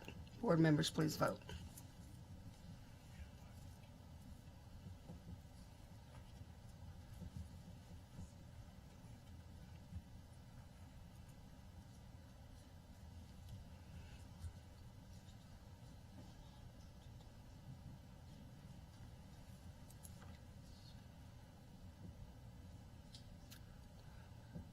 That does not pass with 5 nays and 2 yays. Okay, so now we are voting on the main motion. Ms. Hildy. I just want to clarify, so it's the as stated with Greening, Eagle River, all the earthquake projects, some planning design, Inlet View, and 6.8 for Aquarian. Correct. Madam President, may we take a 2-minute recess to get the exact finances set? Yes, thank you. 5. Actually, I have one more amendment. Can we, let's do the 5 minutes and then. Okay. Because, yeah. If you want to get with Katie on that, Mr. Donnelly, if you want to get with Katie on your amendment. Yeah. Oh, number 1 on the second page.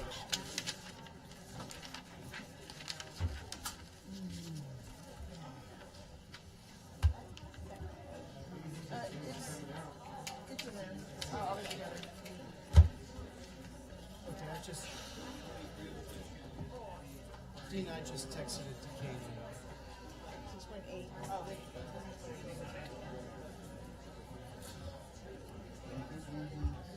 You said 6.3, it's 6.8. It was 6.8, not 6.3. Round up, round down. It's only millions, right? Well, it's only hundreds. It's only half a billion, right?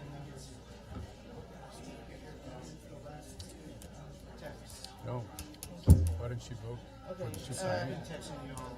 Yeah, I saw. I killed her. Actually, I saw this one. I didn't see. I saw that and I just didn't do it. I found it. I mean, it was right there. So this is our total bond. Yes, ma'am. See, when she voted no, that opened up the 6.8. Well, is that part of the is that part of the? Yeah, I thought you said it. I mean, Right. I don't think that's part of the recommendation. I don't care. all this other stuff. I we don't can care. keep this building. For taxpayer. Right.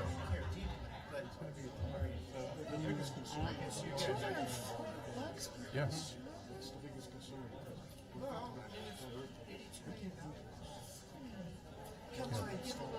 I got 2 houses. Yeah, whatever. Okay, so 82.833. Thank you, Jim. What's your clock on reimbursement?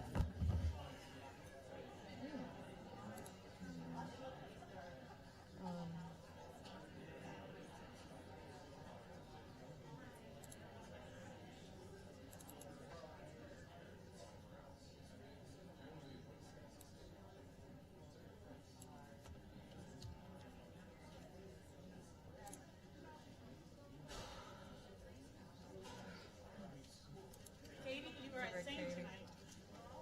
You are. You know, except the only thing is I realized we. Oh no, someone turned them on. Yeah, they turned them on. Oh no, we didn't turn our lights on. Oh, I figured no, these it'd be we more did. distracting to go turn them on at the end of the meeting. So there's the one. Scott, you get a lot to watch tonight. I gotta go back and watch it all and write a story. Thank you guys, Andy, while making everybody informed. Oh yeah, You just please. do you. You're doing great. Make sure they all know So what Dave, we're you got one doing. more amendment. River and Chukiak are like, we've never, we've been running stories for the last 2 months. I know. Where have you guys been? What's the news? Huh?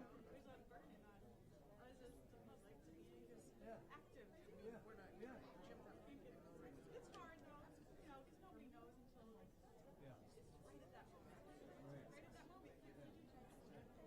But for everybody that reaches out and sends you guys an email, there are other people sitting back there going, That's why I always try to take it into account because how many parents actually want to go to school? right, right.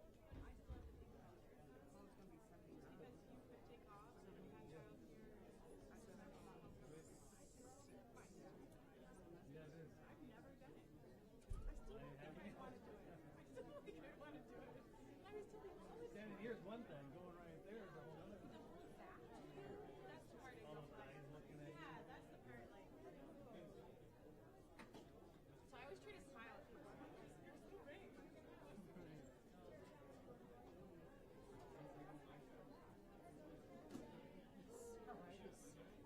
You know what? We're gonna be fine no matter what.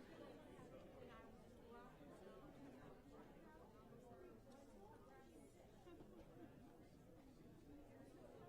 How you doing? Do you need anything? Want me to get you a drink? That's what people are freezing up here. No, a cot. Oh, a cot? Oh, yeah, I'm thinking about that too. I wonder how people feel about me wearing the same outfit tomorrow, you know? I know this is against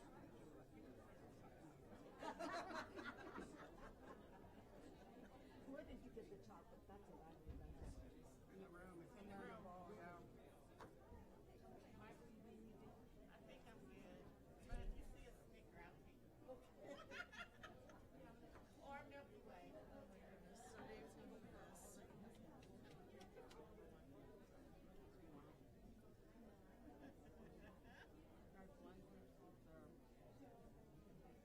So this is like a disclaimer on the whole bond.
Okay, calling all board members back, please. Let's, recess is over.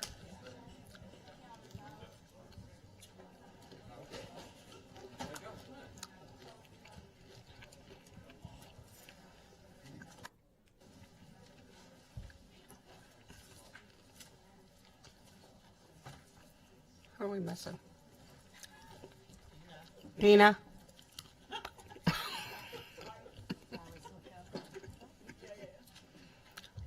So, Mr. Donnelly, you were making an amendment to the main motion. Yeah, on the separate page that I submitted, it's motion number 1, this page.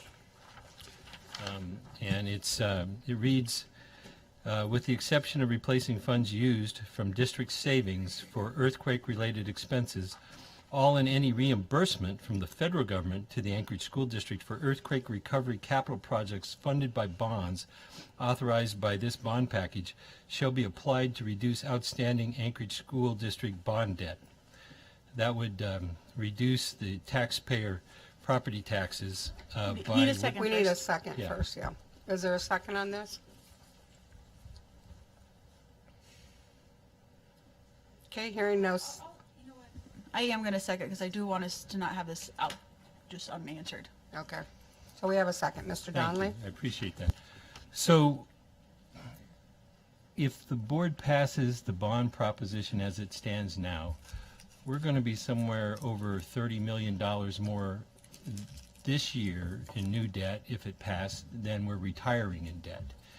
And if there's a possibility that FEMA does send us money, I think the fairest thing to do to our taxpayers is to use that to reduce some of that outstanding bond debt to minimize the effects on property taxes.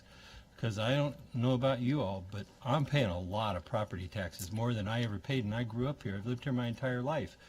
And this is the package we have before us now. If there's not major reimbursement by FEMA and used to offset property taxes, is going to increase property taxes. I mean, that's just it. I mean, because there's also no guarantee of what the board might do next year. I mean, there's no promise in here, as I had proposed with a 2-year bond proposition, to not have a second year bond.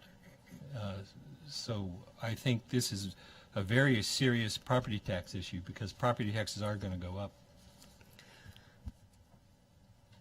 Ms. Hildy? I shared Member Donnelly's concern, but I was under the impression that that's not possible to directly refund or to pay down the outstanding debt with the extra FEMA. Like, there's a restriction on the FEMA money, so perhaps we could have some clarification on whether this is possible use of FEMA money. Yes. Dr. Bishop? Madam President, I would like to ask Mr. Anderson to explain kind of all this issue and give us some insight, please, in regard to the statutory allowability. Thank you. So to clarify, if we spent $20 million working on something and now FEMA reimburses us, we could use it for other projects. That when we talk about could you use it to pay off bond debt, in reality, you can't pay a bond off early. It's not like a house loan where you can pay it off early because the investors intentionally bought into a 20-year investment strategy option.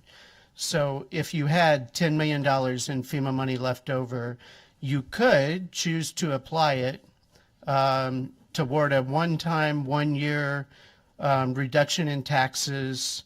And we do that by just not asking for taxes in that amount to the municipality. But so the real options are, is that what you'd want to do, is lower taxes for all the Anchorage homeowners for just 1 calendar year? Or would you use that $10 million to not put the next $10 million worth of projects on any bond? And then you'd really be reducing long-term additional expenses to the voters. It'd really have to be a large amount of money for them to really feel like they got a huge long-term gain. if you reduce taxes by $40 for just 1 year, but then you still throw another bond out the next year. So I think it's really just a strategy on, do you want to take credit for a 1 year slight reduction in taxes, or you actually just don't put new projects on a future bond and you can use the FEMA money in that approach? So I'm going to say what my husband always says. You always talk about paying back this bond debt, and I never see my taxes go down. So, I mean, we talk about it, but I mean, really, there's other things that happen, and I don't think the average person sees that their taxes are going down when we talk about this. So, Perhaps your assessment goes up. yeah, your assessment goes up. I mean, there's other factors, but my husband says my taxes never go down.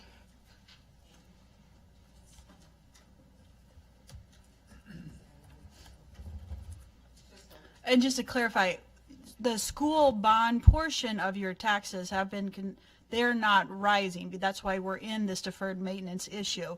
If appraisals have gone up, that's beyond us, but the amount we've been asking for has not been increasing. That is why we are under, and we have reduced our bond indebtedness over the last 15 years from what was at 200 million and now it's at 600, because we under bonded for what we were doing.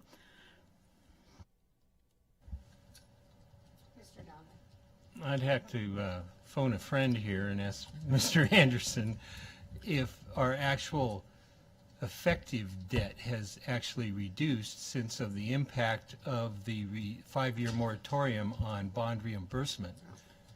Yes, of course, because we're paying off the principal plus interest every year. So our actual total debt, because we're still at about between 49 and 53%, was still being state debt reimbursed, with the exception of this one-time 50% cut this year. You know, I'm assuming right now current law is that state bond debt for old bonds is still going to be covered next year until they change or another veto occurs. But at this point in time, we're still in the less than what we had the prior year, even with the 50% reduction this year in state debt assistance. Ms. Hildy? And I appreciate the clarification, Mr. Donnelly. I was thinking more of a historical perspective. Just for the, you know, people have a lot of views on what their property taxes numbers are and what has been happening with school bonds, but certainly the lack of bond debt reimbursement and how it disproportionately affects the municipality of Anchorage is significant. Mr. Holloman? I think trying to say what we're going to do when we don't know what's going to happen potentially puts us in a bad place, having to walk back something or having to do something different.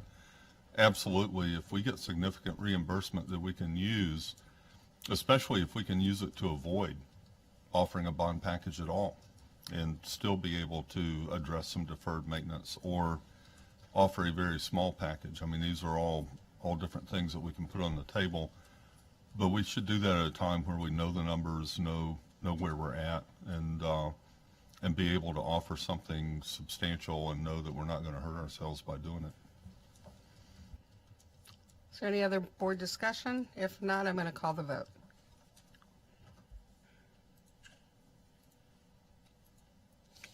And is everybody aware of what we're voting on? Okay.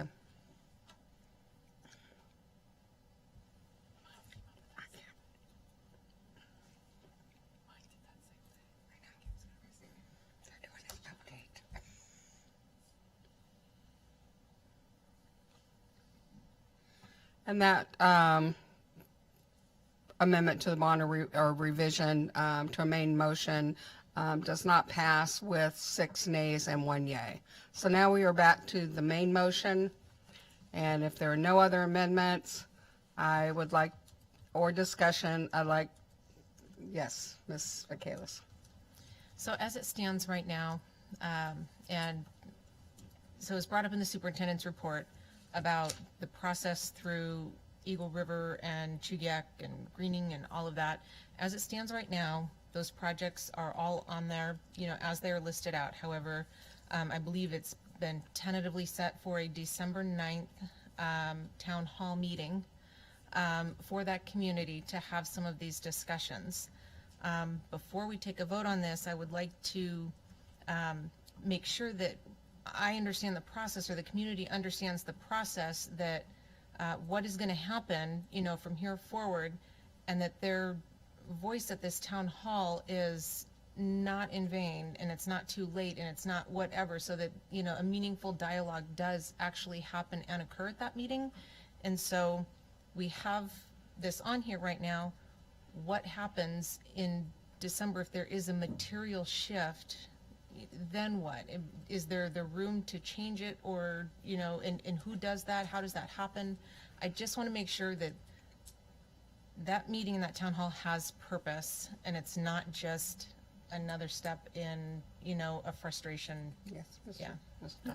Through the president to member Vacalis, I'm going to ask for assistance, but my understanding something very similar happened last year. It was just kind of a opposite, where the board passed a bond, and then in between the time that the board passed the bond and the assembly voted on it, an amendment was proposed at the assembly to add 4 million.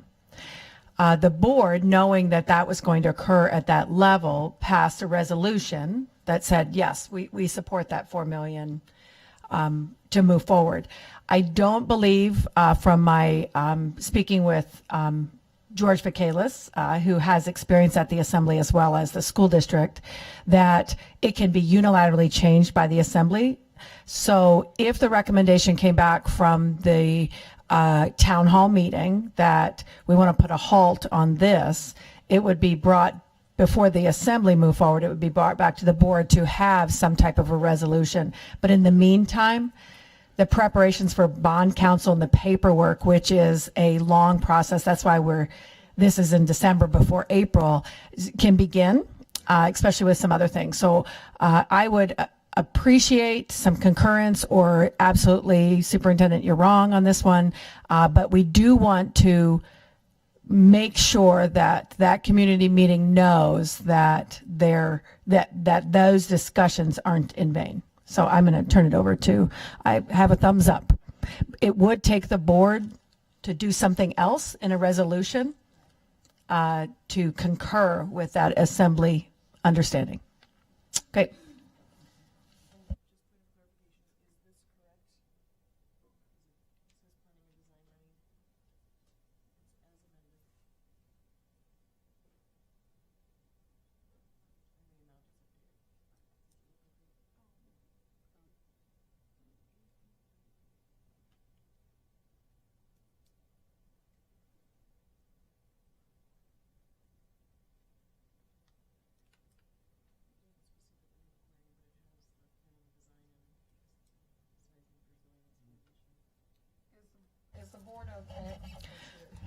Is the board okay with what's on there? Do we want to specifically add, I think we want to add Aquarian on there as part of the.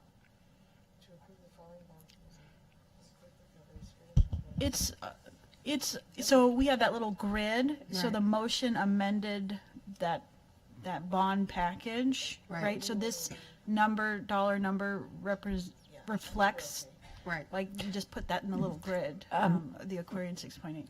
Madam President, I believe that Jim concurred with the number. I would like to double check that this language would cover what the bond council needs through deed regulation to have the items defined. And that would be to Mr. Roth and Mr. Vacalis. Do we need any more clarity in this motion to move it forward?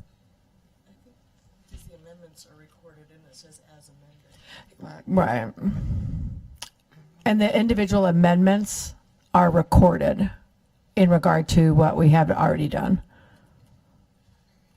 It would just be awful to have to come back to the table after this long evening.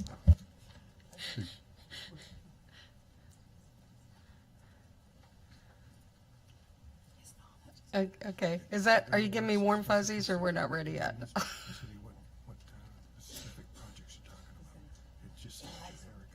Yeah, no.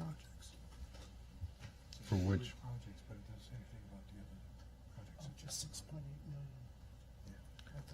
Yeah, so what we're gonna need to do, I think we can work with the number, but what we received is a document that was provided by the APC.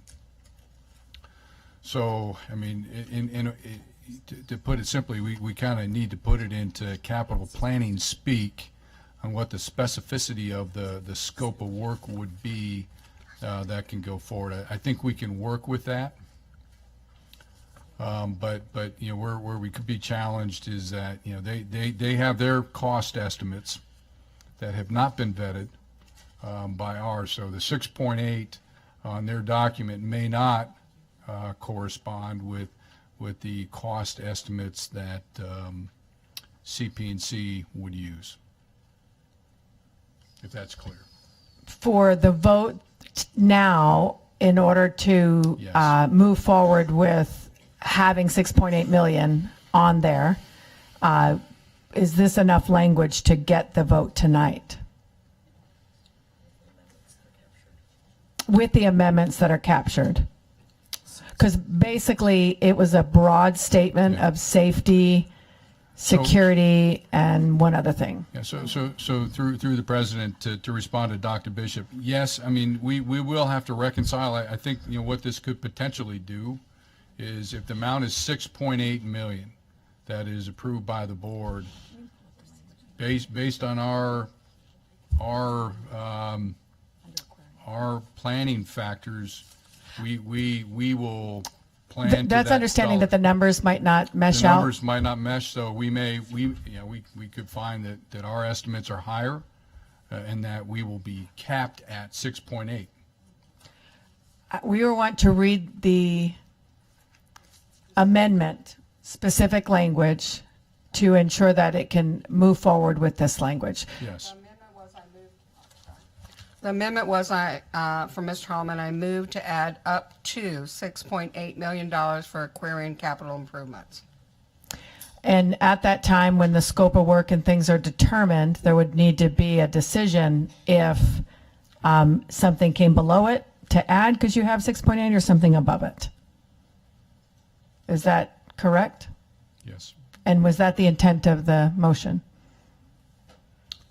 The intent was to allow up to that amount, realizing that the precise items done under that might vary.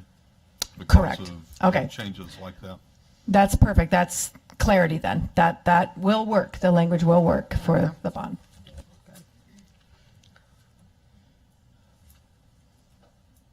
Okay, I think we're ready to vote.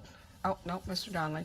Well, on the main motion before us as amended, my calculations indicate that this package is now $82,833,000, which is $28,193,000 beyond the projected 2020 debt retirement, and that's not adjusted for the increased impact of the debt for the lack of a school debt retirement program in place.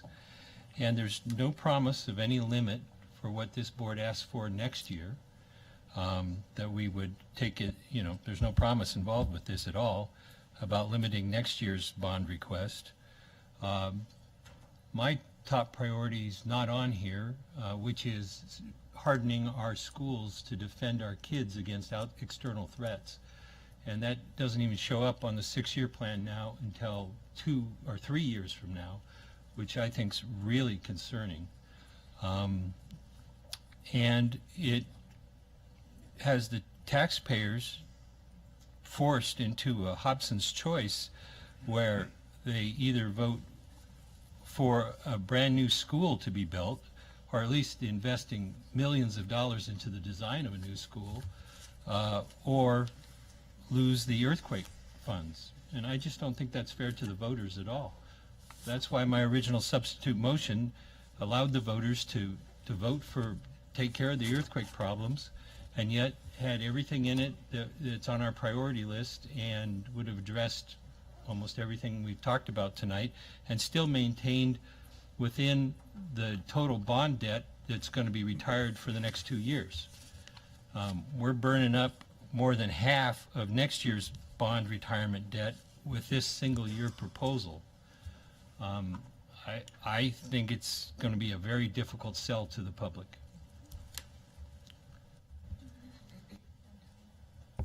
At 11.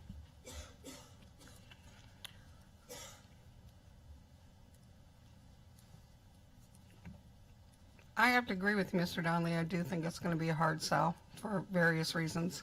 And I do worry about our earthquake repairs. But at this point, we are either voting up or down on the motion before us.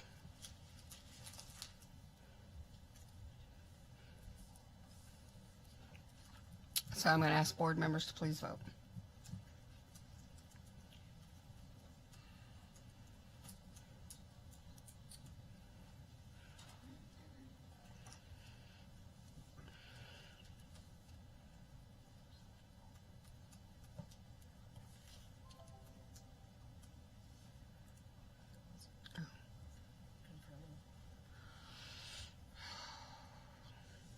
I need time to think.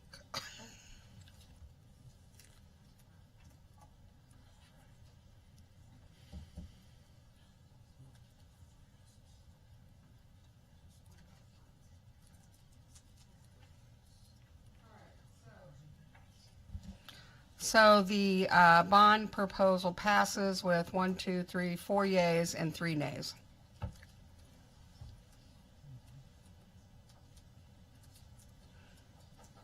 Thank you, board, for good discussions. My computer just went kapooey. I think what we have next is non-agenda items. Is there anything the board wants to pull? Thank you. Hearing no items to be pulled, we will move on to, is there any RFIs that the board is proposing at this time? Okay. Any new business? Okay, no new business. Oh, sorry. Well, I'll just make it 30 seconds. So you had that thing on Friday with the municipality about their environmental plan. I just want us to use less paper. So we already have a board list system. You know, I've printed out stuff or had stuff. Let's just try to use less paper. It costs a lot of money. Be a little bit more discerning in what we're doing. Do I need this, or can I look at my screen? It doesn't have to be 100% of the time, but just a request. And I agree. We've already addressed the solar power, and that'll be a discussion next year. We have it on our agenda to look at. It's just, we've got too much going on, and so it'll be Ms. Mitchell. And this is sort of along those same lines. We have these wonderful mugs now, and shipping water up to Alaska uses a lot of carbon. So I'd encourage us all to use our mugs. They're great. I forget, sorry. Okay, anything else under new business? Any school board and administration comments? Oh, public testimony. Is there any public testimony? We do have to vote at 11 o'clock to extend the meeting, but if there's anyone that would like to testify, please come forward. Okay, thank you. Now, is there any board comments or? Yeah. Yes, Ms. Mitchell. So I had planned to do a little bit of information on the AASB annual meeting, which I thought was excellent. The Experienced Board Academy was on family engagement, and there was a lot of information. And I also shared with you all the booklet on student leaders, and I went to a session on that. I will try to put that in writing because I don't want to keep us here any longer tonight. Okay, thank you. Do I have a motion to adjourn? Second? Is there a second? Okay. All right, we are adjourned.